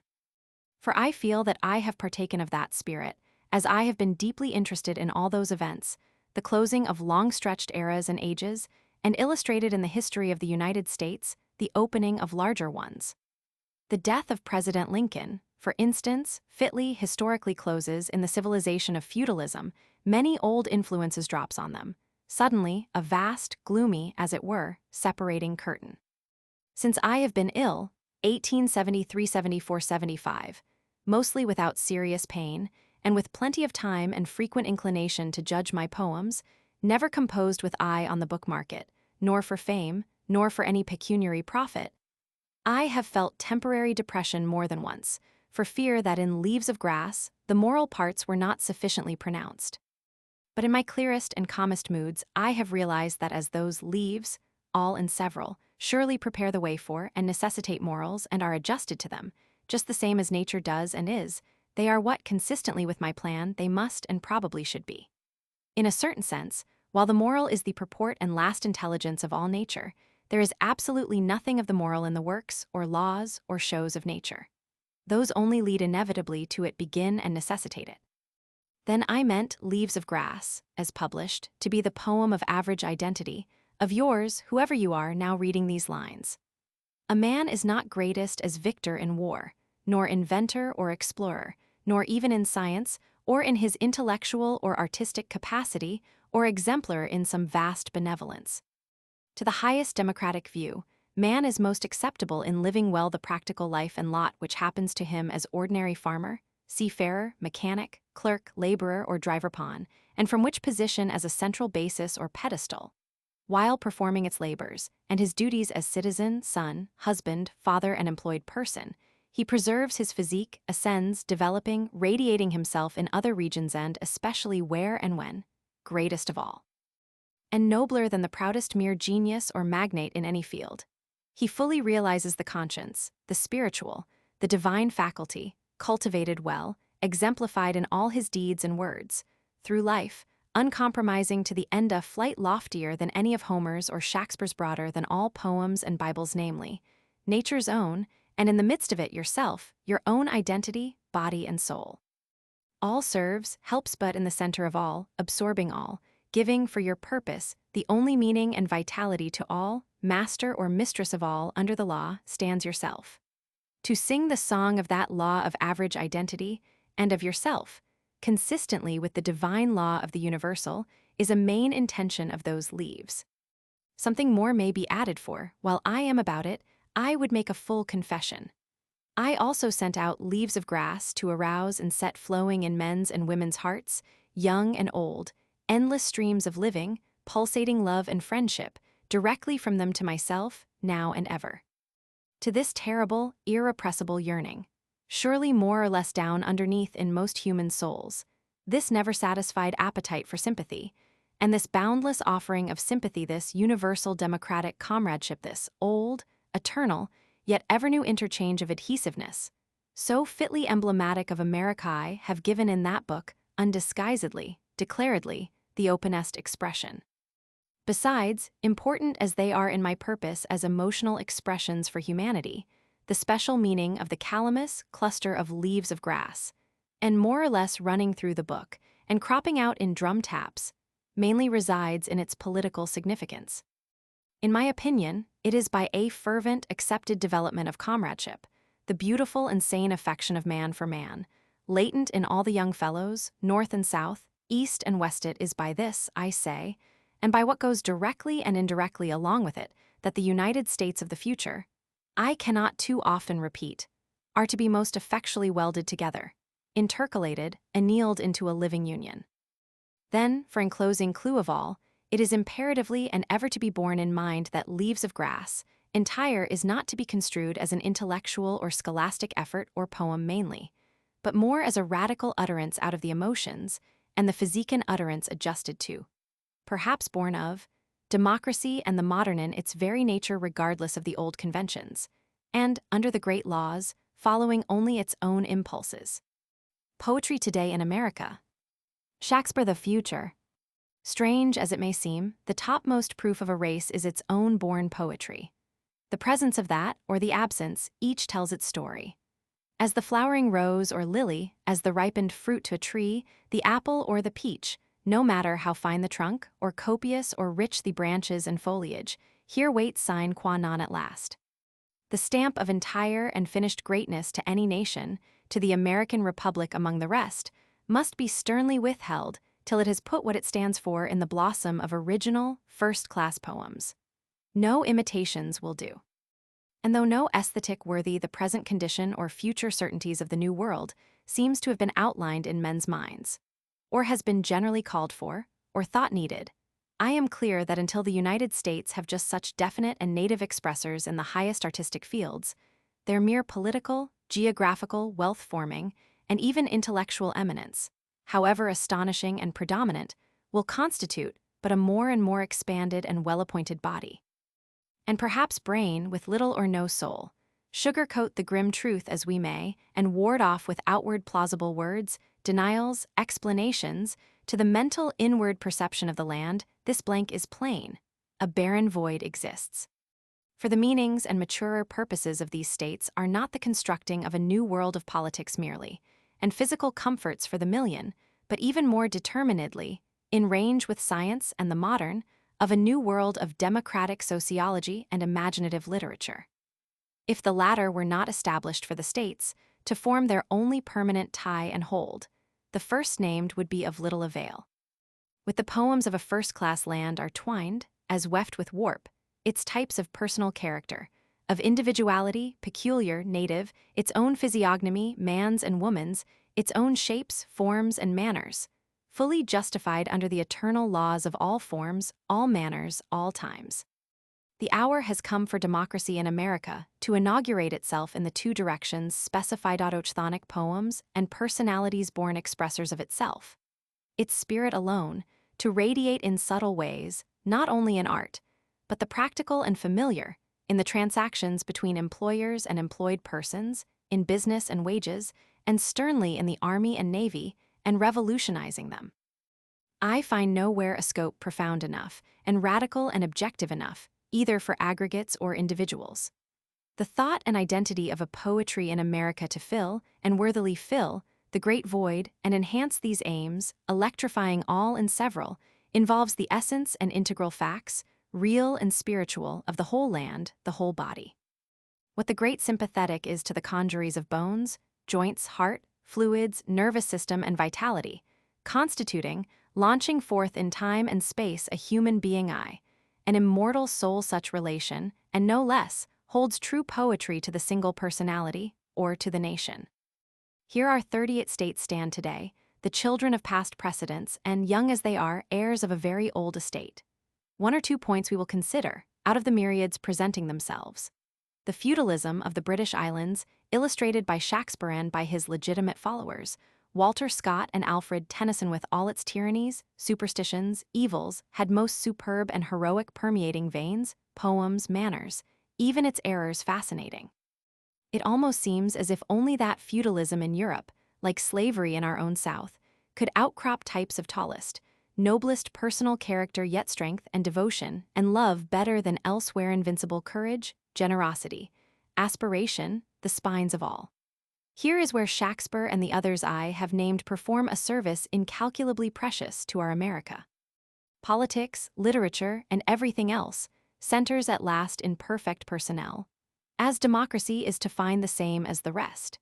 And here feudalism is unrivaled, here the rich and highest rising lessons it bequeaths us a mass of foreign nutriment, which we are to work over, and popularize and enlarge, and present again in our own growths. Still there are pretty grave and anxious drawbacks, jeopardies, fears. Let us give some reflections on the subject, a little fluctuating, but starting from one central thought and returning there again. 2 or 3 curious results may plow up. As in the astronomical laws, the very power that would seem most deadly and destructive turns out to be latently conservative of longest, vastest future births and lives. We will for once briefly examine the just named authors solely from a Western point of view. It may be, indeed, that we shall use the sun of English literature, and the brightest current stars of his system, mainly as pegs to hang some cogitations on, for home inspection.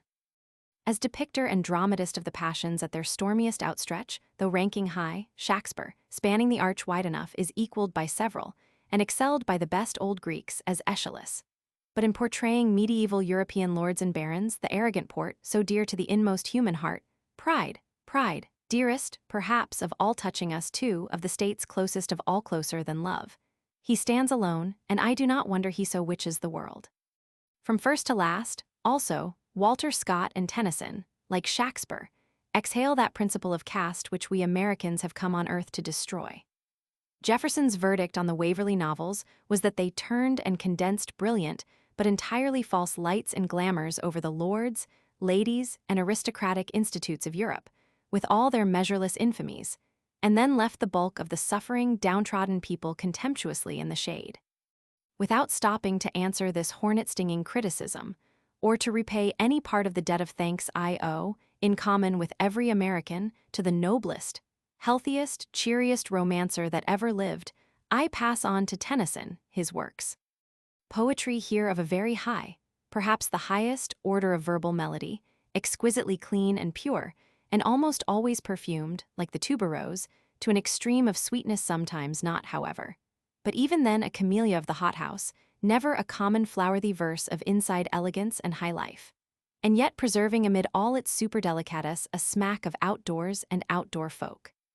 The old Norman lordhood quality here, too, crossed with that Saxon fibre from which twain the best current stock of England springs poetry, that revels above all things in traditions of knights and chivalry, and deeds of daring-do. The odor of English social life in its highest range, a melancholy, affectionate, very manly, but dainty breed pervading the pages like an invisible scent. The idleness, the traditions, the mannerisms, the stately ennui. The yearning of love like a spinal marrow inside of all, the costumes brocade and satin. The old houses and furniture solid oak, no mere veneering the moldy secrets everywhere.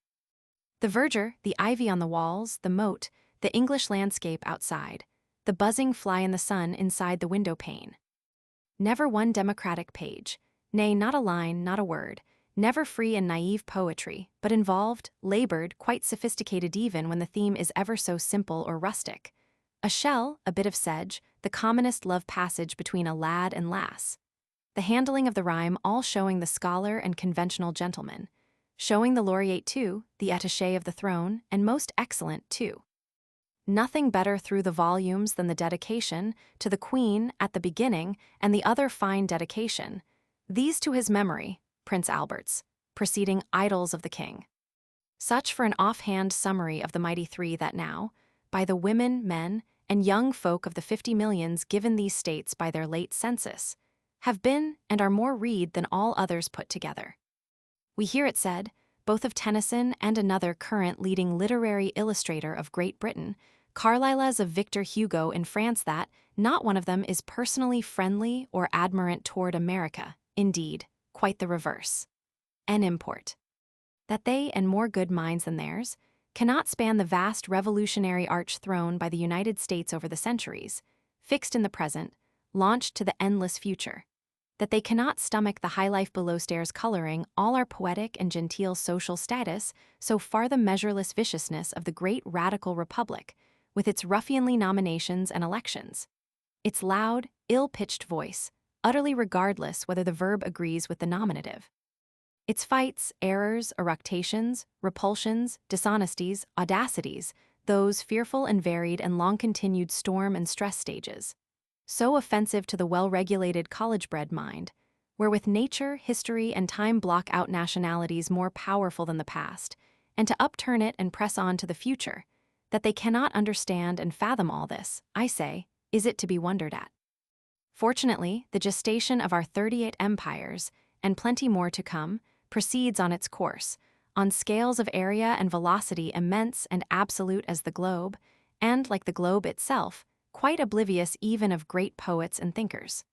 But we can by no means afford to be oblivious of them. The same of feudalism, its castles, courts, etiquettes, personalities, however they or the spirits of them hovering in the air might scowl and glower at such removes as current Kansas or Kentucky life informs, the latter may by no means repudiate or leave out the former. Allowing all the evil that it did, we get, here and today, a balance of good out of its reminiscence almost beyond price.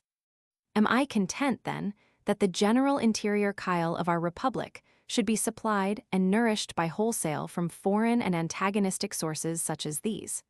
Let me answer that question briefly. Years ago, I thought Americans ought to strike out separate and have expressions of their own in highest literature. I think so still, and more decidedly than ever. But those convictions are now strongly tempered by some additional points, perhaps the results of advancing age or the reflection of invalidism. I see that this world of the West, as part of all, fuses inseparably with the East, and with all, as time does the ever-new yet old human race, the same subject continued, as the novels of our grandfathers had it for chapter heads. If we are not to hospitably receive and complete the inaugurations of the old civilizations, and change their small scale to the largest, broadest scale, what on earth are we for? The currents of practical business in America, the rude, coarse, tussling facts of our lives, and all their daily experiences, need just the precipitation and tincture of this entirely different fancy world of lulling, contrasting, even feudalistic, anti-republican poetry and romance. On the enormous outgrowth of our unloosed individualities, and the rank, self-assertion of humanity here may well fall these grace-persuading, recherché influences. We first require that individuals and communities shall be free, then surely comes a time when it is requisite that they shall not be too free. Although to such results in the future, I look mainly for a great poetry native to us, these importations till then will have to be accepted, such as they are, and thankful they are no worse. The inmost spiritual currents of the present time curiously revenge and check their own compelled tendency to democracy, and absorption in it, by marked leanings to the past-by reminiscences in poems, plots, operas, novels, to a far-off, contrary, deceased world, as if they dreaded the great vulgar gulf tides of today. Then what has been 50 centuries growing, working in, and accepted as crowns and apices for our kind, is not going to be pulled down and discarded in a hurry. It is, perhaps, time we paid our respects directly to the honorable party, the real object of these preambles, but we must make reconnaissance a little further still. Not the least part of our lesson were to realize the curiosity and interest of friendly foreign experts, and how our situation looks to them. American poetry, says the London Times, is the poetry of apt pupils, but it is afflicted from first to last with a fatal want of raciness. Bryant has been long passed as a poet by Professor Longfellow, but in Longfellow, with all his scholarly grace and tender feeling, the defect is more apparent than it was in Bryant. Mr. Lowell can overflow with American humor when politics inspire his muse, but in the realm of pure poetry, he is no more American than a Newdigate Prize man. Joaquin Miller's verse has fluency and movement and harmony, but as for the thought, his songs of the Sierras might as well have been written in Holland. Unless in a certain very slight contingency, the Times says, American verse, from its earliest to its latest stages, seems an exotic, with an exuberance of gorgeous blossom, but no principle of reproduction. That is the very note and test of its inherent want. Great poets are tortured and massacred by having their flowers of fancy gathered and gummed down in the hortus siccus of an anthology. American poets show better in an anthology than in the collected volumes of their works. Like their audience, they have been unable to resist the attraction of the vast orbit of English literature. They may talk of the primeval forest, but it would generally be very hard from internal evidence to detect that they were writing on the banks of the Hudson rather than on those of the Thames. In fact, they have caught the English tone and air and mood only too faithfully, and are accepted by the superficially cultivated English intelligence as readily as if they were English-born. Americans themselves confess to a certain disappointment that a literary curiosity and intelligence, so diffused, have not taken up English literature at the point at which America has received it, and carried it forward and developed it with an independent energy. But like reader, like poet. Both show the effects of having come into an estate they have not earned. A nation of readers has required of its poets a diction and symmetry of form equal to that of an old literature like that of Great Britain, which is also theirs. No ruggedness, however racy, would be tolerated by circles which, however superficial their culture, read Byron and Tennyson. The English critic, though a gentleman and a scholar and friendly withal, is evidently not altogether satisfied. Perhaps he is jealous, and wins up by saying, for the English language to have been enriched with a national poetry which was not English but American would have been a treasure beyond price, with which, as whet and foil, we shall proceed to ventilate more definitely no doubt willful opinions. Leaving unnoticed at present the great masterpieces of the antique, or anything from the Middle Ages, the prevailing flow of poetry for the last 50 or 80 years, and now at its height, has been and is, like the music, an expression of mere surface melody within narrow limits, and yet, to give it its due, perfectly satisfying to the demands of the ear, of wondrous charm, of smooth and easy delivery, and the triumph of technical art. Above all things, it is fractional and select. It shrinks with aversion from the sturdy, the universal, and the democratic. The poetry of the future, a phrase open to sharp criticism and not satisfactory to me but significant, and I will use it. The poetry of the future aims at the free expression of emotion, which means far, far more than appears at first, and to arouse and initiate more than to define or finish. Like all modern tendencies, it has direct or indirect reference continually to the reader, to you or me, to the central identity of everything, the mighty ego. Byron's was a vehement dash, with plenty of impatient democracy, but lurid and introverted amid all its magnetism. Not at all the fitting, lasting song of a grand, secure, free, sunny race. It is more akin, likewise, to outside life and landscape, returning mainly to the antique feeling, real sun and gale, and woods and shores to the elements themselves, not sitting at ease in parlor or library listening to a good tale of them, told in good rhyme.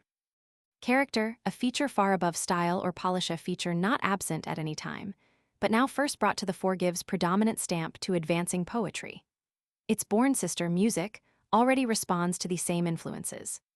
The music of the present, Wagner's, Gounod's, even the later Verdi's, all tends toward this free expression of poetic emotion, and demands a vocalism totally unlike that required for Rossini's splendid roulades or Bellini's suave melodies. Is there not even now, indeed, an evolution, a departure from the masters? Venerable and unsurpassable after their kind, as are the old works, and always unspeakably precious as studies, for Americans more than any other people. Is it too much to say that by the shifted combinations of the modern mind, the whole underlying theory of first-class verse has changed? Formerly, during the period termed classic, says Saint Beuve, when literature was governed by recognized rules, he was considered the best poet who had composed the most perfect work, the most beautiful poem, the most intelligible, the most agreeable to read, the most complete in every respect, the Aeneid, the Jerusalem, a fine tragedy. Today, something else is wanted. For us, the greatest poet is he who in his works most stimulates the reader's imagination and reflection, who excites him the most himself to poetize. The greatest poet is not he who has done the best. It is he who suggests the most. He, not all of whose meaning is at first obvious, and who leaves you much to desire, to explain, to study, much to complete in your turn. The fatal defects our American singers labor under are subordination of spirit, an absence of the concrete and of real patriotism, and in excess that modern aesthetic contagion a queer friend of mine calls the beauty disease. The immoderate taste for beauty and art, says Charles Baudelaire, leads men into monstrous excesses. In minds imbued with a frantic greed for the beautiful, all the balances of truth and justice disappear. There is a lust, a disease of the art faculties, which eats up the moral like a cancer. Of course, by our plentiful verse writers there is plenty of service performed, of a kind, nor need we go far for a tally. We see in every polite circle a class of accomplished, good-natured persons. Society, in fact, could not get on without them. Fully eligible for certain problems, times, and duties, to mix eggnog, to mend the broken spectacles, to decide whether the stewed eels shall precede the sherry or the sherry the stewed eels, to eke out Mrs. A. B's parlor tableau with monk, Jew, lover, Puck, Prospero, Caliban, or what not, and to generally contribute and gracefully adapt their flexibilities and talents. In those ranges, to the world's service. But for real crises, great needs and pulls, moral or physical, they might as well have never been born. Or the accepted notion of a poet would appear to be a sort of male odalisque, singing or piano playing a kind of spiced ideas, second-hand reminiscences, or toying late hours at entertainments, in rooms stifling with fashionable scent. I think I haven't seen a new published, healthy, bracing, simple lyric in 10 years. Not long ago, there were verses in each of 3 fresh monthlies, from leading authors, and in every one the whole central motif, perfectly serious, was the melancholiness of a marriageable young woman who didn't get a rich husband, but a poor one. Besides its tonic and al fresco physiology, relieving such as this, the poetry of the future will take on character in a more important respect. Science, having extirpated the old stock fables and superstitions, is clearing a field for verse, for all the arts, and even for romance, 100-fold ampler and more wonderful, with the new principles behind. Republicanism advances over the whole world. Liberty, with law by her side, will one day be paramount, will at any rate be the central idea. Then only for all the splendor and beauty of what has been, or the polish of what is then, only will the true poets appear, and the true poems. Not the satin and patchouli of today, not the glorification of the butcheries and wars of the past, nor any fight between deity on one side and somebody else on the other, not Milton, not even Shakespeare's plays. grand as they are. Entirely different and hitherto unknown classes of men, being authoritatively called for in imaginative literature, will certainly appear. What is hitherto most lacking, perhaps most absolutely indicates the future. Democracy has been hurried on through time by measureless tides and winds, resistless as the revolution of the globe, and as far-reaching and rapid. But in the highest walks of art, it has not yet had a single representative worthy of it anywhere upon the earth. Never had real bard a task more fit for sublime ardor and genius than to sing worthily the songs these states have already indicated. Their origin, Washington, 76, the picturesqueness of old times, the War of 1812 and the sea fights. The incredible rapidity of movement and breadth of area to fuse and compact the South and North, the East and West, to express the native forms, situations, scenes, from Montauk to California, and from the Saguenay to the Rio Grande, though working out on such gigantic scales, and with such a swift and mighty play of changing light and shade, of the great problems of man and freedom, how far ahead of the stereotyped plots, or gem-cutting, or tales of love, or wars of mere ambition. Our history is so full of spinal, modern, germinal subjects, one above all. What the ancient siege of Ilium, and the puissance of Hector's and Agamemnon's warriors proved to Hellenic art and literature, and all art and literature since, may prove the war of attempted secession of 1861-65 to the future aesthetics, drama, romance, poems of the United States.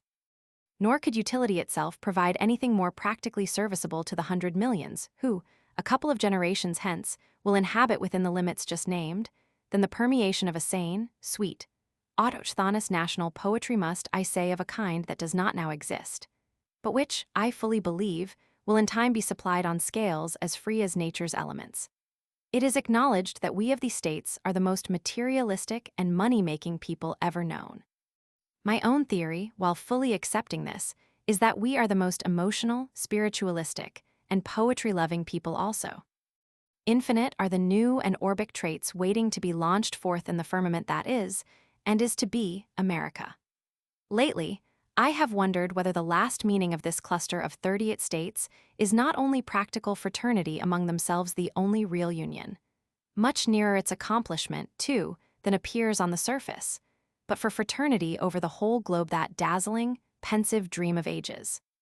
Indeed, the peculiar glory of our lands, I have come to see or expect to see, not in their geographical or republican greatness, nor wealth or products, nor military or naval power, nor special, eminent names in any department, to shine with or outshine foreign special names in similar departments, but more and more in a vaster, saner, more surrounding comradeship, uniting closer and closer not only the American states, but all nations and all humanity.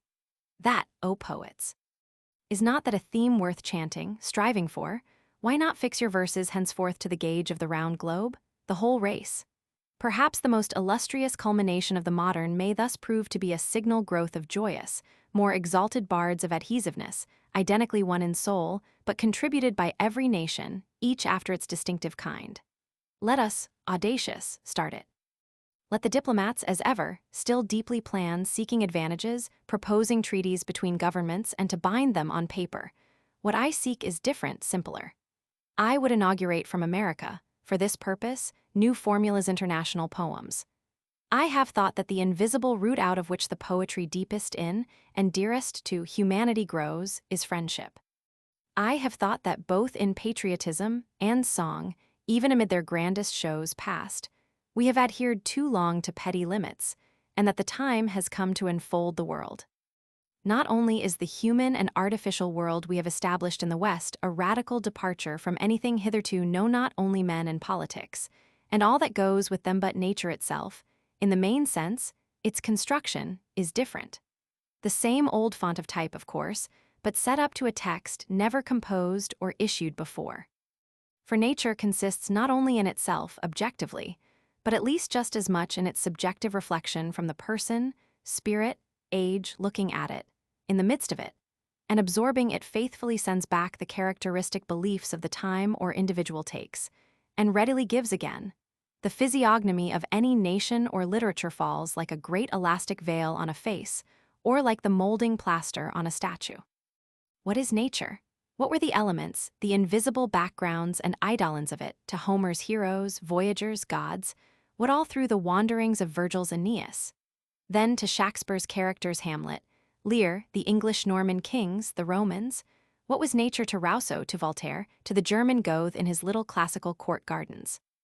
In those presentments in Tennyson, see the Idols of the King, what sumptuous, perfumed, arras gold nature, inimitably described, better than any, fit for princes and knights and peerless ladies wrathful or peaceful, just the same Vivian and Merlin in their strange dalliance, or the death float of Elaine or Geraint and the long journey of his disgraced Enid and himself through the wood, and the wife all day driving the horses. As in all the great imported artworks, treatises systems, from Lucretius down, there is a constantly lurking, often pervading something that will have to be eliminated, as not only unsuited to modern democracy and science in America, but insulting to them and disproved by them. Still, the rule and domain of poetry will always be not the exterior, but interior, not the macrocosm, but microcosm, not nature, but man. I haven't said anything about the imperative need of a race of giant bards in the future, to hold up high to eyes of land and race the eternal antiseptic models, and to dauntlessly confront greed, injustice, and all forms of that wiliness and tyranny whose roots never die. My opinion is that after all the rest is advanced, that is what first-class poets are for. As to their days and occasions, the Hebrew lyrists, Roman Juvenal, and doubtless the old singers of India, and the British Druids, to counteract dangers, immensest ones, already looming in America, measureless corruption in politics, what we call religion, a mere mask of wax or lace. For ensemble, that most cankerous, offensive of all earths shows a vast and varied community. Prosperous and fat with wealth of money and products, and business ventures plenty of mere intellectuality, to and then utterly without the sound, prevailing, moral and aesthetic health action, beyond all the money and mere intellect of the world. Is it a dream of mine that in times to come, west, south, east, north, will silently, surely arise a race of such poets, varied, yet one in soul nor only poets, and of the best, but newer, larger prophets larger than Judea's, and more passionate to meet and penetrate those woes, as shafts of light the darkness. As I write, the last fifth of the 19th century is entered upon, and will soon be waning. Now and for a long time to come, what the United States most need, to give purport definiteness, reason why to their unprecedented material wealth, industrial products, education by rote merely great populousness and intellectual activity, is the central spinal reality, or even the idea of it, of such a democratic band of native-born and bred teachers, artists, litterateurs, tolerant and receptive of importations, but entirely adjusted to the West, to ourselves, to our own days. Combinations, differences, superiorities. Indeed, I am fond of thinking that the whole series of concrete and political triumphs of the Republic are mainly as bases and preparations for half a dozen future poets, ideal personalities, referring not to a special class, but to the entire people, 4 or 5 millions of square miles. Long, long are the processes of the development of a nationality. Only to the rapt vision does the seen become the prophecy of the unseen. Democracy, so far attending only to the real, is not for the real only, but the grandest ideal to justify the modern by that, and not only to equal, but to become by that superior to the past. On a comprehensive summing up of the processes and present and hitherto condition of the United States, with reference to their future and the indispensable precedents to it, my point, below all surfaces and subsoling them, is that the bases and prerequisites of a leading nationality are, first, at all hazards, freedom, worldly wealth and products on the largest and most varied scale, common education and intercommunication, and, in general, the passing through of just the stages and crudities we have passed, or are passing through in the United States.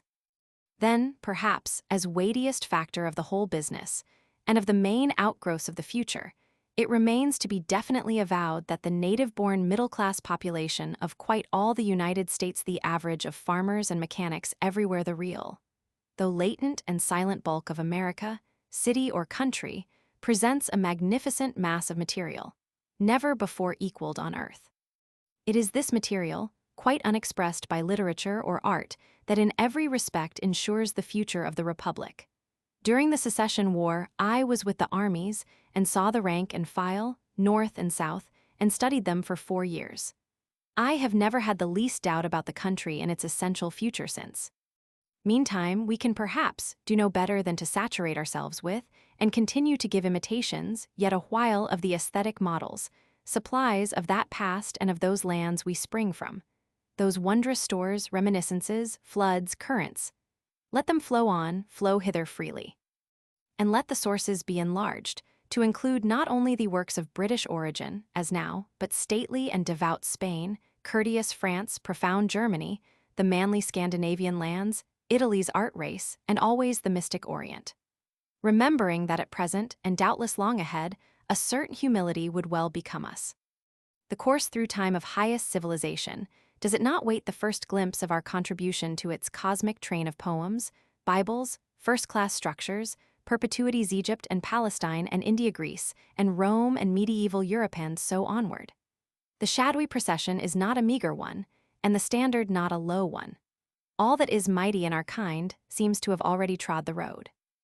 Ah, never may America forget her thanks and reverence for samples, treasures such as these, that other lifeblood, inspiration, sunshine, hourly in use today, all days forever through her broad domain.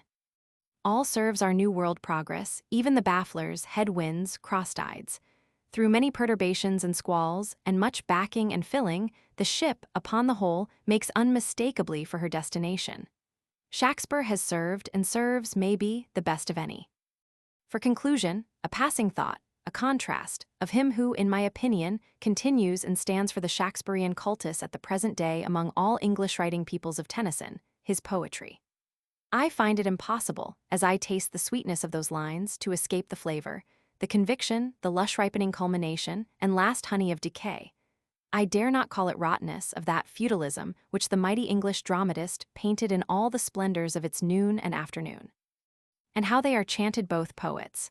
Happy those kings and nobles to be so sung, so told, to run their course to get their deeds and shapes in lasting pigments the very pomp and dazzle of the sunset. Meanwhile, democracy waits the coming of its bards in silence, and in twilight but tease the twilight of the dawn. Notes left over.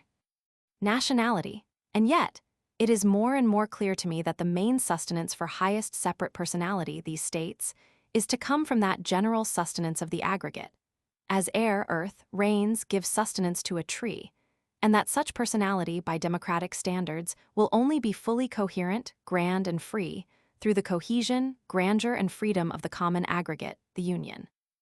Thus, the existence of the true American continental solidarity of the future, depending on myriads of superb, large-sized, emotional, and physically perfect individualities, of one sex just as much as the other, the supply of such individualities, in my opinion, wholly depends on a compacted imperial ensemble.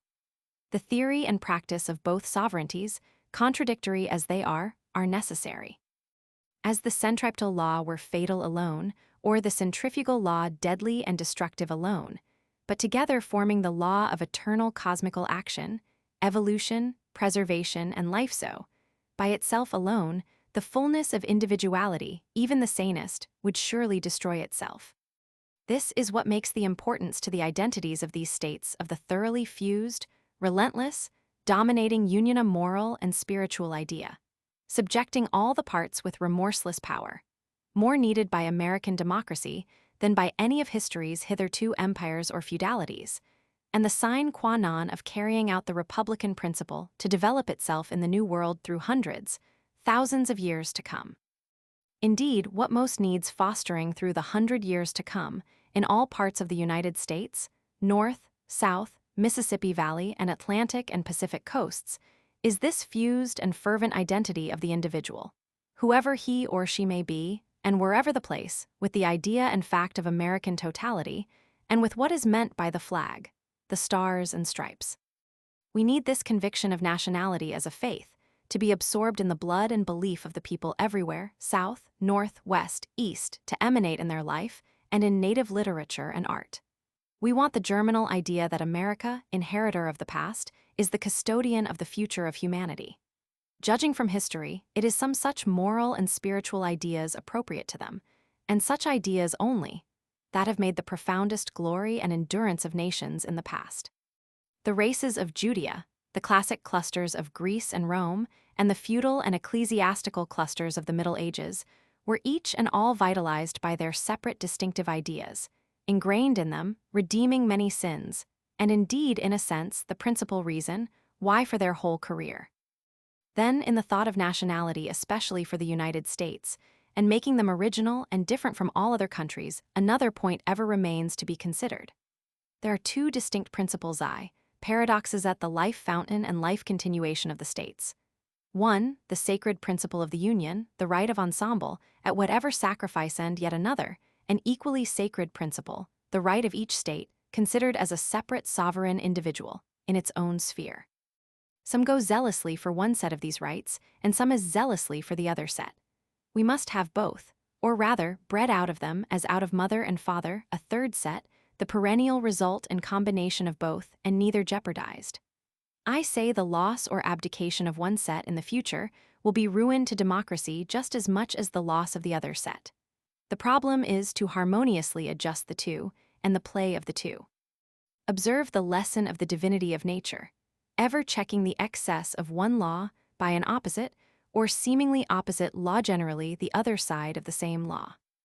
For the theory of this republic is not that the general government is the fountain of all life and power, dispensing it forth, around, and to the remotest portions of our territory, but that the people are represented in both, underlying both the general and state governments, and considered just as well in their individualities and in their separate aggregates, or states, as considered in one vast aggregate, the Union.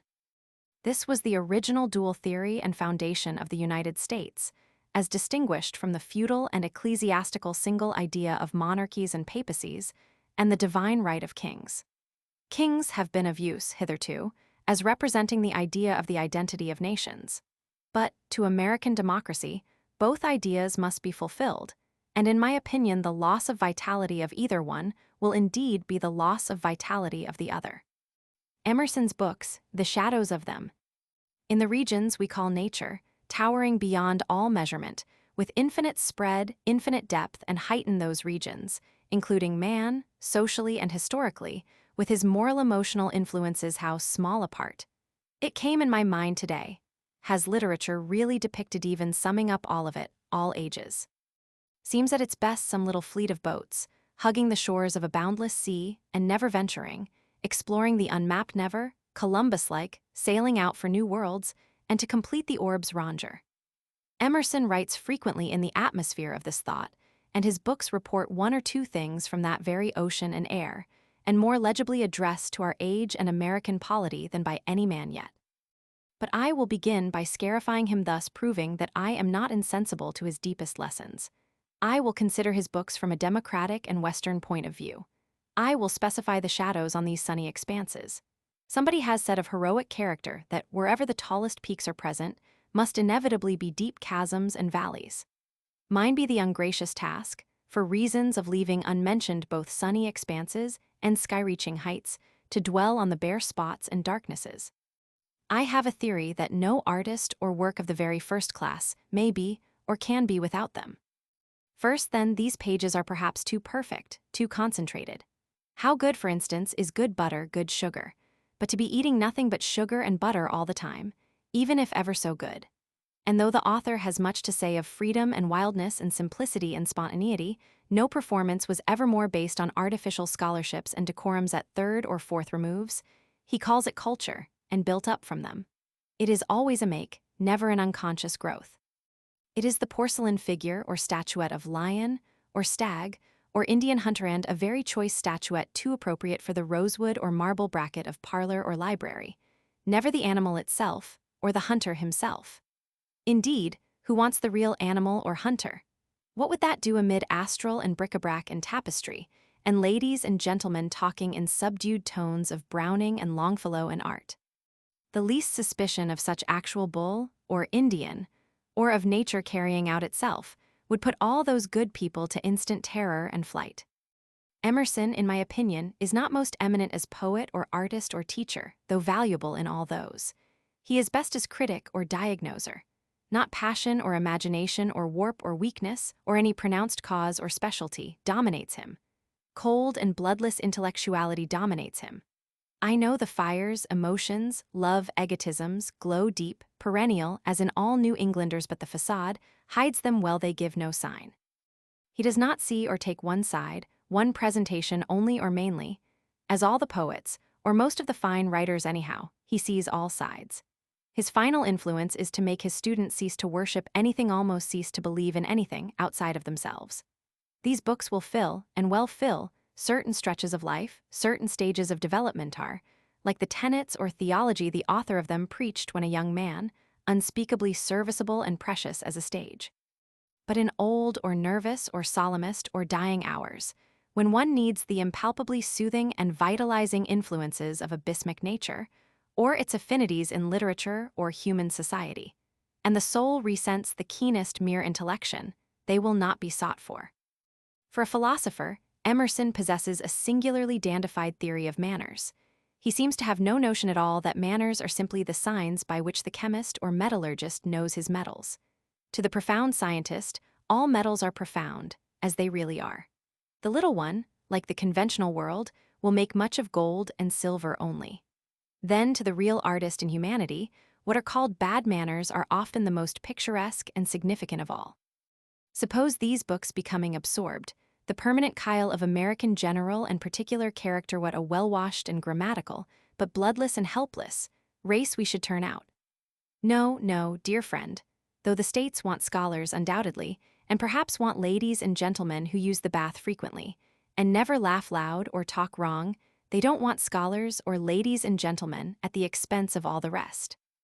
They want good farmers, sailors, mechanics, clerks, citizens perfect business, and social relations perfect fathers and mothers. If we could only have these or their approximations, plenty of them, fine and large and sane and generous and patriotic, they might make their verbs disagree from their nominatives, and laugh like volleys of musketeers if they should please. Of course, these are not all America wants, but they are first of all to be provided on a large scale.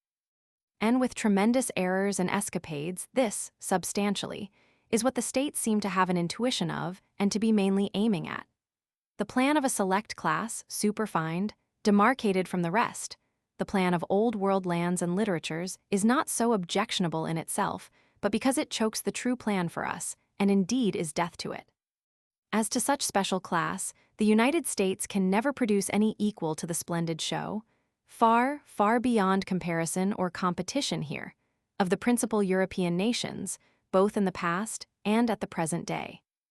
But an immense and distinctive commonalty over our vast and varied area, west and east, south and north, in fact, for the first time in history, a great, aggregated, real people, worthy the name and made of developed heroic individuals, both sexes' America's principal, perhaps only, reason for being. If ever accomplished, it will be at least as much, I lately think doubly as much, the result of fitting and democratic sociologies, literatures, and arts, if we ever get them, as of our democratic politics. At times it has been doubtful to me if Emerson really knows or feels what poetry is at its highest, as in the Bible, for instance, or Homer or Shakespeare. I see he covertly or plainly likes best superb verbal polish, or something old or odd Waller's, Go, lovely Rose, or Lovelace's lines, to Locusta, the quaint conceits of the old French bards, and the like. Of power he seems to have a gentleman's admiration, but in his inmost heart, the grandest attribute of God and poets is always subordinate to the octaves, conceits, polite kinks, and verbs. The reminiscence that years ago I began, like most youngsters, to have a touch, though it came late, and was only on the surface, of Emerson on the brain, that I read his writings reverently, and addressed him in print as master, and for a month or so thought of him as such, I retain not only with composure, but positive satisfaction. I have noticed that most young people of eager minds pass through this stage of exercise. The best part of Emersonianism is, it breeds the giant that destroys itself. Who wants to be any man's mere follower? Lurks behind every page. No teacher ever taught that has so provided for his pupils, setting up independently no truer evolutionist. Ventures on an old theme. A dialogue. One party says we arrange our lives even, the best and boldest men and women that exist, just as much as the most limited with reference to what society conventionally rules and makes right. We retire to our rooms for freedom, to undress, bathe, unloose everything in freedom. These, and much else, would not be proper in society. Other party answer such is the rule of society. Not always so, and considerable exceptions still exist. However, it must be called the general rule, sanctioned by immemorial usage, and will probably always remain so. First party, why not then, respected in your poems? Answer one reason, and to me a profound one, is that the soul of a man or woman demands, enjoys compensation in the highest directions for this very restraint of himself or herself, leveled to the average, or rather mean, low, however eternally practical, requirements of society's intercourse. To balance this indispensable abnegation, the free minds of poets relieve themselves and strengthen and enrich mankind with free flights in all the directions not tolerated by ordinary society. First party but must not outrage or give offense to it. Answer no, not in the deepest sense, and do not, and cannot. The vast averages of time and the race and mass settle these things. Only understand that the conventional standards and laws proper enough for ordinary society apply neither to the action of the soul, nor its poets. In fact, the latter know no laws but the laws of themselves, planted in them by God, and are themselves the last standards of the law, and its final exponents responsible to him directly, and not at all to mere etiquette. Often the best service that can be done to the race is to lift the veil, at least for a time, from these rules and fossil etiquettes. New Poetry, California, Canada. Texas. In my opinion, the time has arrived to essentially break down the barriers of form between prose and poetry. I say the latter is henceforth to win and maintain its character regardless of rhyme, and the measurement rules of iambic, spondy, dactyl, and C, and that even if rhyme and those measurements continue to furnish the medium for inferior writers and themes, especially for persiflage and the comic, as there seems henceforward to the perfect taste, something inevitably comic in rhyme, merely in itself, and anyhow, the truest and greatest poetry, while subtly and necessarily always rhythmic, and distinguishable easily enough, can never again, in the English language, be expressed in arbitrary and rhyming meter, any more than the greatest eloquence or the truest power and passion.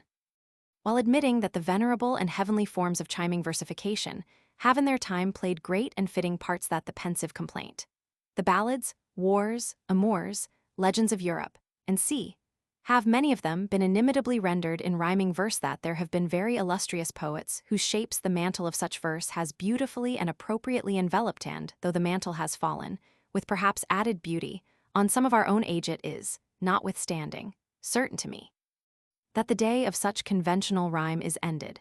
In America, at any rate, and as a medium of highest aesthetic, practical, or spiritual expression, present or future, it palpably fails and must fail to serve. The muse of the prairies, of California, Canada, Texas, and of the peaks of Colorado, dismissing the literary, as well as social etiquette of oversea feudalism and caste, joyfully enlarging, adapting itself to comprehend the size of the whole people, with the free play, emotions, pride, passions, experiences that belong to them, body and soul, to the general globe, and all its relations in astronomy, as the savants portray them to us, to the modern, the busy 19th century, as grandly poetic as any. Only different, with steamships, railroads, factories, electric telegraphs, cylinder presses, to the thought of the solidarity of nations, the brotherhood and sisterhood of the entire earth, to the dignity and heroism of the practical labor of farms, factories, foundries, workshops, mines, or on shipboard, or on lakes and rivers, resumes that other medium of expression, more flexible, more eligible, soars to the freer, vast, diviner heaven of prose. Of poems of the third or fourth class, perhaps even some of the second, it makes little or no difference who writes them, they are good enough for what they are, nor is it necessary that they should be actual emanations from the personality and life of the writers. The very reverse sometimes gives piquancy. But poems of the first class, poems of the depth as distinguished from those of the surface, are to be sternly tallied with the poets themselves and tried by them and their lives. Who wants a glorification of courage and manly defiance from a coward or a sneak, a ballad of benevolence or chastity from some rhyming hunks, or lascivious, glib roué? In these states, beyond all precedent, poetry will have to do with actual facts, with the concrete states, and for we have not much more than begun with the definitive getting into shape of the union. Indeed, I sometimes think it alone is to define the union, namely, to give it artistic character, spirituality, dignity. What American humanity is most in danger of is an overwhelming prosperity. Business, worldliness, materialism. What is most lacking, east, west, north, south, is a fervid and glowing nationality and patriotism, cohering all the parts into one. Who may fend that danger and fill that lack in the future but a class of loftiest poets? If the United States haven't grown poets on any scale of grandeur, it is certain they import, print, and read more poetry than any equal number of people elsewhere, probably more than all the rest of the world combined. Poetry, like a grand personality, is a growth of many generations, many rare combinations. To have great poets, there must be great audiences too. British literature. To avoid mistake, I would say that I not only commend the study of this literature, but wish our sources of supply and comparison vastly enlarged.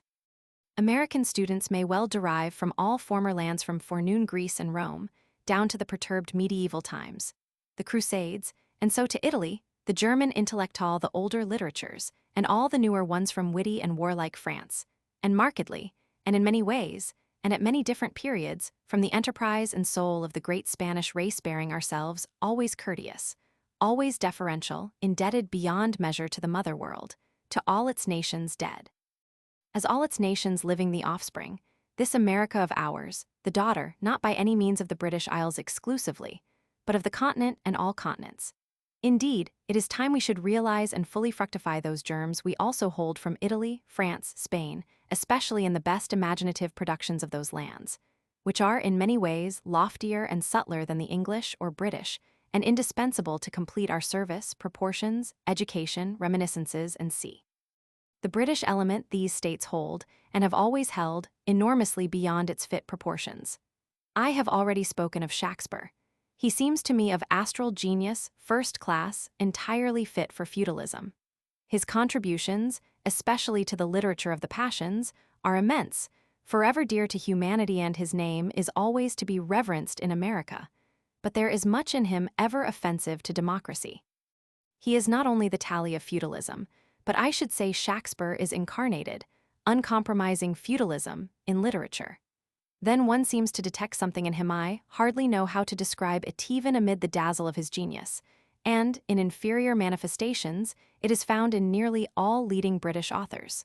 Perhaps we will have to import the words snob, snobbish, and sea, after all. While of the great poems of Asian antiquity, the Indian epics, the Book of Job, the Ionian Iliad, the unsurpassedly simple, loving, perfect idols of the life and death of Christ, in the New Testament. Indeed, Homer and the biblical utterances intertwine familiarly with us in the main, and along down, of most of the characteristic, imaginative, or romantic relics of the continent, as the Cid, Cervantes' Don Quixote, and see, I should say they substantially adjust themselves to us, and, far off as they are, accord curiously with our bed and board today, in New York, Washington, Canada, Ohio, Texas, California, and with our notions, both of seriousness and of fun, and our standards of heroism, manliness, and even the democratic requirements. Those requirements are not only not fulfilled in the Shakespearean productions, but are insulted on every page. I add that while England is among the greatest of lands in political freedom, or the idea of it, and in stalwart personal character, and c. the spirit of English literature is not great, at least is not greatest, and its products are no models for us. With the exception of Shakespeare, there is no first-class genius in that literature which, with a truly vast amount of value and of artificial beauty, largely from the classics, is almost always material, sensual, not spiritual, almost always congests, makes plethoric, not frees, expands, dilates, is cold, anti-democratic, loves to be sluggish and stately, and shows much of that characteristic of vulgar persons, the dread of saying or doing something not at all improper in itself, but unconventional, and that may be laughed at. In its best, the somber pervades it. It is moody melancholy, and to give it its due, expresses in characters and plots those qualities in an unrivaled manner. Yet not as the black thunderstorms and in great normal, crashing passions of the Greek dramatists, clearing the air, refreshing afterward, bracing with power, but as in Hamlet, moping, sick, uncertain, and leaving ever after a secret taste for the blues, the morbid fascination, the luxury of woe. I strongly recommend all the young men and young women of the United States to whom it may be eligible to overhaul the well-freighted fleets, the literatures of Italy, Spain, France, Germany, so full of those elements of freedom, self-possession, gay-heartedness, subtlety, dilation, needed in preparations for the future of the states. I only wish we could have really good translations. I rejoice at the feeling for Oriental researches and poetry, and hope it will go on. Darwinism, then furthermore. Running through prehistoric ages coming down from them into the daybreak of our records, founding theology, suffusing literature, and so brought onward. A sort of vertebra and marrow to all the antique races and lands, Egypt, India, Greece, Rome, the Chinese, the Jews, and sea, and giving caste and complexion to their art, poems, and their politics as well as ecclesiasticism, all of which we more or less inherit, appear those venerable claims to origin from God himself, or from gods and goddesses' ancestry from divine beings of vaster beauty, size, and power than ours. But in current and latest times, the theory of human origin that seems to have most made its mark, curiously reversing the antique, is that we have come on, originated, developed from monkeys, baboons, a theory more significant perhaps in its indirections, or what it necessitates, than it is even in itself. Of the twain, far apart as they seem, and angrily as their conflicting advocates today oppose each other, are not both theories to be possibly reconciled and even blended? Can we indeed spare either of them? Better still, out of them is not a third theory, the real one, or suggesting the real one, to arise. Of this old theory, evolution as broached anew, trebled with indeed all-devouring claims, by Darwin, it has so much in it, and is so needed as a counterpoise to yet widely prevailing and unspeakably tenacious, enfeebling superstitions is fused, by the new man, into such grand, modest, truly scientific accompaniments that the world of erudition, both moral and physical, cannot but be eventually bettered and broadened in its speculations, from the advent of Darwinism. Nevertheless, the problem of origins, human and other, is not the least whit nearer its solution. In due time, the evolution theory will have to abate its vehemence, cannot be allowed to dominate everything else, and will have to take its place as a segment of the circle. The cluster as, but one of many theories, many thoughts, of profoundest value and readjusting and differentiating much, yet leaving the divine secrets just as inexplicable and unreachable as before, maybe more so. Then furthermore, what is finally to be done by priest or poetan, by priest or poet, only amid all the stupendous and dazzling novelties of our century, with the advent of America, and of science and democracy remains just as indispensable. After all the work of the grand astronomers, chemists, linguists, historians, and explorers of the last 100 years, and the wondrous German and other metaphysicians of that time end, will continue to remain, needed, America and here. Just the same as in the world of Europe or Asia of 100 or 1,000 or several thousand years ago. I think indeed more needed to furnish statements from the present points, the added arriere, and the unspeakably immenser vistas of today. Only the priests and poets of the modern, at least as exalted as any in the past, fully absorbing and appreciating the results of the past, in the commonalty of all humanity, all time, the main results already, for there is perhaps nothing more, or at any rate not much, strictly new, only more important modern combinations and new relative adjustments, must indeed recast the old metal, the already achieved material, into and through new molds, current forms. Meantime, the highest and subtlest and broadest truths of modern science wait for their true assignment, and last vivid flashes of light as democracy waits for its through first-class metaphysicians and speculative philosophs laying the basements and foundations for those new, more expanded, more harmonious, more melodious, freer American poems. Society. I have myself little or no hope from what is technically called society in our American cities. New York, of which place I have spoken so sharply, still promises something, in time, out of its tremendous and varied materials, with a certain superiority of intuitions, and the advantage of constant agitation, and ever new and rapid dealings of the cards. Of Boston, with its circles of social mummies, swathed in cerements harder than Brassett's bloodless religion, Unitarianism, its complacent vanity of scientism and literature, lots of grammatical correctness, mere knowledge, always wearisome in itself its zealous abstractions, ghosts of reforms I should say, ever admitting its business powers, its sharp, almost demoniac intellect, and no lack in its own way of courage and generosity, there is, at present, little of cheering, satisfying sign. In the West, California, and C, society is yet unformed, puerile, seemingly unconscious of anything above a driving business, or to liberally spend the money made by it in the usual rounds and shows. Then there is, to the humorous observer of American attempts at fashion, according to the models of foreign courts and saloons, quite a comic side particularly visible at Washington City, a sort of high-life below-stairs business. As if any farce could be funnier, for instance, than the scenes of the crowds, winter nights, meandering around our presidents and their wives, cabinet officers, Western or other senators, representatives, and C, born of good laboring mechanic or farmer stock and antecedents, attempting those full-dress receptions, finesse of parlors, foreign ceremonies, etiquettes, and C. Indeed, considered with any sense of propriety, or any sense at all, the whole of this illy played, fashionable play and display, with their absorption of the best part of our wealthier citizens' time, money, energies, and C, is ridiculously out of place in the United States. As if our proper man and woman, far, far greater words than gentleman and lady, could still fail to see and presently achieve not this spectral business, but something truly noble, active, sane, American by modes, perfections of character, manners, costumes, social relations, and C, adjusted to standards far, far different from those. Eminent and liberal foreigners, British or continental, must at times have their faith fearfully tried by what they see of our New World personalities. The shallowest and least American persons seem surest to push abroad, and call without fail on well-known foreigners, who are doubtless affected with indescribable qualms by these queer ones.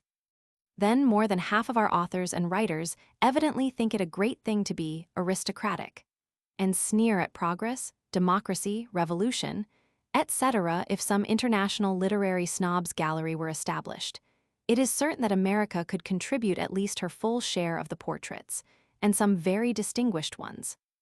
Observe that the most impudent slanders, low insults, and C, on the great revolutionary authors, leaders, poets, and C of Europe, have their origin and main circulation in certain circles here. The treatment of Victor Hugo living and Byron dead are samples, both deserving so well of America, and both persistently attempted to be soiled here by unclean birds, male and female. Meanwhile, I must still offset the like of the foregoing, and all it infers by the recognition of the fact that while the surfaces of current society here show so much that is dismal, noisome, and vapory, there are, beyond question, inexhaustible supplies, as of true gold ore, in the mines of America's general humanity. Let us, not ignoring the dross, give fit stress to these precious immortal values also. Let it be distinctly admitted that whatever may be said of our fashionable society, and of any foul fractions and episodes only here in America, out of the long history and manifold presentations of the ages, has at last arisen and now stands what never before took positive form and sway, the people in that viewed en masse, and while fully acknowledging deficiencies, dangers, faults, this people, inchoate, latent, not yet come to majority, nor to its own religious, literary, or aesthetic expression, yet affords today an exultant justification of all the faith, all the hopes and prayers and prophecies of good men through the past, the stablest, solidest-based government of the world, the most assured in a future, the beaming pharos to whose perennial light all earnest eyes, the world over, are tending, and that already, in and from it, the democratic principle, having been mortally tried by severest tests, fatalities of war and peace, now issues from the trial unharmed. Trebly invigorated, perhaps to commence forthwith its finally triumphant march around the globe. The tramp and strike questions, part of a lecture proposed, never delivered. Two grim and spectral dangers dangerous to peace, to health, to social security, to progress long known in concrete to the governments of the Old World, and their eventuating, more than once or twice, in dynastic overturns, bloodshed, days, months of terror seem of late years to be nearing the New World, nay, to be gradually establishing themselves among us. What mean these phantoms here? I personify them in fictitious shapes, but they are very real. Is the fresh and broad domain of America destined also to give them foothold and lodgment, permanent domicile? Beneath the whole political world, what most presses and perplexes today, sending vastest results affecting the future, is not the abstract question of democracy, but of social and economic organization. The treatment of working people by employers, and all that goes along with it, not only the wages payment part, but a certain spirit and principle to vivify anew these relations. All the questions of progress, strength, tariffs, finance, and really evolving themselves more or less directly out of the poverty question. The science of wealth, and a dozen other names are given it, but I prefer the severe one just used. I will begin by calling the reader's attention to a thought upon the matter which may not have struck you before. The wealth of the civilized world, as contrasted with its poverty, what does it derivatively stand for and represent? A rich person ought to have a strong stomach. As in Europe, the wealth of today mainly results from and represents the rapine, murder, outrages, treachery, hoggishness of hundreds of years ago, and onward later, so in America, after the same token. Not yet so bad, perhaps, or at any rate not so palpable. We have not existed long enough, but we seem to be doing our best to make it up. Curious as it may seem, it is in what are called the poorest, lowest characters you will sometimes, nay generally, find glints of the most sublime virtues, eligibilities, heroisms. Then it is doubtful whether the state is to be saved, either in the monotonous long run or in tremendous special crises, by its good people only. When the storm is deadliest and the disease most imminent, help often comes from strange quarters. The homeopathic motto, you remember, cure the bite with a hair of the same dog. The American Revolution of 1776 was simply a great strike, successful for its immediate object, but whether a real success judged by the scale of the centuries and the long striking balance of time, yet remains to be settled. The French Revolution was absolutely a strike, and a very terrible and relentless one, against ages of bad pay, unjust division of wealth products, and the hoggish monopoly of a few, rolling in superfluity against the vast bulk of the work people, living in squalor.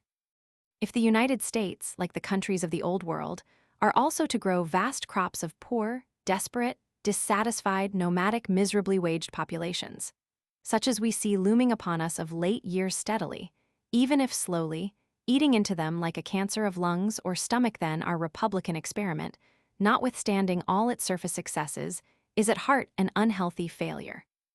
Feb. 79. I saw today a sight I had never seen before, and it amazed and made me serious. 3 quite good-looking American men of respectable personal presence, 2 of them young, carrying chiffonier bags on their shoulders and the usual long iron hooks in their hands, plodding along, their eyes cast down, spying for scraps, rags, bones, and democracy and the New World. Estimated and summed up today, having thoroughly justified itself the past 100 years, as far as growth, vitality, and power are concerned, by severest and most varied trials of peace and war, and having established itself for good with all its necessities and benefits, for time to come, is now to be seriously considered also in its pronounced and already developed dangers.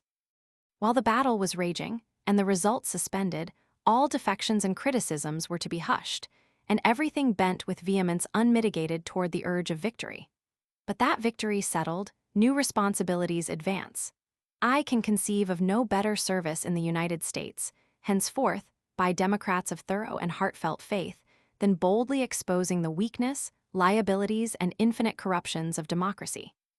By the unprecedented opening up of humanity en masse in the United States, the last 100 years under our institutions, not only the good qualities of the race, but just as much the bad ones, are prominently brought forward.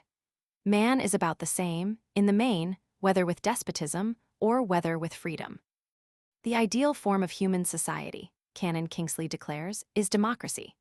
A nation, and were it even possible, a whole world of free men, lifting free foreheads to God and nature, calling no man master, for one is their master, even God, knowing and doing their duties toward the Maker of the universe, and therefore to each other, not from fear nor calculation of profit or loss, but because they have seen the beauty of righteousness and trust and peace, because the law of God is in their hearts. Such a nation, such a society, what nobler conception of moral existence can we form? Would not that, indeed, be the kingdom of God come on earth? To this faith, founded in the ideal, let us hold and never abandon or lose it. Then what a spectacle is practically exhibited by our American democracy today. Foundation stages, then others. Though I think I fully comprehend the absence of moral tone in our current politics and business, and the almost entire futility of absolute and simple honor as a counterpoise against the enormous greed for worldly wealth, with the trickeries of gaining it, all through society our day. I still do not share the depression and despair on the subject which I find possessing many good people. The advent of America, the history of the past century, has been the first general aperture and opening up to the average human commonalty, on the broadest scale, of the eligibilities to wealth and worldly success and eminence, and has been fully taken advantage of, and the example has spread hence, in ripples, to all nations. To these eligibilities to this limitless aperture, the race has tended, en masse, roaring and rushing and crude, and fiercely, turbidly hastening, and we have seen the first stages, and are now in the midst of the result of it all, so far. But there will certainly ensue other stages, and entirely different ones. In nothing is there more evolution than the American mind. Soon, it will be fully realized that ostensible wealth and money-making, show, luxury, and imperatively necessitate something beyond, namely, the sane, eternal moral and spiritual aesthetic attributes elements. We cannot have even that realization on any less terms than the price we are now paying for it. Soon, it will be understood clearly that the state cannot flourish, nay, cannot exist, without those elements. They will gradually enter into the chyle of sociology and literature. They will finally make the blood and brawn of the best American individualities of both sexes and, thus, with them, to a certainty, through these very processes of today, dominate the new world. General suffrage, elections, etc. It still remains doubtful to me whether these will ever secure, officially, the best wit and capacity, whether, through them, the first-class genius of America will ever personally appear in the high political stations, the presidency, Congress, the leading state offices, and see those offices, or the candidacy for them, arranged, one by caucusing, money, the favoritism or pecuniary interest of rings, the superior manipulation of the ins over the outs, or the outs over the ins, are, indeed, at best. The mere business agencies of the people are useful as formulating, neither the best and highest, but the average of the public judgment, sense, justice, or sometimes want of judgment, sense, justice. We elect presidents, congressmen, and not so much to have them consider and decide for us, but as surest practical means of expressing the will of majorities on mooted questions, measures, and As to general suffrage, after all, since we have gone so far, the more general it is, the better. I favor the widest opening of the doors. Let the ventilation and area be wide enough, and all is safe. We can never have a born penitentiary bird, or panel thief, or lowest gambling hell or groggery keeper, for president though such may not only emulate, but get, high offices from localities even from the proud and wealthy city of New York. Who gets the plunder? The protectionists are fond of flashing to the public the glittering delusion of great money results from manufactures, mines, artificial exports, so many millions from this source, and so many from that, such a seductive, unanswerable show, an immense revenue of annual cash from iron, cotton, woolen, leather goods, and 100 other things, all bolstered up by protection. But the really important point of all is, into whose pockets does this plunder really go? It would be some excuse and satisfaction if even a fair proportion of it went to the masses of laboring men, resulting in homesteads to such men, women, children, myriads of actual homes in fee simple, in every state, not the false glamour of the stunning wealth reported in the census, in the statistics, or tables in the newspapers, but a fair division and generous average to those workmen and workwomen. That would be something. But the fact itself is nothing of the kind. The profits of protection go altogether to a few score select persons who, by favors of Congress, state legislatures, the banks, and other special advantages, are forming a vulgar aristocracy, full as bad as anything in the British or European castes, of blood, or the dynasties there of the past. As Sismondi pointed out, the true prosperity of a nation is not in the great wealth of a special class, but is only to be really attained in having the bulk of the people provided with homes or land in fee simple. This may not be the best show, but it is the best reality. Friendship, the real article. Though nature maintains and must prevail, there will always be plenty of people, and good people who cannot, or think they cannot, see anything in that last, wisest, most enveloped of proverbs. Friendship rules the world. Modern society, in its largest vein, is essentially intellectual, infidelistic, secretly admires, and depends most on pure compulsion or science. Its rule and sovereignty is, in short, in cultivated quarters, deeply Napoleonic.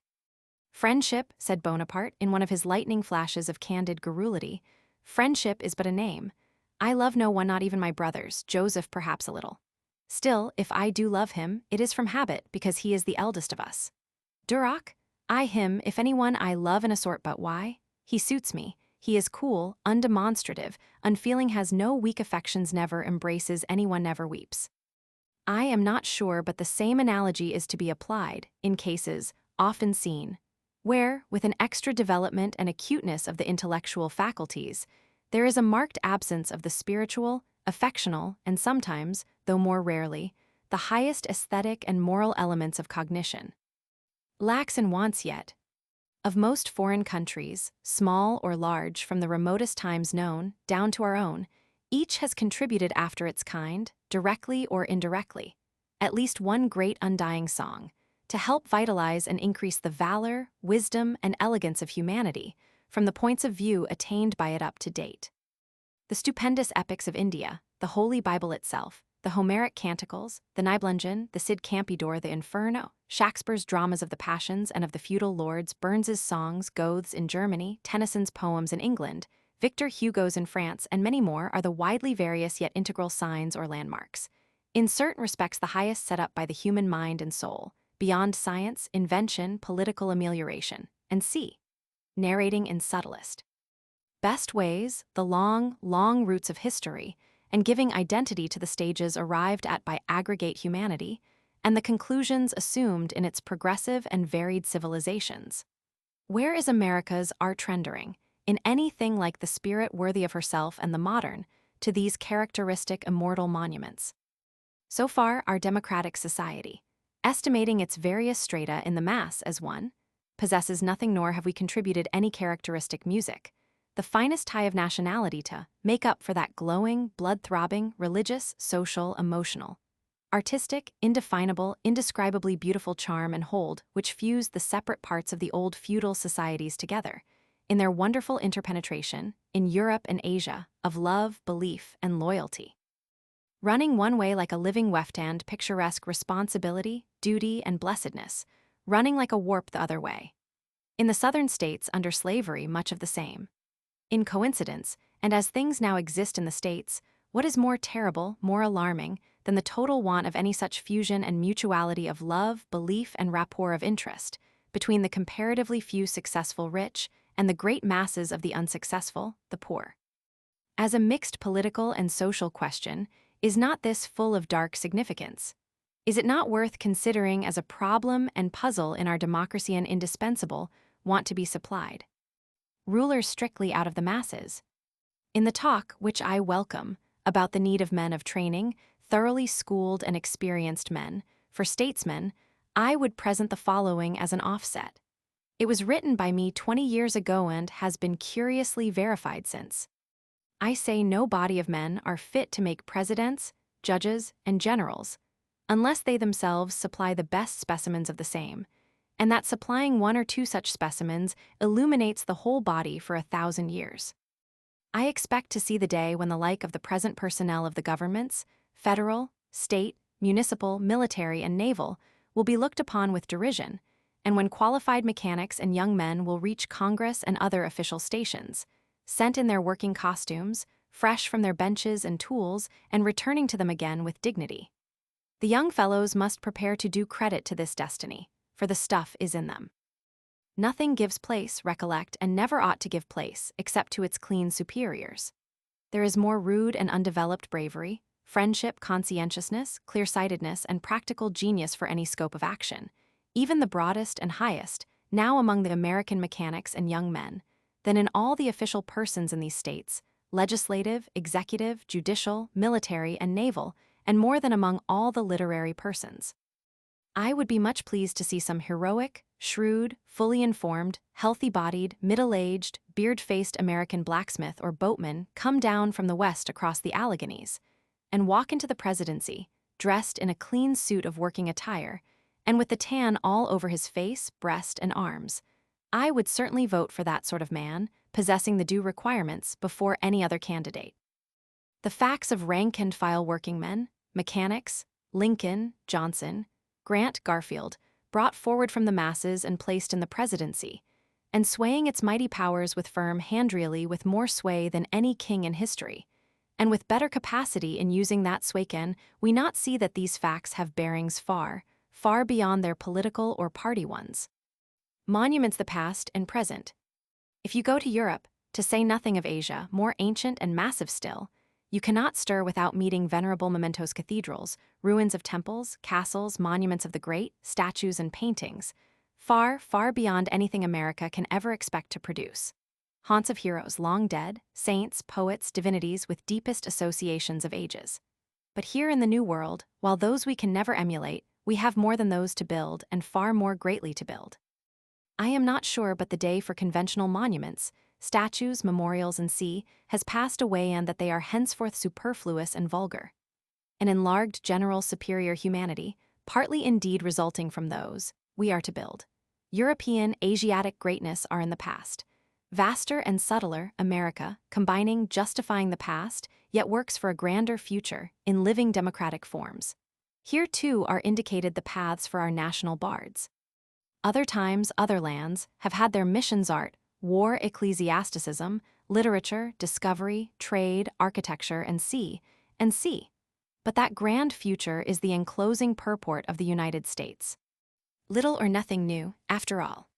How small were the best thoughts, poems, conclusions, except for a certain invariable resemblance and uniform standard in the final thoughts, theology, poems, and of all nations, all civilizations, all centuries and times.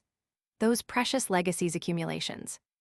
They come to us from the far off from all eras, and all lands from Egypt and India and Greece, and Rome and along through the Middle and later ages. In the grand monarchies of Europe born, under far different institutes and conditions from ours but, out of the insight and inspiration of the same old humanity the same old heart, and brain the same old countenance, yearningly, pensively, looking forth. What we have to do today is to receive them cheerfully, and to give them ensemble, and a modern American and democratic physiognomy. A Lincoln reminiscence. As is well known, storytelling was often with President Lincoln a weapon which he employed with great skill. Very often he could not give a point-blank reply or comment on these indirections, sometimes funny, but not always so, were probably the best responses possible. In the gloomiest period of the war, he had a call from a large delegation of bank presidents.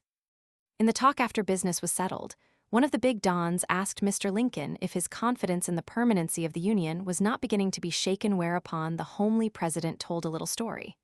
"When I was a young man in Illinois," said he, "I boarded for a time with a deacon of the Presbyterian Church. One night I was roused from my sleep by a rap at the door, and I heard the deacon's voice exclaiming, 'Arise, Abraham, the day of judgment has come.'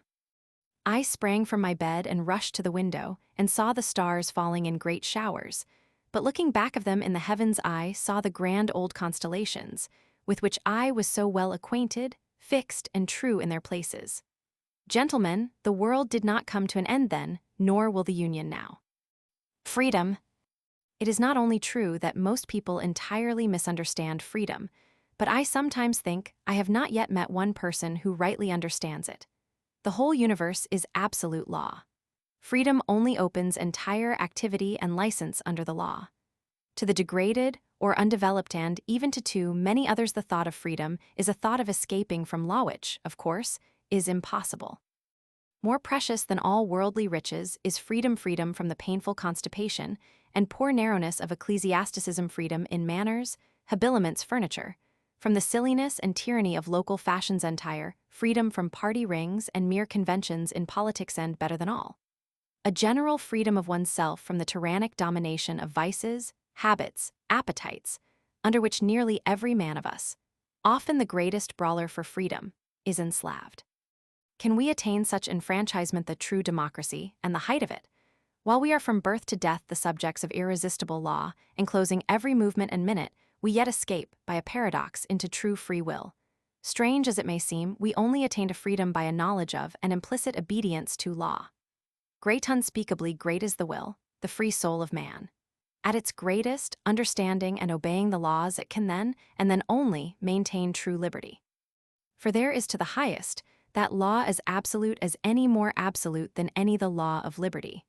The shallow, as intimated, consider liberty a release from all law, from every constraint.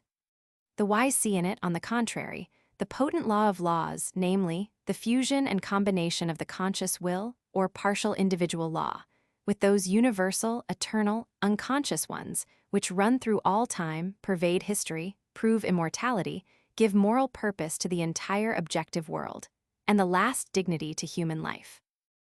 Book class is America's literature. For certain purposes, literary productions through all the recorded ages may be roughly divided into two classes. The first consisting of only a score or two, perhaps less, of typical, primal, representative works, different from any before, and embodying in themselves their own main laws and reasons for being. Then the second class, books and writings innumerable, incessant to be briefly described as radiations or offshoots, or more or less imitations of the first. The works of the first class, as said, have their own laws and may indeed be described as making those laws and amenable only to them. The sharp warning of Margaret Fuller, unquelled for 30 years, yet sounds in the air. It does not follow that because the United States print and read more books, magazines, and newspapers than all the rest of the world, that they really have, therefore, a literature. Our real culmination. The final culmination of this vast and varied republic will be the production and perennial establishment of millions of comfortable city homesteads and moderate-sized farms, healthy and independent, single separate ownership, fee simple, life in them complete but cheap, within reach of all. Exceptional wealth, splendor, countless manufactures, excessive exports, immense capital and capitalists, the $5-a-day hotels well-filled, artificial improvements, even books, colleges, and the suffrage all in many respects in themselves, hard as it is to say so, and sharp as a surgeon's lance, form, more or less, a sort of anti-democratic disease and monstrosity, except as they contribute by curious indirections to that culmination seem to me mainly of value, or worth consideration, only with reference to it. There is a subtle something in the common earth, crops, cattle, air, trees, and sea, and in having to do it first-hand with them, that forms the only purifying and perennial element for individuals and for society. I must confess I want to see the agricultural occupation of America at first hand permanently broadened. Its gains are the only ones on which God seems to smile. What others what business, profit, wealth, without a taint? What fortune else what dollar does not stand for, and come from, more or less imposition, lying, unnaturalness? An American problem. One of the problems presented in America these times is how to combine one's duty and policy as a member of associations, societies, brotherhoods, or whatnot, and one's obligations to the state and nation, with essential freedom as an individual personality, without which freedom a man cannot grow or expand, or be full, modern, heroic, democratic American. With all the necessities and benefits of association, and the world cannot get along without it. The true nobility and satisfaction of a man consist in his thinking and acting for himself. The problem, I say, is to combine the two, so as not to ignore either. The last collective compaction. I like well our polyglot construction stamp, and the retention thereof, in the broad, the tolerating, the many-sided, the collective. All nations here a home for every race on earth. British, German, Scandinavian, Spanish, French, Italian papers published, plays acted, speeches made, in all languages on our shores the crowning resultant of those distillations, decantations, compactions of humanity that have been going on trial over the earth so long. Appendix. Pieces in Early Youth. 1834-42. Doe-face song like doe, soft, yielding to pressure, pale Webster's Dictionary. We are all docile doe-faces, they need us with the fist, they, the dashing southern lords, we labor as they list. For them we speak or hold our tongues, for them we turn and twist. We join them in their howl against free soil and abolition. That firebrand, that assassin knife, which risk our land's condition, and leave no piece of life to any doe-faced politician. To put down agitation, now we think the most judicious, to damn all northern fanatics, those traitors black and vicious, the regular party usages for us and no new issues. Things have come to a pretty pass, when a trifle small as this, moving and bartering nigger slaves, can open an abyss, with jaws agape for the two great parties. A pretty thought, I wise. Principal freedom, fiddlesticks, we know not where they're found, rights of the masses' progress. Bah, words that tickle and sound, but claiming to rule o'er practical men is very different ground. Beyond all such we know a term charming to ears and eyes, with it will stab young freedom, and do it in disguise. Speak soft, ye wily dough-faces, that term is compromise. And what if children, growing up, in future seasons read the thing we do? And heart and tongue accurse us for the deed, the future cannot touch us, the present gain we heed. Then, altogether, dough-faces, let's stop the exciting clatter, and pacify slave-breeding wrath by yielding all the matter, for otherwise, as sure as guns, the union it will shatter. Besides, to tell the honest truth, for us an innovation, keeping in with the slave power is our personal salvation, we've very little to expect from other part of the nation. Besides, it's plain at Washington who likeliest wins the race. What earthly chance has free soil for any good fat place, while many a daw has feathered his nest by his creamy and meek dough face. Take heart then, sweet companions, be steady, Scripture Dick, Webster, Cooper, Walker to your allegiance stick, with Brooks and Briggs and Phoenix, stand up through thin and thick. We do not ask a bold, brave front, we never try that game. 'Twould bring the storm upon our heads, a huge, mad storm of shame. Evade it, brothers, compromise, we'll answer just the same. Pomenak. Death in the schoolroom, a fact. Ting-a-ling-ling-ling, went the little bell on the teacher's desk of a village school one morning, when the studies of the earlier part of the day were about half completed. It was well understood that this was a command for silence and attention, and when these had been obtained, the master spoke. He was a low, thick-set man, and his name was Lugair. "Boys," said he, "I have had a complaint entered that last night some of you were stealing fruit from Mr. Nichols's garden. I rather think I know the thief. Tim Barker, step up here, sir." The one to whom he spoke came forward. He was a slight, fair-looking boy of about 13, and his face had a laughing, good-humored expression, which even the charge now preferred against him, and the stern tone and threatening look of the teacher had not entirely dissipated. The countenance of the boy, however, was too unearthly fair for health. It had, notwithstanding its fleshy, cheerful look, a singular cast as if some inward disease, and that a fearful one, were seated within. As the stripling stood before that place of judgment, that place, so often made the scene of heartless and coarse brutality, of timid innocence confused, helpless childhood outraged, and gentle feelings crushed, de Lugair looked on him with a frown which plainly told that he felt in no very pleasant mood. Happily, a worthier and more philosophical system is proving to men that schools can be better governed than by lashes and tears and sighs. We are waxing toward that consummation when one of the old-fashioned schoolmasters, with his cowhide, his heavy birch-rod, and his many ingenious methods of child torture, will be gazed upon as a scorned memento of an ignorant, cruel, and exploded doctrine. May propitious gales speed that day.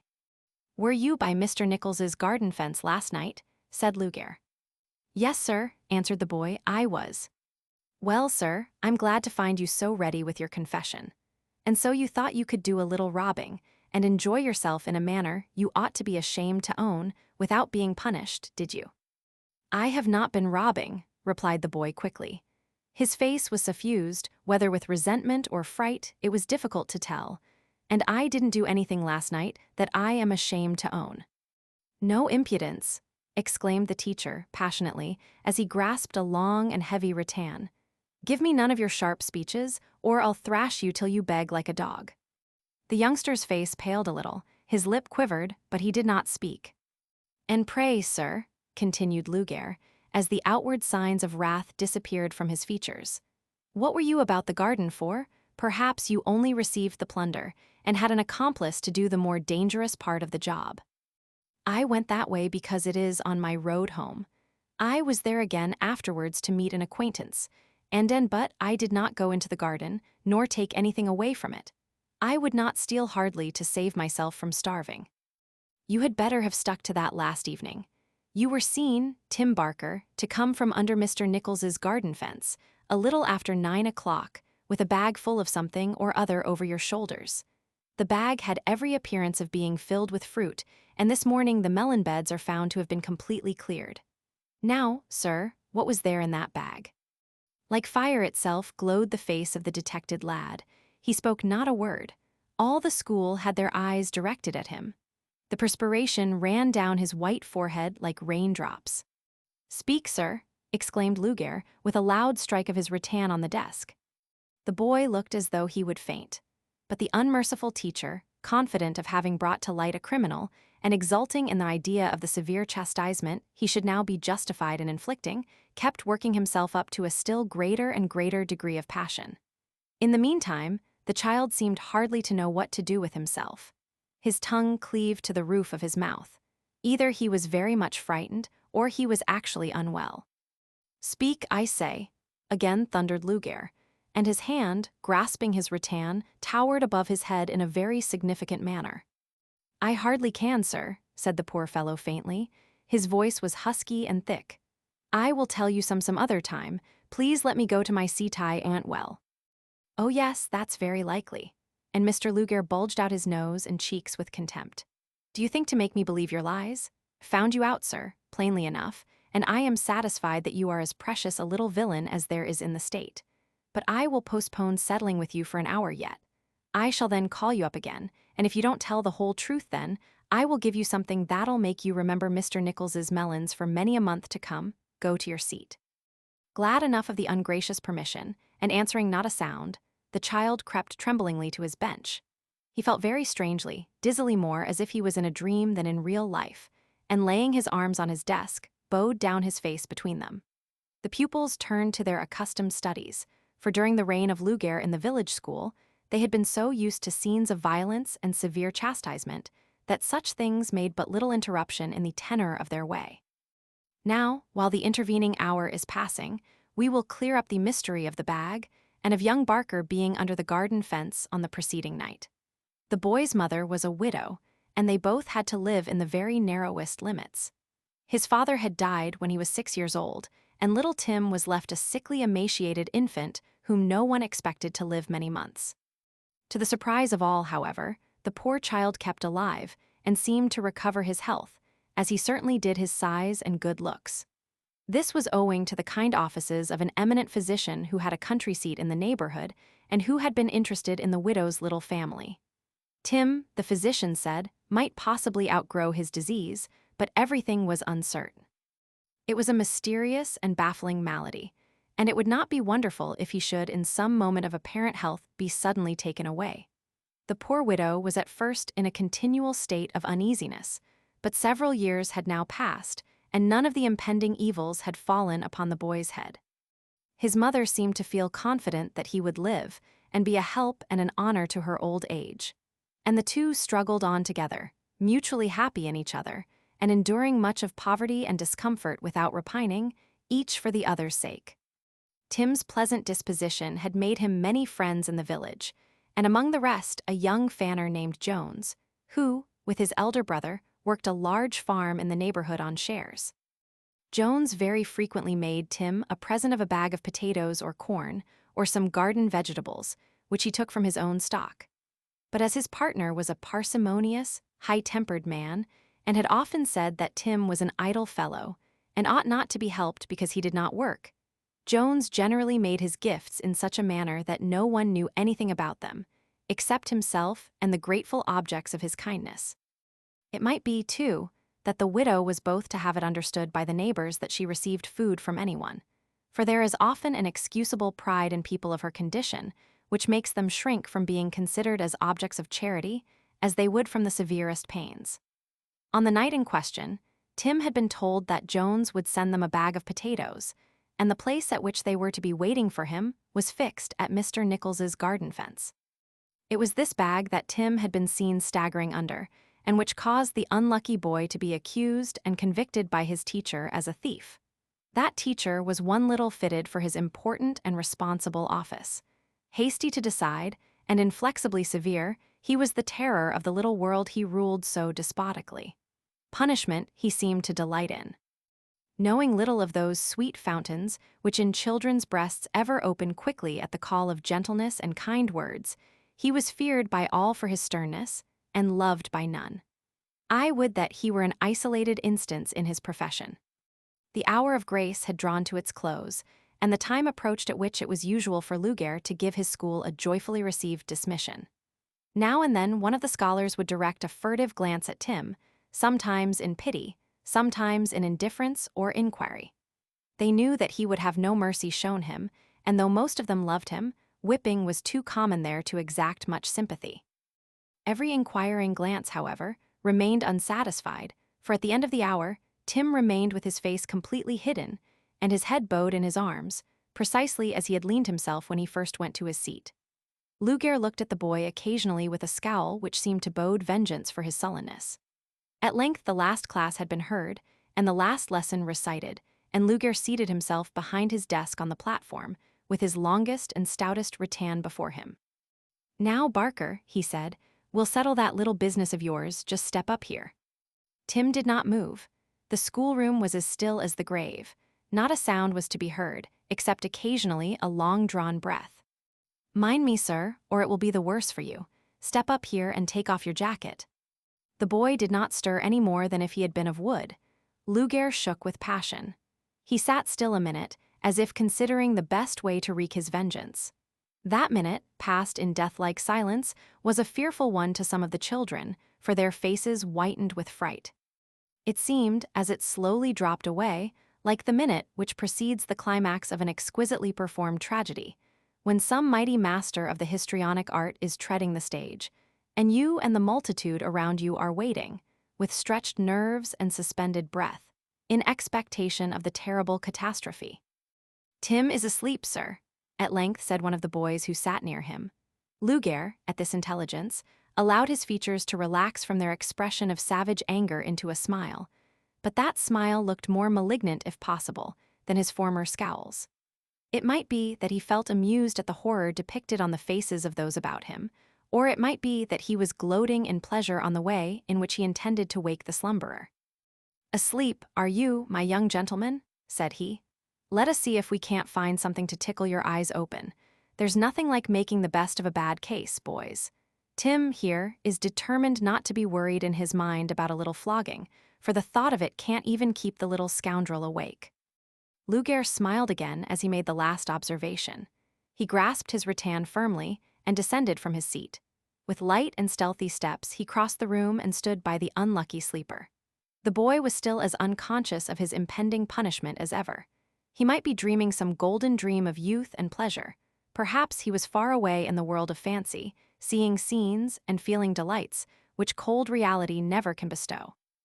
Luger lifted his rattan high over his head, and with the true and expert aim which he had acquired by long practice, brought it down on Tim's back with a force and whacking sound which seemed sufficient to wake a freezing man in his last lethargy. Quick and fast, blow folioed blow. Without waiting to see the effect of the first cut, the brutal wretch plied his instrument of torture first on one side of the boy's back, and then on the other, and only stopped at the end of 2 or 3 minutes from very weariness. But still Tim showed no signs of motion, and as Luger, provoked at his torpidity, jerked away one of the child's arms on which he had been leaning over the desk, his head dropped down on the board with a dull sound, and his face lay turned up and exposed to view. When Luger saw it, he stood like one transfixed by a basilisk. His countenance turned to a leaden whiteness, the rattan dropped from his grasp, and his eyes, stretched wide open, glared as at some monstrous spectacle of horror and death.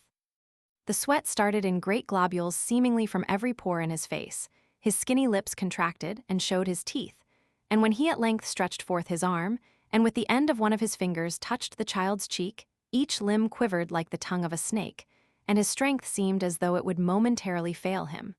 The boy was dead. He had probably been so for some time, for his eyes were turned up, and his body was quite cold. Death was in the schoolroom, and Luger had been flogging a corpse. Democratic Review, August, 1841. One wicked impulse. That section of Nassau Street, which runs into the great mart of New York brokers and stock jobbers, has for a long time been much occupied by practitioners of the law. Tolerably well known amid this class some years since was Adam Covert, a middle-aged man of rather limited means, who, to tell the truth, gained more by trickery than he did in the legitimate and honorable exercise of his profession. He was a tall, bilious-faced widower, the father of 2 children, and had lately been seeking to better his fortunes by a rich marriage. But somehow or other his wooing did not seem to thrive well, and, with perhaps one exception, the lawyer's prospects in the matrimonial way were hopelessly gloomy. Among the early clients of Mr. Covert had been a distant relative named Marsh, who, dying somewhat suddenly, left his son and daughter and some little property to the care of Covert, under a will drawn out by that gentleman himself.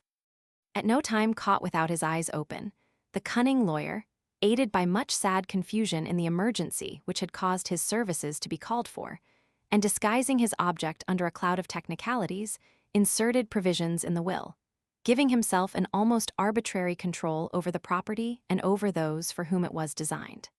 This control was even made to extend beyond the time when the children would arrive at mature age. The son, Philip, a spirited and high-tempered fellow, had some time since passed that age. Esther, the girl, a plain and somewhat devotional young woman, was in her 19th year. Having such power over his wards, Covert did not scruple openly to use his advantage, in pressing his claims as a suitor for Esther's hand. Since the death of Marsh, the property he left, which had been in real estate and was to be divided equally between the brother and sister, had risen to very considerable value, and Esther's share was to a man in Covert's situation a prize very well worth seeking. All this time, while really owning a respectable income, the young orphans often felt the want of the smallest sum of money, and Esther, on Philip's account, was more than once driven to various contrivances, the pawnshop, sales of her own little luxuries, and the like, to furnish him with means. Though she had frequently shown her guardian unequivocal evidence of her aversion, Esther continued to suffer from his persecutions, until one day he proceeded farther and was more pressing than usual. She possessed some of her brother's meddlesome temper and gave him an abrupt and most decided refusal. With dignity, she exposed the baseness of his conduct and forbade him ever again mentioning marriage to her. He retorted bitterly, vaunted his hold on her and Philip, and swore an oath that unless she became his wife, they should both thenceforward become penniless. Losing his habitual self-control in his exasperation, he even added insults such as woman never receives from anyone deserving the name of man, and at his own convenience left the house. That day, Philip returned to New York, after an absence of several weeks on the business of a mercantile house in whose employment he had lately engaged. Toward the latter part of the same afternoon, Mr. Covert was sitting in his office, in Nassau Street, busily at work, when a knock at the door announced a visitor, and directly afterward young Marsh entered the room. His face exhibited a peculiar pallid appearance that did not strike Covert at all agreeably, and he called his clerk from an adjoining room and gave him something to do at a desk nearby. "I wish to see you alone, Mr. Covert, if convenient," said the newcomer. "We can talk quite well enough where we are," answered the lawyer. "Indeed, I don't know that I have any leisure to talk at all, for just now I am very much pressed with business." "But I must speak to you," rejoined Philip sternly. "At least I must say one thing, and that is, Mr. Covert, that you are a villain." "Insolent!" exclaimed the lawyer, rising behind the table and pointing to the door. "Do you see that, sir? Let 1 minute longer find you the other side, or your feet may reach the landing by quicker method. Begone, sir." Such a threat was the more harsh to Philip, for he had rather high-strung feelings of honor. He grew almost livid with suppressed agitation. "I will see you again very soon," said he, in a low but distinct manner, his lips trembling as he spoke, and left the office. The incidents of the rest of that pleasant summer day left little impression on the young man's mind. He roamed to and fro without any object or destination. Along South Street and by Whitehall, he watched with curious eyes the movements of the shipping and the loading and unloading of cargoes, and listened to the merry heave-yo of the sailors and stevedores. There are some minds upon which great excitement produces the singular effect of uniting 2 utterly inconsistent faculties, a sort of cold apathy, and a sharp sensitiveness to all that is going on at the same time. Philip's was one of this sort. He noticed the various differences in the apparel of a gang of wharf laborers turned over in his brain, whether they received wages enough to keep them comfortable, and their families also, and if they had families or not, which he tried to tell by their looks. In such petty reflections, the daylight passed away, and all the while the master wish of Philip's thoughts was a desire to see the lawyer covert. For what purpose he himself was by no means clear. Nightfall came at last. Still, however, the young man did not direct his steps homeward. He felt more calm, however, and entering an eating house, ordered something for his supper, which, when it was brought to him, he merely tasted and strolled forth again. There was a kind of gnawing sensation of thirst within him yet, and as he passed a hotel, he bethought him that one little glass of spirits would perhaps be just the thing. He drank, and hour after hour wore away unconsciously. He drank not one glass, but 3 or 4, and strong glasses they were to him, for he was habitually abstemious. It had been a hot day and evening, and when Philip, at an advanced period of the night, emerged from the bar-room into the street, he found that a thunderstorm had just commenced. He resolutely walked on, however, although at every step it grew more and more blustering. The rain now poured down a cataract. The shops were all shut. Few of the street lamps were lighted, and there was little except the frequent flashes of lightning to show him his way. When about half the length of Chatham Street, which lay in the direction he had to take, the momentary fury of the tempest forced him to turn aside into a sort of shelter formed by the corners of the deep entrance to a Jew pawnbroker's shop there. He had hardly drawn himself in as closely as possible, when the lightning revealed to him that the opposite corner of the nook was tenanted also. "A sharp rain, this," said the other occupant, who simultaneously beheld Philip. The voice sounded to the young man's ears a note which almost made him sober again. It was certainly the voice of Adam Covert. He made some commonplace reply and waited for another flash of lightning to show him the stranger's face. It came, and he saw that his companion was indeed his guardian. Philip Marsh had drank deeply. Let us plead all that may be possible to you, stern moralist. Upon his mind came swarming, and he could not drive them away, thoughts of all those insults his sister had told him of, and the bitter words Covert had spoken to her. He reflected, too, on the injuries Esther as well as himself had received, and were still likely to receive, at the hands of that bold, bad man. How mean, selfish, and unprincipled was his character, what base and cruel advantages he had taken of many poor people, entangled in his power, and of how much wrong and suffering he had been the author, and might be again through future years.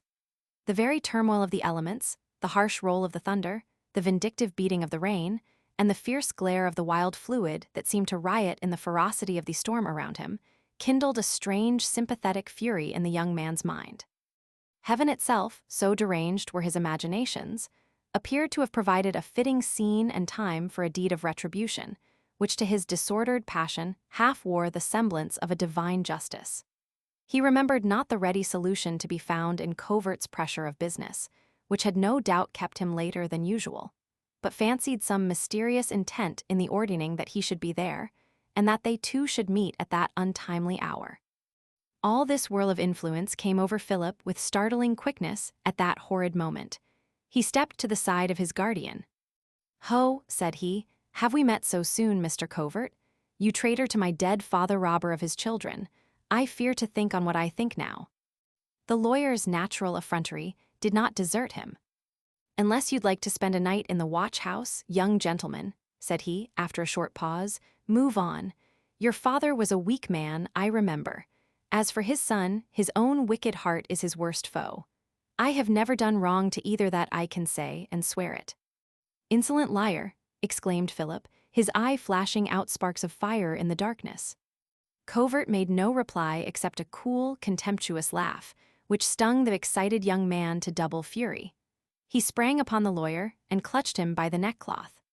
"Take it, then," he cried hoarsely, for his throat was impeded by the fiendish rage which in that black hour possessed him. "You are not fit to live."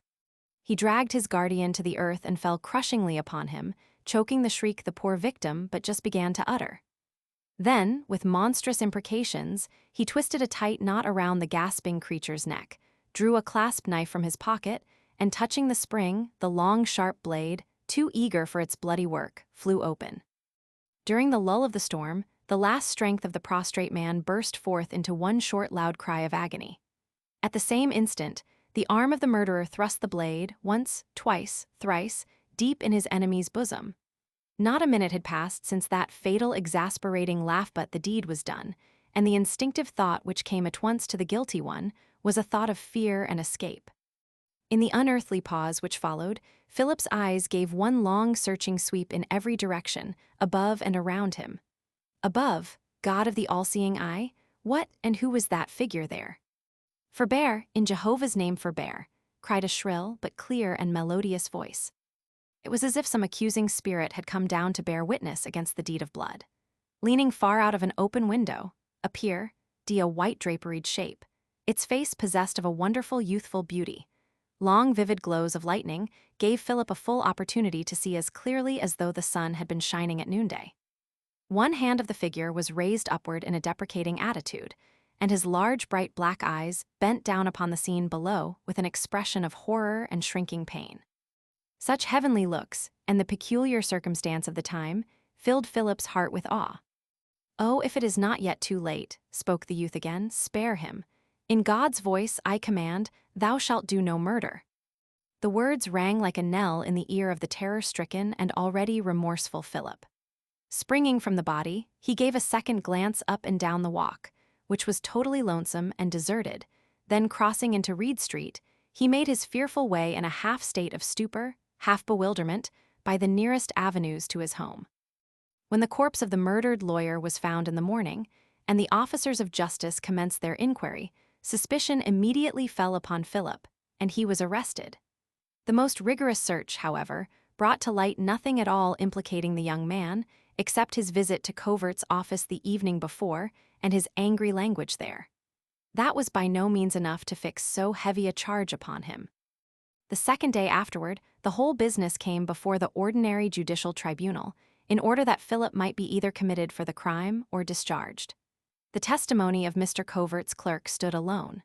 One of his employers, who, believing in his innocence, had deserted him not in this crisis, had provided him with the ablest criminal counsel in New York. The proof was declared entirely insufficient, and Philip was discharged. The crowded courtroom made way for him as he came out. Hundreds of curious looks fixed upon his features, and many a jibe passed upon him. But of all that arena of human faces, he saw only one, a sad, pale, black-eyed one, cowering in the center of the rest. He had seen that face twice before, the first time as a warning specter, the second time in prison, immediately after his arrest, now for the last time. This young stranger, the son of a scorned race, coming to the courtroom to perform an unhappy duty, with the intention of testifying to what he had seen, melted at the sight of Philip's bloodless cheek and of his sister's convulsive sobs, and forbore witnessing against the murderer. Shall we applaud or condemn him? Let every reader answer the question for himself. That afternoon, Philip left New York. His friendly employer owned a small farm some miles up the Hudson, and until the excitement of the affair was over, he advised the young man to go thither. Philip thankfully accepted the proposal, made a few preparations, took a hurried leave of Esther, and by nightfall was settled in his new abode. And how, think you, rested Philip Marsh that night? Rested indeed. Oh, if those who clamor so much for the halter and the scaffold to punish crime could have seen that sight, they might have learned a lesson then. 4 days had elapsed since he that lay tossing upon the bed there had slumbered. Not the slightest intermission had come to his awakened and tensely strung sense during those frightful days.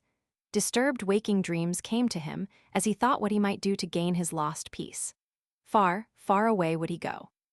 The cold roll of the murdered man's eye, as it turned up its last glance into his face, the shrill exclamation of pain, all, the unearthly vividness of the posture, motions, and looks of the dead, the warning voice from above pursued him like tormenting furies, and were never absent from his mind, asleep or awake, that long weary night. Anything, any place, to escape such horrid companionship. He would travel inland, hire himself to do hard drudgery upon some farm work incessantly through the wide summer days, and thus force nature to bestow oblivion upon his senses, at least a little while now and then.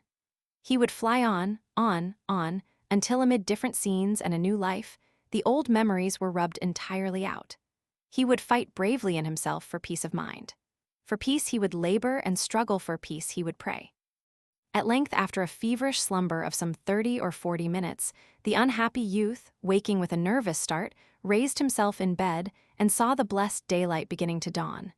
He felt the sweat trickling down his naked breast, The sheet where he had lain was quite wet with it. Dragging himself wearily, he opened the window. Ah! That good morning air, how it refreshed him, how he leaned out and drank in the fragrance of the blossoms below, and almost for the first time in his life felt how beautifully indeed God had made the earth, and that there was wonderful sweetness in mere existence. And amidst the thousand mute mouths and eloquent eyes, which appeared as it were to look up and speak in every direction, he fancied so many invitations to come among them. Not without effort, for he was very weak, he dressed himself and issued forth into the open air. Clouds of pale gold and transparent crimson draperied the eastern sky, but the sun, whose face gladdened them into all that glory, was not yet above the horizon. It was a time and place of such rare, such Eden-like beauty. Philip paused at the summit of an upward slope and gazed around him. Some few miles off he could see a gleam of the Hudson River, and above it a spur of those rugged cliffs scattered along its western shores. Nearer by were cultivated fields. The clover grew richly there, the young grain bent to the early breeze, and the air was filled with an intoxicating perfume. At his side was the large, well-kept garden of his host, in which were many pretty flowers, grass plots, and a wide avenue of noble trees. As Philip gazed, the holy calming power of nature, the invisible spirit of so much beauty and so much innocence, melted into his soul. The disturbed passions and the feverish conflict subsided. He even felt something like envied peace of mind, a sort of joy even in the presence of all the unmarred goodness. It was as fair to him, guilty though he had been, as to the purest of the pure. No accusing frowns showed in the face of the flowers, or in the green shrubs, or the branches of the trees. They, more forgiving than mankind, and distinguishing not between the children of darkness and the children of light, they, at least, treated him with gentleness. Was he, then, a being so accursed? Involuntarily, he bent over a branch of red roses and took them softly between his hands, those murderous, bloody hands. But the red roses neither withered nor smelled less fragrant. And as the young man kissed them and dropped a tear upon them, it seemed to him that he had found pity and sympathy from heaven itself. Though against all the rules of story writing, we continue our narrative of these mainly true incidents, for such they are, no further. Only to say that the murderer soon departed for a new field of action, that he is still living, and that this is but one of thousands of cases of unraveled, unpunished crime left, not to the tribunals of man, but to a wider power and judgment. The Last Loyalist. The story I am going to tell is a traditional reminiscence of a country place, in my rambles about which I have often passed the house, now unoccupied, and mostly in ruins. That was the scene of the transaction. I cannot, of course, convey to others that particular kind of influence which is derived from my being so familiar with the locality, and with the very people whose grandfathers or fathers were contemporaries of the actors in the drama I shall transcribe. I must hardly expect, therefore, that to those who hear it through the medium of my pen, the narration will possess as lifelike and interesting a character as it does to myself. On a large and fertile neck of land that juts out in the Sound, stretching to the east of New York City, there stood, in the latter part of the last century, an old-fashioned country residence. It had been built by one of the first settlers of this section of the New World, and its occupant was originally owner of the extensive tract lying adjacent to his house and pushing into the bosom of the salt waters. It was during the troubled times which marked our American Revolution that the incidents occurred which are the foundation of my story. Some time before the commencement of the war, the owner, whom I shall call Vanhome, was taken sick and died. For some time before his death he had lived a widower, and his only child, a lad of 10 years old, was thus left an orphan. By his father's will this child was placed implicitly under the guardianship of an uncle, a middle-aged man, who had been of late a resident in the family. His care and interest, however, were needed but a little while, not 2 years elapsed after the parents were laid away to their last repose before another grave had to be prepared for the son, the child, who had been so haplessly deprived of their fostering care. The period now arrived when the great national convulsion burst forth. Sounds of strife and the clash of arms and the angry voices of disputants were borne along by the air, and week after week grew to still louder clamor. Families were divided. Adherents to the crown and ardent upholders of the rebellion were often found in the bosom of the same domestic circle. Vanhome, the uncle spoken of as guardian to the young heir, was a man who leaned to the stern, the high-handed, and the severe. He soon became known among the most energetic of the loyalists. So decided were his sentiments that, leaving the estate which he had inherited from his brother and nephew, he joined the forces of the British king.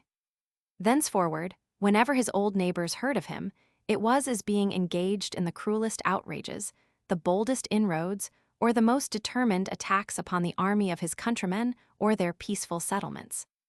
8 years brought the rebel states and their leaders to that glorious epoch when the last remnant of a monarch's rule was to leave their shores, when the last waving of the royal standard was to flutter as it should be hauled down from the staff, and its place filled by the proud testimonial of our warrior's success. Pleasantly over the autumn fields shone the November sun, when a horseman, of somewhat military look, plodded slowly along the road that led to the old Vanhome farmhouse. There was nothing peculiar in his attire, unless it might be a red scarf which he wore tied round his waist. He was a dark-featured, sullen-eyed man, and as his glance was thrown restlessly to the right and left, his whole manner appeared to be that of a person moving amid familiar and accustomed scenes.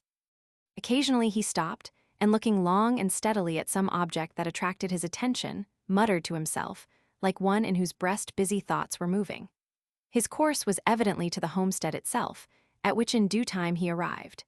He dismounted, led his horse to the stables, and then, without knocking, though there were evident signs of occupancy around the building, the traveler made his entrance as composedly and boldly as though he were master of the whole establishment. Now the house being in a measure deserted for many years, and the successful termination of the strife rendering it probable that the Vanhome estate would be confiscated to the new government, an aged, poverty-stricken couple had been encouraged by the neighbors to take possession as tenants of the place. Their name was Gills, and these people the traveler found upon his entrance were likely to be his host and hostess. Holding their right, as they did by so slight a tenure, they ventured to offer no opposition when the stranger signified his intention of passing several hours there. The day wore on, and the sun went down in the west. Still the interloper, gloomy and taciturn, made no signs of departing. But as the evening advanced, whether the darkness was congenial to his somber thoughts, or whether it merely chanced so, he seemed to grow more affable and communicative, and informed Gills that he should pass the night there, tendering him at the same time ample remuneration, which the latter accepted with many thanks. "Tell me," said he to his aged host, when they were all sitting around the ample hearth at the conclusion of their evening meal, "tell me something to while away the hours." "Ah, sir," answered Gills, "this is no place for new or interesting events.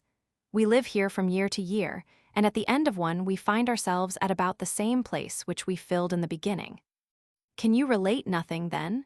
rejoined the guest, and a singular smile passed over his features. "Can you say nothing about your own place, this house or its former inhabitants or former history?" The old man glanced across to his wife, and a look expressive of sympathetic feeling started in the face of each. "It is an unfortunate story, sir," said Gills, "and may cast a chill upon you, instead of the pleasant feeling which it would be best to foster when in strange walls." "Strange walls," echoed he of the red scarf, and for the first time since his arrival he half laughed, but it was not the laugh which comes from a man's heart. "You must know, sir," continued Gills, "I am myself a sort of intruder here.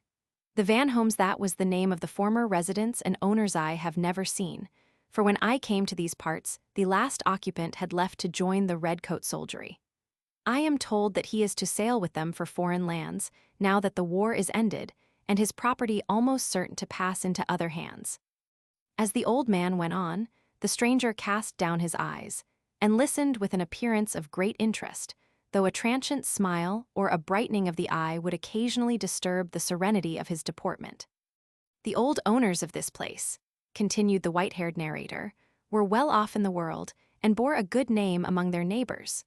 The brother of Sergeant Vanhome, now the only one of the name, died 10 or 12 years since, leaving a child so small that the father's will made provision for his being brought up by his uncle, whom I mentioned but now as of the British Army. He was a strange man, this uncle, disliked by all who knew him, passionate, vindictive, and, it was said, very avaricious even from his childhood. Well, not long after the death of the parents, dark stories began to be circulated about cruelty and punishment and whippings and starvation inflicted by the new master upon his nephew. People who had business at the homestead would frequently, when they came away, relate the most fearful things of its manager and how he misused his brother's child. It was half hinted that he strove to get the youngster out of the way in order that the whole estate might fall into his own hands. As I told you before, however, nobody liked the man, and perhaps they judged him too uncharitably. After things had gone on in this way for some time, a countryman, a laborer, who was hired to do farm work upon the place, one evening observed that the little orphan Vanhome was more faint and pale even than usual, for he was always delicate, and that is one reason why I think it possible that his death, of which I am now going to tell you, was but the result of his own weak constitution and nothing else. The laborer slept that night at the farmhouse. Just before the time at which they usually retired to bed, this person, feeling sleepy with his day's toil, left the kitchen hearth and wended his way to rest. In going to his place of repose, he had to pass a chamber, the very chamber where you, sir, are to sleep tonight, and there he heard the voice of the orphan child uttering half-suppressed exclamations, as if in pitiful entreaty. Upon stopping, he heard also the tones of the elder Vanhome, but they were harsh and bitter. The sound of blows followed. As each one fell, it was accompanied by a groan or shriek, and so they continued for some time. Shocked and indignant, the countryman would have burst open the door and interfered to prevent this brutal proceeding, but he bethought him that he might get himself into trouble, and perhaps find that he could do no good after all, and so he passed on to his room. Well, sir, the following day the child did not come out among the workpeople as usual. He was taken very ill. No physician was sent for until the next afternoon, and though one arrived in the course of the night, it was too late. The poor boy died before morning. People talked threateningly upon the subject, but nothing could be proved against Vanhome. At one period, there were efforts made to have the whole affair investigated. Perhaps that would have taken place, had not everyone's attention been swallowed up by the rumors of difficulty and war, which were then beginning to disturb the country. Vanhome joined the army of the king. His enemies said that he feared to be on the side of the rebels, because if they were routed, his property would be taken from him. But events have shown that, if this was indeed what he dreaded, it has happened to him from the very means which he took to prevent it. The old man paused. He had quite wearied himself with so long talking. For some minutes there was unbroken silence. Presently the stranger signified his intention of retiring for the night. He rose, and his host took a light for the purpose of ushering him to his apartment. When Gills returned to his accustomed situation in the large armchair by the chimney hearth, his ancient helpmate had retired to rest. With the simplicity of their times, the bed stood in the same room where the three had been seated during the last few hours, and now the remaining two talked together about the singular events of the evening. As the time wore on, Gills showed no disposition to leave his cozy chair, but sat toasting his feet and bending over the coals. Gradually, the insidious heat and the lateness of the hour began to exercise their influence over the old man. The drowsy, indolent feeling which everyone has experienced in getting thoroughly heated through by close contact with a glowing fire spread in each vein and sinew and relaxed its tone. He leaned back in his chair and slept. For a long time his repose went on quietly and soundly. He could not tell how many hours elapsed, but a while after midnight the torpid senses of the slumberer were awakened by a startling shock. It was a cry as of a strong man in his agony, a shrill, not very loud cry, but fearful, and creeping into the blood like cold, polished steel. The old man raised himself in his seat and listened, at once fully awake. For a minute, all was the solemn stillness of midnight. Then rose that horrid tone again, wailing and wild, and making the hearer's hair to stand on end. One moment more, and the trampling of hasty feet sounded in the passage outside. The door was thrown open, and the form of the stranger, more like a corpse than living man, rushed into the room. "All white," yelled the conscience-stricken creature, "all white, and with the grave clothes around him. One shoulder was bare, and he whispered, I saw blue streaks upon it. It was horrible, and I cried aloud. He stepped toward me. He came to my very bedside. His small hand almost touched my face. I could not bear it and fled." The miserable man bent his head down upon his bosom. Convulsive rattlings shook his throat, and his whole frame wavered to and fro like a tree in a storm. Bewildered and shocked, Gills looked at his apparently deranged guest and knew not what answer to make or what course of conduct to pursue. Thrusting out his arms and his extended fingers, and bending down his eyes, as men do when shading them from a glare of lightning, the stranger staggered from the door, and in a moment further, dashed madly through the passage which led through the kitchen into the outer road. The old man heard the noise of his falling footsteps, sounding fainter and fainter in the distance, and then, retreating, dropped his own exhausted limbs into the chair from which he had been aroused so terribly. It was many minutes before his energies recovered their accustomed tone again.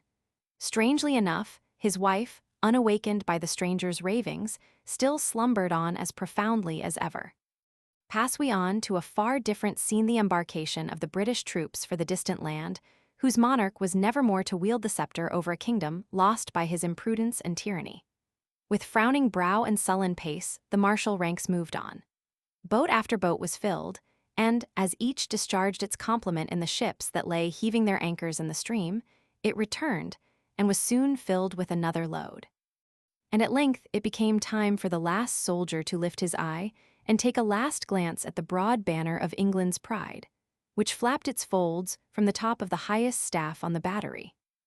As the warning sound of a trumpet called together all who were laggards, those taking leave of friends, and those who were arranging their own private affairs, left until the last moment, a single horseman was seen furiously dashing down the street. A red scarf tightly encircled his waist. He made directly for the shore, and the crowd there gathered started back in wonderment as they beheld his disheveled appearance and ghastly face. Throwing himself violently from his saddle, he flung the bridle over the animal's neck and gave him a sharp cut with a small riding whip. He made for the boat. 1 minute later, and he had been left. They were pushing the keel from the landing. The stranger sprang a space of 2 or 3 feet. Already intervened, he struck on the gunwale end. The last soldier of King George had left the American shores. Wild Frank's return. As the sun, one August day some 50 years ago, had just passed the meridian of a country town in the eastern section of Long Island, a single traveler came up to the quaint low-roofed village tavern, opened its half-door, and entered the common room. Dust covered the clothes of the wayfarer, and his brow was moist with sweat. He trod in a lagging, weary way, though his form and features told of an age not more than 19 or 20 years. Over one shoulder was slung a sailor's jacket, and in his hand he carried a little bundle. Sitting down on a rude bench, he told a female who made her appearance behind the bar that he would have a glass of brandy and sugar. He took off the liquor at a draught, after which he lit and began to smoke a cigar, with which he supplied himself from his pocket, stretching out one leg and leaning his elbow down on the bench in the attitude of a man who takes an indolent lounge. "Do you know one Richard Hall that lives somewhere here among you?" said he. "Mr. Hall's is down the lane that turns off by that big locust tree," answered the woman, pointing to the direction through the open door. "It's about half a mile from here to his house." The youth, for a minute or two, puffed the smoke from his mouth very leisurely in silence. His manner had an air of vacant self-sufficiency, rather strange in one of so few years. "I wish to see Mr. Hall," he said at length. "Here's a silver 6pence for anyone who will carry a message to him." "The folks are all away.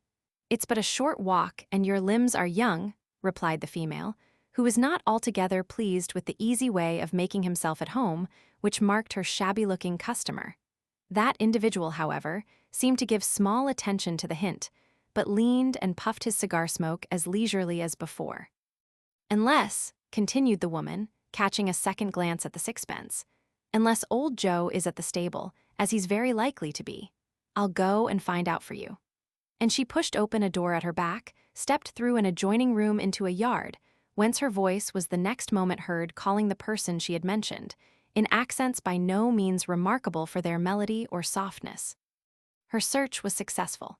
She soon returned with him, who was to act as messenger, a little, withered, ragged old man, a hanger-on there, whose unshaven face told plainly enough the story of his intemperate habits, those deeply seated habits, now too late to be uprooted, that would ere long lay him in a drunkard's grave.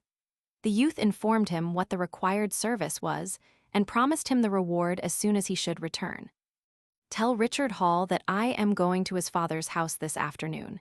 If he asks who it is that wishes him here, say the person sent no name," continued the stranger. sitting up from his indolent posture as the feet of old Joe were about leaving the doorstone, and his bleared eyes turned to Eaton the last sentence of the mandate.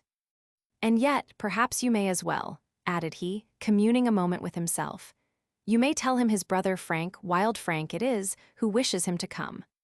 The old man departed on his errand, and he who called himself Wild Frank tossed his nearly smoked cigar out of the window and folded his arms in thought. No better place than this, probably, will occur to give a brief account of some former events in the life of the young stranger. Resting and waiting at the village 15 miles east of that inn lived a farmer named Hall, a man of good repute, well off in the world, and head of a large family. He was fond of gain, required all his boys to labor in proportion to their age, and his right-hand man, if he might not be called favorite, was his eldest son Richard. This eldest son, an industrious, sober-faced young fellow, was invested by his father with the powers of second in command. And as strict and swift obedience was a prime tenet in the farmer's domestic government, the children all tacitly submitted to their brother's sway all but one, and that was Frank.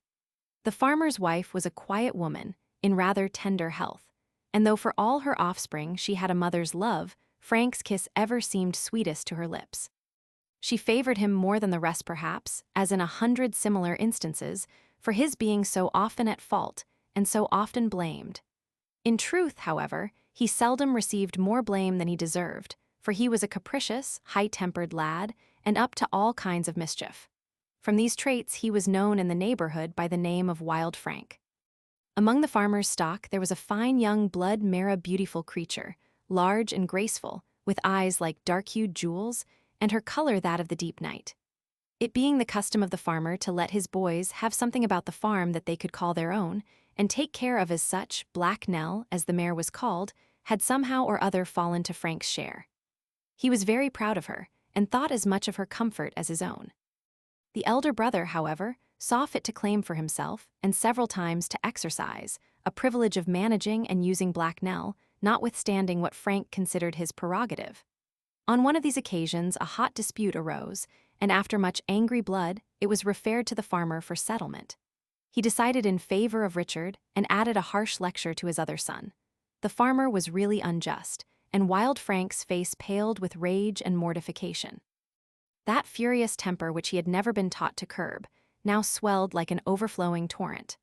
With difficulty restraining the exhibition of his passions, as soon as he got by himself, he swore that not another son should roll by and find him under that roof.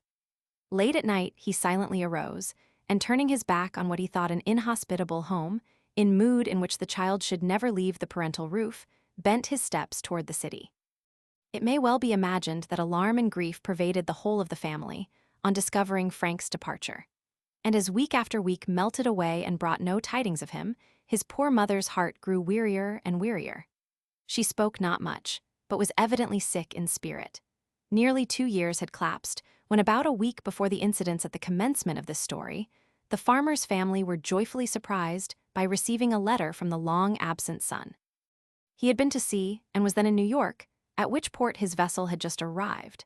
He wrote in a gay strain, appeared to have lost the angry feeling which caused his flight from home, and said he heard in the city that Richard had married and settled several miles distant, where he wished him all good luck and happiness. Wild Frank wound up his letter by promising, as soon as he could get through the imperative business of his ship, to pay a visit to his parents and native place. On Tuesday of the succeeding week, he said he would be with them. Within half an hour after the departure of old Joe, the form of that ancient personage was seen slowly wheeling round the locust tree at the end of the lane, accompanied by a stout young man in primitive homespun apparel. The meeting between Wild Frank and his brother Richard, though hardly of that kind which generally takes place between persons so closely related, could not exactly be called distant or cool either. Richard pressed his brother to go with him to the farmhouse, and refresh and repose himself for some hours at least, but Frank declined. "They will all expect me home this afternoon," he said. "I wrote to them I would be there today." "But you must be very tired, Frank," rejoined the other. "Won't you let some of us harness up and carry you? Or if you like," he stopped a moment, and a trifling suffusion spread over his face. "If you like, I'll put the saddle on Black Nelshies here at my place now, and you can ride home like a lord." Frank's face colored a little too. He paused for a moment and thought he was really footsore, and exhausted with his journey that hot day, so he accepted his brother's offer. "You know the speed of Nell, as well as I," said Richard. "I'll warrant when I bring her here you'll say she's in good order as ever." So telling him to amuse himself for a few minutes as well as he could, Richard left the tavern. Could it be that Black Nell knew her early master? She neighed and rubbed her nose on his shoulder, and as he put his foot in the stirrup and rose on her back, it was evident that they were both highly pleased with their meeting. Bidding his brother farewell, and not forgetting old Joe, the young man set forth on his journey to his father's house. As he left the village behind and came upon the long, monotonous road before him, he thought on the circumstances of his leaving home, and he thought, too, on his course of life, how it was being frittered away and lost. Very gentle influences, doubtless, came over Wild Frank's mind then, and he yearned to show his parents that he was sorry for the trouble he had cost them. He blamed himself for his former follies, and even felt remorse that he had not acted more kindly to Richard and gone to his house. Oh, it had been a sad mistake of the farmer that he did not teach his children to love one another. It was a foolish thing that he prided himself on governing his little flock well, when sweet affection, gentle forbearance, and brotherly faith were almost unknown among them. The day was now advanced, though the heat poured down with a strength little less oppressive than at noon. Frank had accomplished the greater part of his journey. He was within 2 miles of his home. The road here led over a high, tiresome hill, and he determined to stop on the top of it and rest himself, as well as give the animal he rode a few minutes' breath. How well he knew the place, and that mighty oak, standing just outside the fence on the very summit of the hill, often had he reposed under its shade. It would be pleasant for a few minutes to stretch his limbs there again, as of old, he thought to himself, and he dismounted from the saddle and led Black Nell under the tree. Mindful of the comfort of his favorite, he took from his little bundle, which he had strapped behind him on the mare's back, a piece of strong cord, 4 or 5 yards in length, which he tied to the bridle, and wound and tied the other end, for security, over his own wrist. Then throwing himself at full length upon the ground, Black Nell was at liberty to graze around him, without danger of straying away. It was a calm scene, and a pleasant. There was no rude sound, hardly even a chirping insect to break the sleepy silence of the place. The atmosphere had a dim, hazy cast, and was impregnated with overpowering heat. The young man lay there minute after minute, as time glided away unnoticed, for he was very tired, and his repose was sweet to him. Occasionally he raised himself and cast a listless look at the distant landscape, veiled as it was by the slight mist. At length his repose was without such interruptions. His eyes closed, and though at first they opened languidly again at intervals, after a while they shut altogether. Could it be that he slept? It was so indeed. Yielding to the drowsy influences about him, and to his prolonged weariness of travel, he had fallen into a deep, sound slumber. Thus he lay, and Black Nell, the original cause of his departure from his home by a singular chance, the companion of his return, quietly cropped the grass at his side. An hour nearly passed away, and yet the young man slept on. The light and heat were not glaring now. A change had come over earth and heaven. There were signs of one of those thunderstorms that in our climate spring up and pass over so quickly and so terribly. Masses of vapor loom, up in the horizon, and a dark shadow settled on the woods and fields. The leaves of the great oak rustled together over the youth's head. Clouds flitted swiftly in the sky, like bodies of armed men coming up to battle at the call of their leader's trumpet. A thick raindrop fell now and then, while occasionally hoarse mutterings of thunder sounded in the distance, yet the slumberer was not aroused. It was strange that Wild Frank did not awake. Perhaps his ocean life had taught him to rest undisturbed amid the jarring of elements. Though the storm was now coming on in its fury, he slept like a babe in its cradle. Black Nell had ceased grazing and stood by her sleeping master with ears erect and her long mane and tail waving in the wind. It seemed quite dark, so heavy were the clouds. The blast blew sweepingly, the lightning flashed, and the rain fell in torrents. Crash after crash of thunder seemed to shake the solid earth. And Black Nell, she stood now, an image of beautiful terror, with her 4 feet thrust out, her neck arched, and her eyes glaring balls of fear. At length, after a dazzling and lurid glare, there came a peal deafening crash as if the great axle was rent. God of spirits! The startled mare sprang off like a ship in an ocean storm. Her eyes were blinded with light. She dashed madly down the hill, and plunge after plunge far far away swift as an arrow dragging the hapless body of the youth behind her. In the low, old-fashioned dwelling of the farmer, there was a large family group. The men and boys had gathered under shelter at the approach of the storm, and the subject of their talk was the return of the long-absent son. The mother spoke of him, too, and her eyes brightened with pleasure as she spoke. She made all the little domestic preparations, cooked his favorite dishes, and arranged for him his own bed, in its own old place. As the tempest mounted to its fury, they discussed the probability of his getting soaked by it, and the provident dame had already selected some dry garments for a change. But the rain was soon over, and nature smiled again in her invigorated beauty. The sun shone out as it was dipping in the west. Drops sparkled on the leaf-tips, coolness and clearness were in the air. The clattering of a horse's hoofs came to the ears of those who were gathered there. It was on the other side of the house that the wagon road led, and they opened the door and rushed in a tumult of glad anticipations through the adjoining room to the porch. What a sight it was that met them there! Black Nell stood a few feet from the door, with her neck crouched down. She drew her breath long and deep, and vapor rose from every part of her reeking body. And with eyes starting from their sockets and mouths agape with stupefying terror, they beheld on the ground near her a mangled, hideous mass, the rough semblance of a human form, all battered and cut and bloody. Attached to it was the fatal cord, dabbled over with gore. And as the mother gazed for, she could not withdraw her eyes, and the appalling truth came upon her mind. She sank down without shriek or utterance, into a deep, deathly swoon. The boy lover. Listen, and the old will speak a chronicle for the young. Ah, youth, thou art one day coming to be old too, and let me tell thee how thou mayest get a useful lesson. For an hour, dream thyself old. Realize, in thy thoughts and consciousness, that vigor and strength are subdued in thy sinews, that the color of the shroud is likened in thy very hairs, that all those leaping desires, luxurious hopes, beautiful aspirations, and proud confidences of thy younger life have long been buried, a funeral for the better part of thee, in that grave which must soon close over thy tottering limbs. Look back, then, through the long track of the past years. How has it been with thee? Are there bright beacons of happiness enjoyed, and of good done by the way? Glimmer gentle rays of what was scattered from a holy heart? Have benevolence, and love, and undeviating honesty left tokens on which thy eyes can rest sweetly? Is it well with thee thus? Answerest thou, it is? Or answerest thou, I see nothing but gloom and shattered hours, and the wreck of good resolves, and a broken heart, filled with sickness, and troubled among its ruined chambers with the phantoms of many follies? O youth, youth! This dream will one day be a reality, either of heavenly peace or agonizing sorrow. And yet not for all is it decreed to attain the neighborhood of the 60 years the span of life.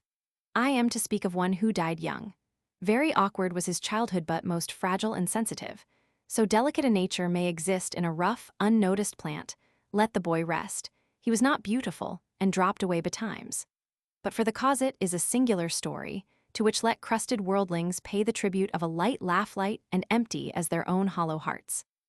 Love, which with its canker seed of decay within, has sent young men and maidens to a longed-for, but too premature burial. Love, the child monarch that death itself cannot conquer, that has its tokens on slabs at the head of grass-covered tombstones, more visible to the eye of the stranger, yet not so deeply graven as the face and the remembrances cut upon the heart of the living. Love, the sweet, the pure, the innocent, yet the causer of fierce hate, of wishes for deadly revenge, of bloody deeds and madness and the horrors of hell. Love, that wanders over battlefields, turning up mangled human trunks and parting back the hair from gory faces, and daring the points of swords and the thunder of artillery without a fear or a thought of danger. Words, words! I begin to see I am indeed an old man and garrulous. Let me go back, yes, I see it must be many years. It was at the close of the last century. I was at that time studying law, the profession my father followed. One of his clients was an elderly widow, a foreigner who kept a little alehouse on the banks of the North River at about 2 miles from what is now the center of the city.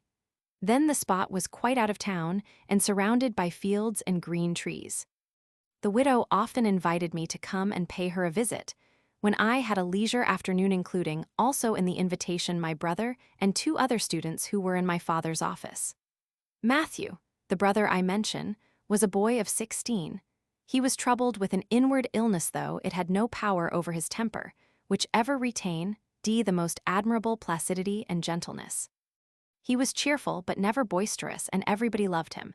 His mind seemed more developed than is usual for his age, though his personal appearance was exceedingly plain. Wheaton and Brown, the names of the other students, were spirited, clever young fellows, with most of the traits that those in their position of life generally possess. The first was as generous and brave as any man I ever knew. He was very passionate, too, but the whirlwind soon blew over and left everything quiet again. Frank Brown was slim, graceful, and handsome. He professed to be fond of sentiment and used to fall regularly in love once a month.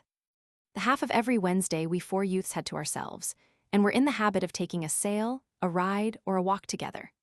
One of these afternoons, of a pleasant day in April, the sun shining, and the air clear, I bethought myself of the widow and her beer, about which latter article I had made inquiries, and heard it spoken of in terms of high commendation. I mentioned the matter to Matthew and to my fellow students, and we agreed to fill up our holiday by a jaunt to the alehouse. Accordingly, we set forth, and after a fine walk, arrived in glorious spirits at our destination. Ah, how shall I describe the quiet beauties of the spot, with its long, low piazza looking out upon the river, and its clean, homely tables, and the tankards of real silver in which the ale was given us, and the flavor of that excellent liquor itself. There was the widow, and there was a sober, stately old woman, half companion, half servant, Marjorie by name, and there was, good God, my fingers quiver yet as I write the word, young Ninon, the daughter of the widow. Oh, through the years that live no more, my memory strays back, and that whole scene comes up before me once again, and the brightest part of the picture is the strange ethereal beauty of that young girl. She was apparently about the age of my brother Matthew, and the most fascinating, artless creature I had ever beheld. She had blue eyes and light hair, and an expression of childish simplicity which was charming indeed. I have no doubt that ere half an hour had elapsed from the time we entered the tavern and saw Ninon, every one of the four of us loved the girl to the very depth of passion. We neither spent so much money, nor drank as much beer, as we had intended before starting from home. The widow was very civil, being pleased to see us, and Marjorie served our wants with a deal of politeness, but it was to Ninon that the afternoon's pleasure was attributable. For though we were strangers, we became acquainted at once the manners of the girl, merry as she was, putting entirely out of view the most distant imputation of indecorum and the presence of the widow and Marjorie. For we were all in the common room together, there being no other company, serving to make us all disembarrassed and at ease. It was not until quite a while after sunset that we started on our return to the city. We made several attempts to revive the mirth and lively talk that usually signalized our rambles, but they seemed forced and discordant, like laughter in a sick room. My brother was the only one who preserved his usual tenor of temper and conduct. I need hardly say that thenceforward every Wednesday afternoon was spent at the widow's tavern. Strangely, neither Matthew or my two friends or myself spoke to each other of the sentiment that filled us in reference to Ninon. Yet we all knew the thoughts and feelings of the others, and each, perhaps, felt confident that his love alone was unsuspected by his companions. The story of the widow was a touching yet simple one. She was by birth a Swiss. In one of the cantons of her native land, she had grown up and married and lived for a time in happy comfort. A son was born to her, and a daughter, the beautiful Ninon. By some reverse of fortune, the father and head of the family had the greater portion of his possessions swept from him. He struggled for a time against the evil influence, but it pressed upon him harder and harder. He had heard of a people in the western world anew, and swarming land where the stranger was welcomed, and peace and the protection of the strong arm thrown around him. He had not heart to stay and struggle amid the scenes of his former prosperity, and he determined to go and make his home in that distant republic of the West. So, with his wife and children, and the proceeds of what little property was left, he took passage for New York. He was never to reach his journey's end. Either the cares that weighed upon his mind, or some other cause, consigned him to a sick hammock, from which he only found relief through the great dismisser. He was buried in the sea, and in due time his family arrived at the American Emporium. But there, the son too sick and died, ere long, and was buried likewise. They would not bury him in the city, but away by the solitary banks of the Hudson, on which the widow soon afterwards took up her abode.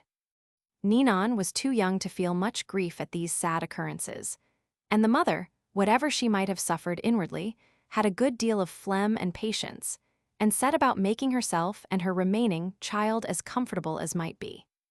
They had still a respectable sum in cash, and after due deliberation, the widow purchased the little quiet tavern, not far from the grave of her boy, and of Sundays and holidays she took in considerable money enough to make a decent support for them in their humble way of living. French and Germans visited the house frequently, and quite a number of young Americans too. Probably the greatest attraction to the latter was the sweet face of Ninon. Spring passed, and summer crept in and wasted away, and autumn had arrived. Every New Yorker knows what delicious weather we have, in these regions, of the early October days. How calm, clear, and divested of sultriness is the air, and how decently nature seems preparing for her winter sleep. Thus it was the last Wednesday we started on our accustomed excursion. 6 months had elapsed since our first visit, and, as then, we were full of the exuberance of young and joyful hearts. Frequent and hearty were our jokes, by no means particular about the theme or the method, and long and loud the peals of laughter that rang over the fields or along the shore. We took our seats round the same clean, white table and received our favorite beverage in the same bright tankards. They were set before us by the sober Marjorie, no one else being visible. As frequently happened, we were the only company. Walking and breathing the keen, fine air had made us dry, and we soon drained the foaming vessels and called for more. I remember well an animated chat we had about some poems that had just made their appearance from a great British author, and were creating quite a public stir. There was one, A Tale of Passion and Despair, which Wheaton had read, and of which he gave us a transcript. Wild, startling, and dreamy, perhaps it threw over our minds its peculiar cast. An hour moved off, and we began to think it strange that neither Ninon or the widow came into the room. One of us gave a hint to that effect to Marjorie, but she made no answer and went on in her usual way as before. "The grim old thing," said Wheaton. "If she were in Spain, they'd make her a premier duenna." I asked the woman about Ninon and the widow. She seemed disturbed, I thought, but making no reply to the first part of my question, said that her mistress was in another part of the house and did not wish to be with company. "Then be kind enough, Mrs. Vinegar," resumed Wheaton, good-naturedly, "be kind enough to go and ask the widow if we can see Ninon." Our attendant's face turned as pale as ashes, and she precipitately left the apartment. We laughed at her agitation, which Frank Brown assigned to our merry ridicule. Quite a quarter of an hour elapsed before Marjorie's return.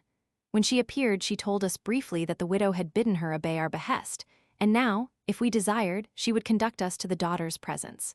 There was a singular expression in the woman's eyes, and the whole affair began to strike us as somewhat odd, but we arose and, taking our caps, followed her as she stepped through the door. Back of the house were some fields and a path leading into clumps of trees. At some 30 rods distant from the tavern, nigh one of those clumps, the larger tree whereof was a willow, Marjorie stopped, and pausing a minute, while we came up, spoke in tones calm and low. "Ninon is there." She pointed downward with her finger. Great God! There was a grave new made, and with the sods loosely joined and a rough brown stone at each extremity. Some earth yet lay upon the grass near by. If we had looked, we might have seen the resting place of the widow's son. Ninon's brother for it was close at hand. But amid the whole scene our eyes took in nothing except that horrible covering of death, the oven-shaped mound. My sight seemed to waver, my head felt dizzy, and a feeling of deadly sickness came over me. I heard a stifled exclamation, and looking round, saw Frank Brown leaning against the nearest tree, great sweat upon his forehead, and his cheeks bloodless as chalk. Wheaton gave way to his agony more fully than ever I had known a man before. He had fallen sobbing like a child, and wringing his hands. It is impossible to describe the suddenness and fearfulness of the sickening truth that came upon us like a stroke of thunder. Of all of us, my brother Matthew neither shed tears, or turned pale, or fainted, or exposed any other evidence of inward depth of pain. His quiet, pleasant voice was indeed a tone lower, but it was that which recalled us, after the lapse of many long minutes, to ourselves. So the girl had died and been buried. We were told of an illness that had seized her the very day after our last preceding visit, but we inquired not into the particulars. And now come I to the conclusion of my story, and to the most singular part of it.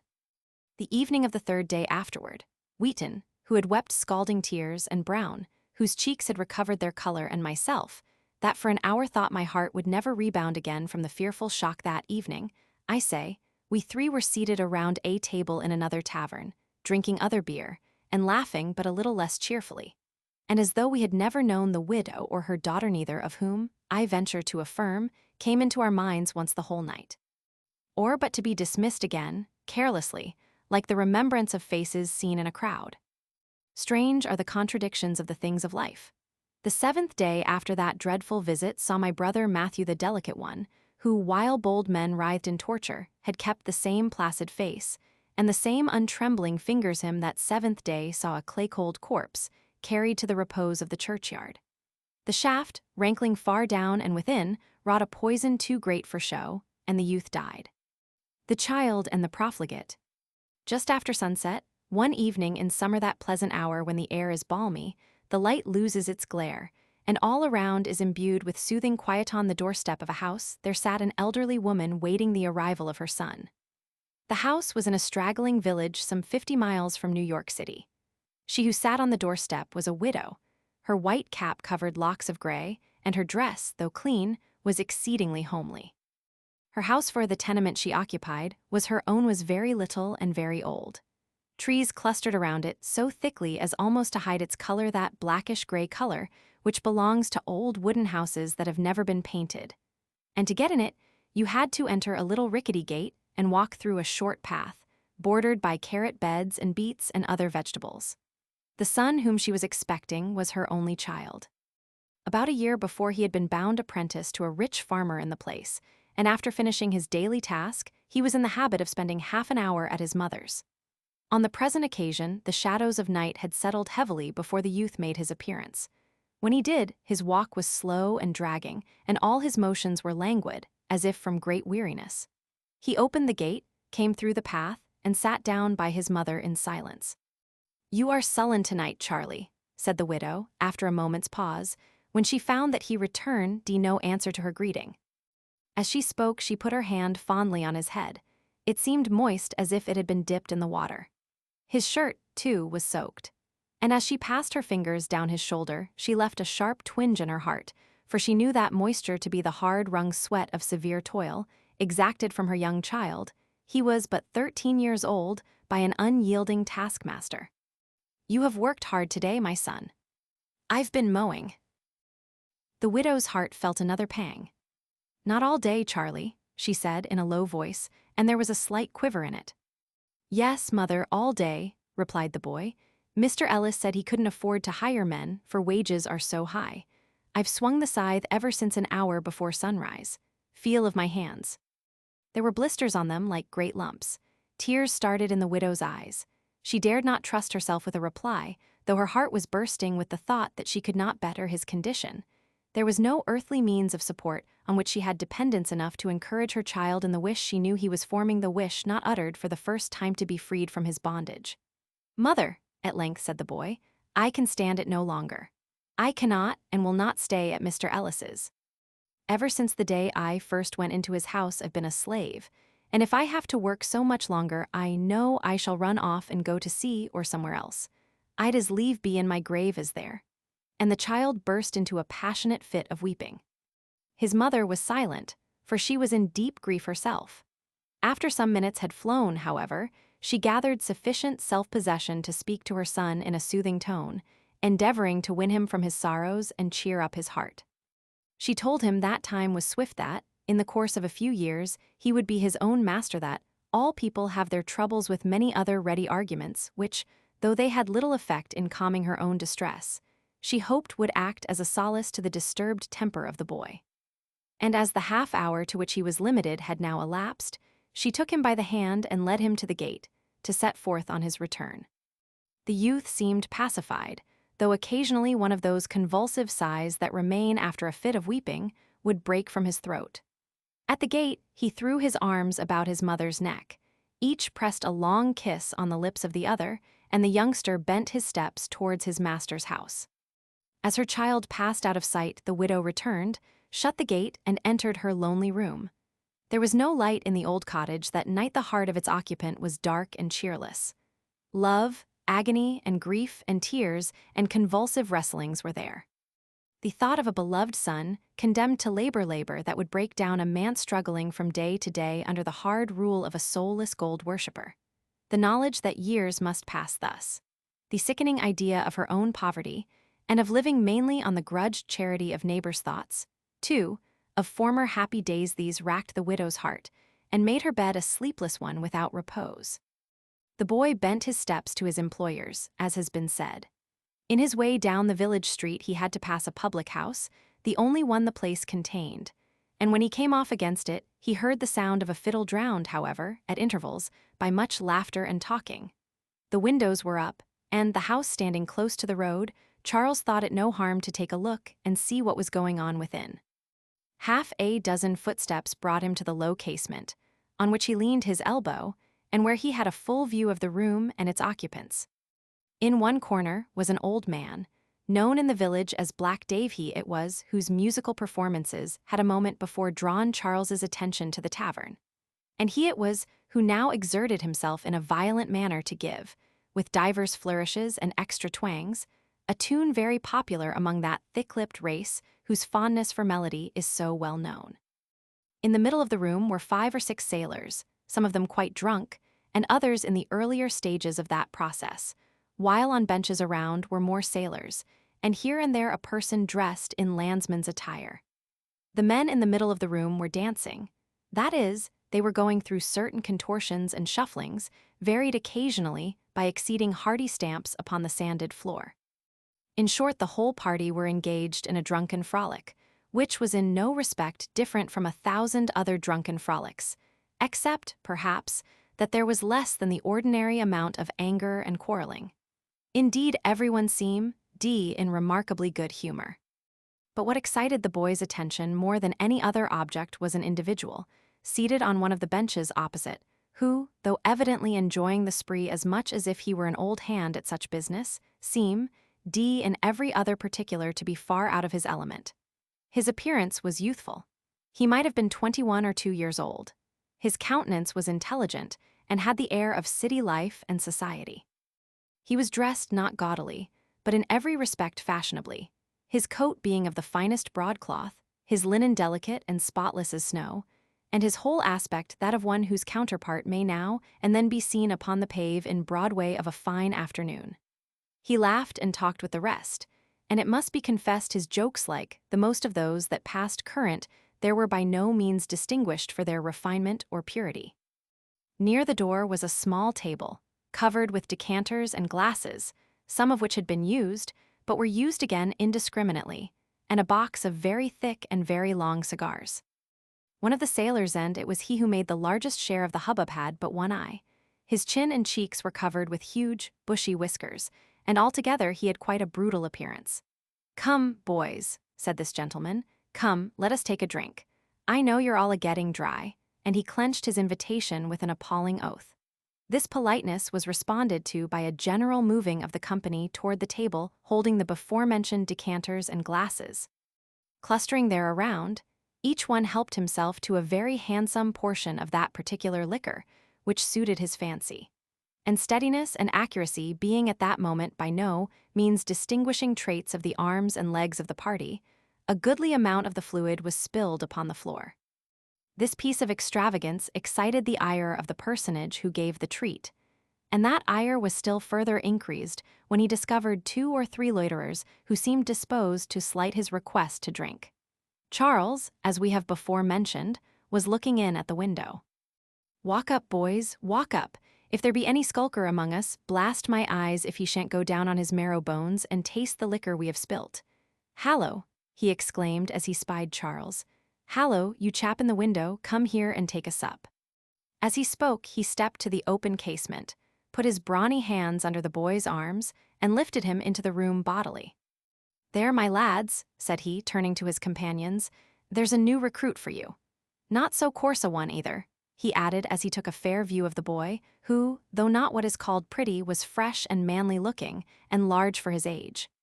"Come, youngster, take a glass," he continued, and he poured one nearly full of strong brandy. Now Charles was not exactly frightened, for he was a lively fellow, and had often been at the country merry-makings and at the parties of the place. But he was certainly rather abashed at his abrupt introduction to the midst of strangers. So, putting the glass aside, he looked up with a pleasant smile in his new acquaintance's face. "I've no need for anything now," he said, "but I'm just as much obliged to you as if I was." "Poe, man, drink it down," rejoined the sailor. "Drink it down, it won't hurt you." And by way of showing its excellence, the one-eyed worthy drained it himself to the last drop. Then, filling it again, he renewed his efforts to make the lad go through the same operation. "I've no occasion. Besides, my mother has often prayed me not to drink, and I promise to obey her." A little irritated by his continued refusal, the sailor, with a loud oath, declared that Charles should swallow the brandy, whether he would or no. Placing one of his tremendous paws on the back of the boy's head, with the other he thrust the edge of the glass to his lips, swearing at the same time that if he shook it so as to spill its contents, the consequences would be of a nature by no means agreeable to his back and shoulders. Disliking the liquor, and angry at the attempt to overbear him, the undaunted child lifted his hand and struck the arm of the sailor with a blow so sudden that the glass fell and was smashed to pieces on the floor, while the brandy was about equally divided between the face of Charles, the clothes of the sailor, and the sand. By this time, the whole of the company had their attention drawn to the scene. Some of them laughed when they saw Charles's undisguised antipathy to the drink, but they laughed still more heartily when he discomfited the sailor. All of them, however, were content to let the matter go as chance would have it all, but the young man of the black coat, who has been spoken of. What was there in the words which Charles had spoken that carried the mind of the young man back to former times, to a period when he was more pure and innocent than now? "My mother has often prayed me not to drink." Ah, how the mist of months rolled aside, and presented to his soul's eye the picture of his mother, and a prayer of exactly similar purport. Why was it, too, that the young man's heart moved with a feeling of kindness toward the harshly treated child? Charles stood, his cheek flushed and his heart throbbing, wiping the trickling drops from his face with a handkerchief. At first the sailor, between his drunkenness and his surprise, was much in the condition of one suddenly awakened out of a deep sleep, who cannot call his consciousness about him. When he saw the state of things, however, and heard the jeering laugh of his companions, his dull eye lighting up with anger, fell upon the boy who had withstood him. He seized Charles with a grip of iron, and with the side of his heavy boot gave him a sharp and solid kick. He was about repeating the performance, for the child hung like a rag in his grasp, but all of a sudden his ears rang, as if pistols were snapped close to them. Lights of various hues flickered in his eye. He had but one, it will be remembered, and a strong propelling power caused him to move from his position and keep moving until he was brought up by the wall. A blow, a cuff given in such a scientific manner that the hand from which it proceeded was evidently no stranger to the pugilistic art, had been suddenly planted in the ear of the sailor. It was planted by the young man of the black coat. He had watched with interest the proceeding of the sailor, and the boy 2 or 3 times he was on the point of interfering. But when the kick was given, his rage was uncontrollable. He sprang from his seat in the attitude of a boxer struck, the sailor, in a manner to cause those unpleasant sensations which have been described, and would probably have followed up the attack, had not Charles, now thoroughly terrified, clung around his legs and prevented his advancing. The scene was a strange one, and for the time quite a silent one. The company had started from their seats, and for a moment held breathless but strained positions. In the middle of the room stood the young man in his not at all ungraceful attitude, every nerve out, and his eyes flashing brilliantly. He seemed rooted like a rock, and clasping him, with an appearance of confidence in his protection, clung the boy. "You scoundrel!" cried the young man, his voice thick with passion. "Dare to touch the boy again, and I'll thrash you till no sense is left in your body." The sailor, now partially recovered, made some gestures of a belligerent nature. "Come on, drunken brute," continued the angry youth. "I wish you would, you've not had half what you deserve." Upon sobriety and sense, more fully taking their power in the brains of the one-eyed mariner, however, that worthy determined in his own mind that it would be most prudent to let the matter drop. Expressing therefore his conviction to that effect, adding certain remarks to the purport that he meant no harm to the lad. that he was surprised at such a gentleman being angry at a little piece of fun. And so forth he proposed that the company should go on with their jollity just as if nothing had happened. In truth, he of the single eye was not a bad fellow at heart, after all. The fiery enemy whose advances he had so often courted that night had stolen away his good feelings and set busy devils at work within him that might have made his hands do some dreadful deed had not the stranger interposed. In a few minutes the frolic of the party was upon its former footing. The young man sat down upon one of the benches, with the boy by his side, and while the rest were loudly laughing and talking, they too conversed together. The stranger learned from Charles all the particulars of his simple story, how his father had died years since, how his mother worked hard for a bare living, and how he himself, for many dreary months, had been the servant of a hard-hearted, avaricious master. More and more interested, drawing the child close to his side, the young man listened to his plainly told history, and thus an hour passed away. It was now past midnight. The young man told Charles that on the morrow he would take steps to relieve him from his servitude, that, for the present night, the landlord would probably give him a lodging at the inn, and little persuading did the host need for that. As he retired to sleep, very pleasant thoughts filled the mind of the young man, thoughts of a worthy action performed, thoughts, too, newly awakened ones, of walking in a steadier and wiser path than formerly. That roof, then, sheltered two beings that night, one of them innocent and sinless of all wrong, the other to that other what evil had not been present, either in action or to his desires. Who was the stranger? To those that, from ties of relationship or otherwise, felt an interest in him, the answer to that question was not pleasant to dwell upon. His name was Langton, parentless, a dissipated young man, a brawler, one whose two frequent companions were rowdies, blacklegs, and swindlers. The New York police offices were not strangers to his countenance. He had been bred to the profession of medicine. Besides, he had a very respectable income, and his house was in a pleasant street on the west side of the city. Little of his time, however, did Mr. John Langton spend at his domestic hearth, and the elderly lady who officiated as his housekeeper was by no means surprised to have him gone for a week or a month at a time, and she knowing nothing of his whereabouts. Living as he did, the young man was an unhappy being.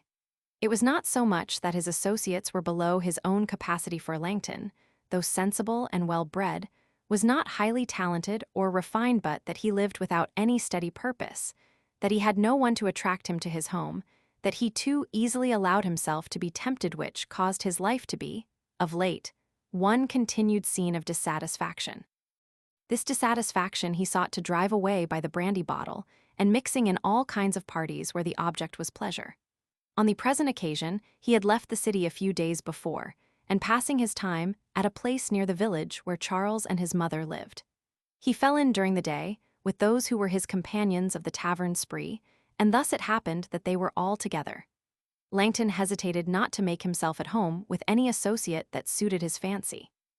The next morning the poor widow rose from her sleepless cot, and from that lucky trait in our nature which makes one extreme follow another, she set about her toil with a lightened heart.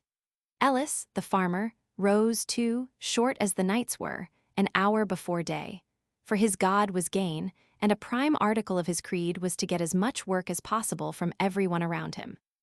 In the course of the day Ellis was called upon by young Langton, and never perhaps in his life was the farmer puzzled more than at the young man's proposal, his desire to provide for the widow's family, a family that could do him no pecuniary good, and his willingness to disburse money for that purpose. The widow, too, was called upon, not only on that day, but the next and the next. It needs not that I should particularize the subsequent events of Langton's and the boy's history, how the reformation of the profligate might be dated to begin from that time, how he gradually severed the guilty ties that had so long galled him, how he enjoyed his own home again, how the friendship of Charles and himself grew not slack with time, and how, when in the course of seasons he became head of a family of his own, he would shudder at the remembrance of his early dangers and his escapes. Lingave's temptation. Another day, uttered the poet Lingave, as he awoke in the morning and turned him drowsily on his hard pallet. Another day comes out, burthened with its weight of woes. Of what use is existence to me, crushed down beneath the merciless heel of poverty, and no promise of hope to cheer me on, What have I in prospect but a life neglected and a death of misery?" The youth paused, but receiving no answer to his questions, thought proper to continue the peevish soliloquy. "I am a genius, they say," and the speaker smiled bitterly, "but genius is not apparel and food. Why should I exist in the world, unknown, unloved, pressed with cares, while so many around me have all their souls can desire? I behold the splendid equipages roll by, I see the respectful bow at the presence of pride, and I curse the contrast between my own lot and the fortune of the rich. The lofty air, the show of dress, the aristocratic demeanor, the glitter of jewels dazzle my eyes, and sharp-tooth, envy works within me. I hate these haughty and favored ones. Why should my path be so much rougher than theirs? Pitiable, unfortunate man that I am, to be placed beneath those whom in my heart I despise, and to be constantly tantalized with the presence of that wealth I cannot enjoy." And the poet covered his eyes with his hands and wept from very passion and fretfulness. "Oh, Lingave, be more of a man. Have you not the treasures of health and untainted propensities, which many of those you envy never enjoy? Are you not their superior in mental power, in liberal views of mankind, and in comprehensive intellect? And even allowing you the choice, how would you shudder at changing, in total, conditions with them? Besides, were you willing to devote all your time and energies, you could gain property too. Squeeze and toil and worry and twist everything into a matter of profit, and you can become a great man, as far as money goes to make greatness. Retreat then, man of the polished soul, from those irritable complaints against your lot, those longings for wealth and puerile distinction, not worthy your class. Do justice, philosopher, to your own powers. While the world runs after its shadows and its bubbles, thus commune in your own mind, we will fold ourselves in our circle of understanding, and look with an eye of apathy on those things it considers so mighty and so enviable. Let the proud man pass with his pompous glance, let the gay flutter in finery, let the foolish enjoy his folly, and the beautiful move on in his perishing glory. We will gaze without desire on all their possessions and all their pleasures. Our destiny is different from theirs. Not for such as we, the lowly flights of their crippled wings, we acknowledge no fellowship with them in ambition. We composedly look down on the paths where they walk, and pursue our own, without uttering a wish to descend and be as they. What is it to us that the mass pay us not that deference which wealth commands? We desire no applause, save the applause of the good and discriminating the choice spirits among men. Our intellect would be sullied were the vulgar to approximate to it, by professing to readily enter in and praising it. Our pride is a towering and thrice refined pride. When Lingave had given way to his temper some half-hour or thereabout, he grew more calm and bethought himself that he was acting a very silly part. He listened a moment to the clatter of the carts and the tramp of early passengers on the pave below as they wended along to commence their daily toil. It was just sunrise, and the season was summer. A little canary bird, the only pet poor Lingave could afford to keep, chirped merrily in its cage on the wall. How slight a circumstance will sometimes change the whole current of our thoughts. The music of that bird, abstracting the mind of the poet but a moment from his sorrows, gave a chance for his natural buoyancy to act again. Lingave sprang lightly from his bed, and performed his ablutions and his simple toilet, then hanging the cage on a nail outside the window, and speaking an endearment to the songster, which brought a perfect flood of melody in return, he slowly passed through his door, descended the long narrow turnings of the stairs, and stood in the open street. Undetermined as to any particular destination, he folded his hands behind him, cast his glance upon the ground, and moved listlessly onward. Hour after hour the poet walked along up this street, and down that he recked not how or where. And as crowded thoroughfares are hardly the most fit places for a man to let his fancy soar in the clouds, many a push and shove and curse did the dreamer get bestowed upon him. The booming of the city clock sounded forth the hour 12 high noon. "Ho, Lingave!" cried a voice from an open basement window as the poet passed. He stopped, and then unwittingly would have walked on still, not fully awakened from his reverie. "Lingave, I say!" cried the voice again, and the person to whom the voice belonged stretched his head quite out into the area in front. "Stop, man. Have you forgotten your appointment?" "Oh, ah," said the poet, and he smiled unmeaningly, and descending the steps, went into the office of Ridman, whose call it was that had startled him in his walk. Who was Ridman? While the poet is waiting the convenience of that personage, it may be as well to describe him. Ridman was a money-maker. He had much penetration, considerable knowledge of the world, and a disposition to be constantly in the midst of enterprise, excitement, and stir. His schemes for gaining wealth were various. He had dipped into almost every branch and channel of business. A slight acquaintance of several years' standing subsisted between him and the poet. The day previous a boy had called with a note from Whitman to Lingave, desiring the presence of the latter at the moneymaker's room. The poet returned for answer that he would be there. This was the engagement which he came near breaking. Whitman had a smooth tongue. All his ingenuity was needed in the explanation to his companion of why and wherefore the latter had been sent for. It is not requisite to state specifically the offer made by the man of wealth to the poet. Whitman, in one of his enterprises, found it necessary to procure the aid of such a person as Lingave, a writer of power, a master of elegant diction, of fine taste, in style passionate yet pure, and of the delicate imagery that belongs to the children of song. The youth was absolutely startled at the magnificent and permanent remuneration which was held out to him for a moderate exercise of his talents. But the nature of the service required. All the sophistry and art of Whitman could not veil its repulsiveness. The poet was to labor for the advancement of what he felt to be unholy. He was to inculcate what would lower the perfection of man. He promised to give an answer to the proposal the succeeding day and left the place. Now, during the many hours, there was a war going on in the heart of the poor poet. He was indeed poor. Often he had no certainty whether he should be able to procure the next day's meals. And the poet knew the beauty of truth and adored, not in the abstract merely, but in practice, the excellence of upright principles. Night came. Lingave, wearied, lay upon his pallet again and slept. The misty veil thrown over him, the spirit of poesy came to his visions and stood beside him and looked down pleasantly with her large eyes, which were bright and liquid like the reflection of stars in a lake. Virtue, such imagining then, seemed conscious to the soul of the dreamer, is ever the sinew of true genius. Together, the two in one, they are endowed with immortal strength and approach loftily to him from whom both spring. Yet there are those that having great powers bend them to the slavery of wrong. God forgive them, for they surely do it ignorantly or heedlessly. Oh, could he who lightly tosses around him the seeds of evil in his writings, or his enduring thoughts, or his chance words, could he see how haply they are to spring up in distant time and poison the air and putrefy, and cause to sicken, would he not shrink back in horror? A bad principle, jestingly spoken a falsehood, but of a word may taint a whole nation. Let the man to whom the great master has given the might of mind beware how he uses that might. If for the furtherance of bad ends, what can be expected but that, as the hour of the closing scene draws nigh, thoughts of harm done and capacities distorted from their proper aim, and strength so laid out that men must be worse instead of better, through the exertion of that strength will come and swarm like specters around him.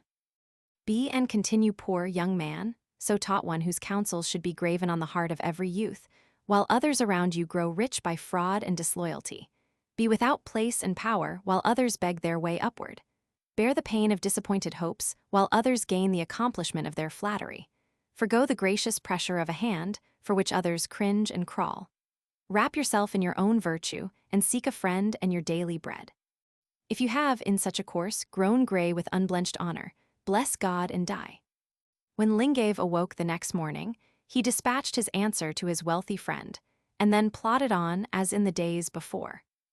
Little Jane. Lift up, was ejaculated as a signal, and click went the glasses in the hands of a party of tipsy men, drinking one night at the bar of one of the middling order of taverns. And many a wild jibe was uttered, and many a terrible blasphemy, and many an impure phrase sounded out the pollution of the hearts of these half-crazed creatures, as they tossed down their liquor, and made the walls echo with their uproar. The first and foremost in recklessness was a girlish-faced, fair-haired fellow of 22 or 3 years. They called him Mike. He seemed to be looked upon by the others as a sort of prompter, from whom they were to take cue. And if the brazen wickedness evinced by him in 100 freaks and remarks to his companions, during their stay in that place, were any test of his capacity there, might hardly be one more fit to go forward as a guide on the road of destruction. From the conversation of the party, it appeared that they had been spending the early part of the evening in a gambling house. A second, third, and fourth time were the glasses filled, and the effect thereof began to be perceived in a still higher degree of noise and loquacity among the revelers. One of the serving men came in at this moment and whispered the barkeeper, who went out, and in a moment returned again. "A person," he said, "wished to speak with Mr. Michael. He waited on the walk in front." The individual whose name was mentioned made his excuses to the others, telling them he would be back in a moment, and left the room. As he shut the door behind him and stepped into the open air, he saw one of his brothers, his elder by 8 or 10 years, pacing to and fro with rapid and uneven steps. As the man turned in his walk, and the glare of the street lamp fell upon his face, the youth, half benumbed as his senses were, was somewhat startled at its paleness and evident perturbation. "Come with me," said the elder brother hurriedly. "The illness of our little Jane is worse, and I have been sent for you." "Poe," answered the young drunkard very composedly, "is that all? I shall be home by and by," and he turned back again. "But, brother, she is worse than ever before. Perhaps when you arrive she may be dead."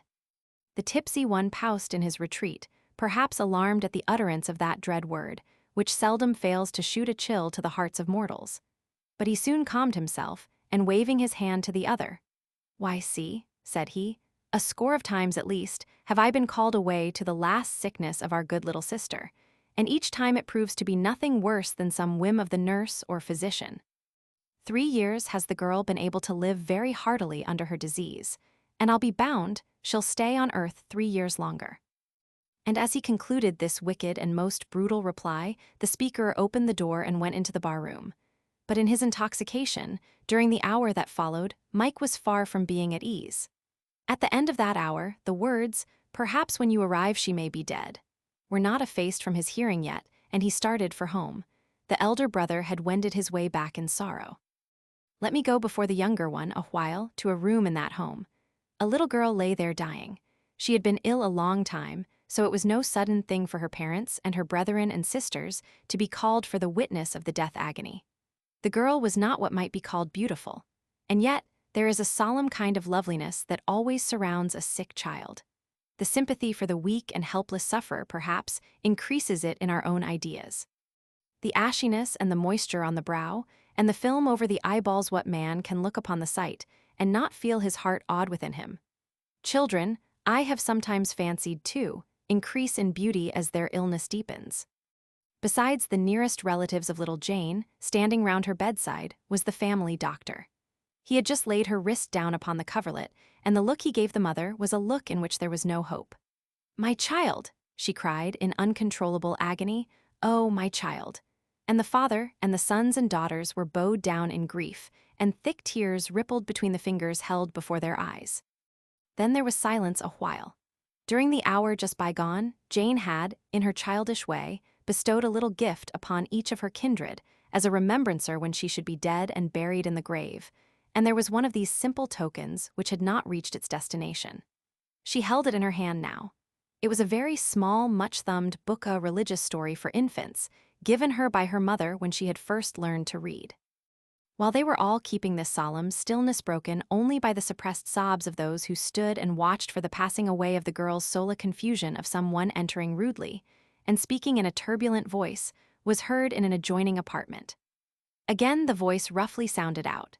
It was the voice of the drunkard Mike, and the father bade one of his sons go and quiet the intruder. "If naught else will do," said he sternly, "put him forth by strength. We want no tipsy brawlers here to disturb such a scene as this." For what moved the sick girl uneasily on her pillow, and raised her neck, and motioned to her mother? She would that Mike should be brought to her side, and it was enjoined on him, whom the father had bade to eject the noisy one, that he should tell Mike his sister's request, and beg him to come to her. He came. The inebriate, his mind sobered by the deep solemnity of the scene, stood there, and leaned over to catch the last accounts of one who soon was to be with the spirits of heaven. All was the silence of the deepest night. The dying child held the young man's hand in one of hers. With the other she slowly lifted the trifling memorial she had assigned especially for him, aloft in the air. Her arm shook, her eyes, now becoming glassy with the death damps, were cast toward her brother's face. She smiled pleasantly, and as an indistinct gurgle came from her throat, the uplifted hand fell suddenly into the open palm of her brother's, depositing the tiny volume there.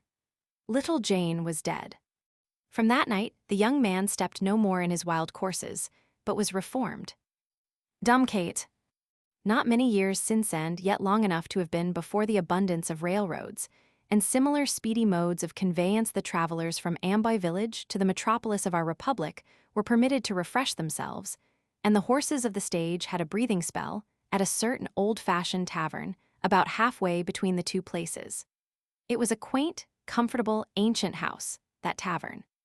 Huge buttonwood trees embowered it round about, and there was a long porch in front, the trellised work whereof, though old and mouldered, had been, and promised still to be for years, held together by the tangled folds of a grapevine wreathed about it like a tremendous serpent. How clean and fragrant everything was there! How bright the pewter tankards wherefrom cider or ale went into the parched throat of the thirsty man! How pleasing to look into the expressive eyes of Kate, the landlord's lovely daughter, who kept everything so clean and bright. Now the reason why Kate's eyes had become so expressive was that, besides their proper and natural office, they stood to the poor girl in the place of tongue and ears also. Kate had been dumb from her birth. Everybody loved the helpless creature when she was a child. Gentle, timid, and affectionate was she, and beautiful as the lilies of which she loved to cultivate so many every summer in her garden. Her light hair, and the light-colored lashes, so long and silky, that drooped over her blue eyes of such uncommon size and softness her rounded shape, well set off by a little modest art of dress her smilthy, graceful ease of her motions, always attracted the admiration of the strangers who stopped there, and were quite a pride to her parents and friends. How could it happen that so beautiful and inoffensive a being should taste, even to its dregs, the bitterest unhappiness? Oh, there must indeed be a mysterious, unfathomable meaning in the decrees of Providence which is beyond the comprehension of man, for no one on earth less deserved or needed the uses of adversity than dumb Kate. Love, the mighty and lawless passion, came into the sanctuary of the maid's pure breast, and the dove of peace fled away forever. One of the persons who had occasion to stop most frequently at the tavern kept by dumb Kate's parents was a young man, the son of a wealthy farmer, who owned an estate in the neighborhood. He saw Kate, and was struck with her natural elegance. Though not of thoroughly wicked propensities, the fascination of so fine a prize made this youth determined to gain her love, and, if possible, to win her to himself. At first he hardly dared, even amid the depths of his own soul, to entertain thoughts of vileness against one so confiding and childlike, but in a short time such feelings wore away, and he made up his mind to become the betrayer of poor Kate. He was a good-looking fellow, and made but too sure of his victim. Kate was lost. The villain came to New York soon after, and engaged in a business which prospered well, and which has no doubt by this time made him what is called a man of fortune. Not long did sickness of the heart wear into the life and happiness of dumb Kate.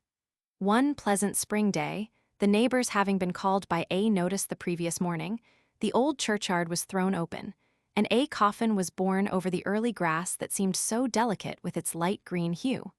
There was a new-made grave, and by its side the bier was rested while they paused a moment until holy words had been said. An idle boy, called there by curiosity, saw something lying on the fresh earth thrown out from the grave, which attracted his attention. A little blossom, the only one to be seen around, had grown exactly on the spot where the sexton chose to dig poor Kate's last resting place. It was a weak but lovely flower, and now lay where it had been carelessly tossed amid the coarse gravel. The boy twirled it a moment in his fingers. The bruised fragments gave out a momentary perfume, and then fell to the edge of the pit, over which the child at that moment leaned and gazed in his inquisitiveness. As they dropped, they were wafted to the bottom of the grave. The last look was bestowed on the dead girl's face by those who loved her so well in life, and then she was softly laid away to her sleep beneath that green grass covering. Yet in the churchyard on the hill is Kate's grave. There stands a little white stone at the head, and verdure grows richly there, and gossips, sometimes of a Sabbath afternoon, rambling over that gathering place of the gone from earth, stop a while and con over the dumb girl's hapless story. Talk to an arts union. A Brooklyn fragment. It is a beautiful truth that all men contain something of the artist in them. And perhaps it is the case that the greatest artists live and die, the world and themselves alike ignorant what they possess. Who would not mourn that an ample palace of surpassingly graceful architecture, filled with luxuries and embellished with fine pictures and sculpture, should stand cold and still and vacant and never be known or enjoyed by its owner?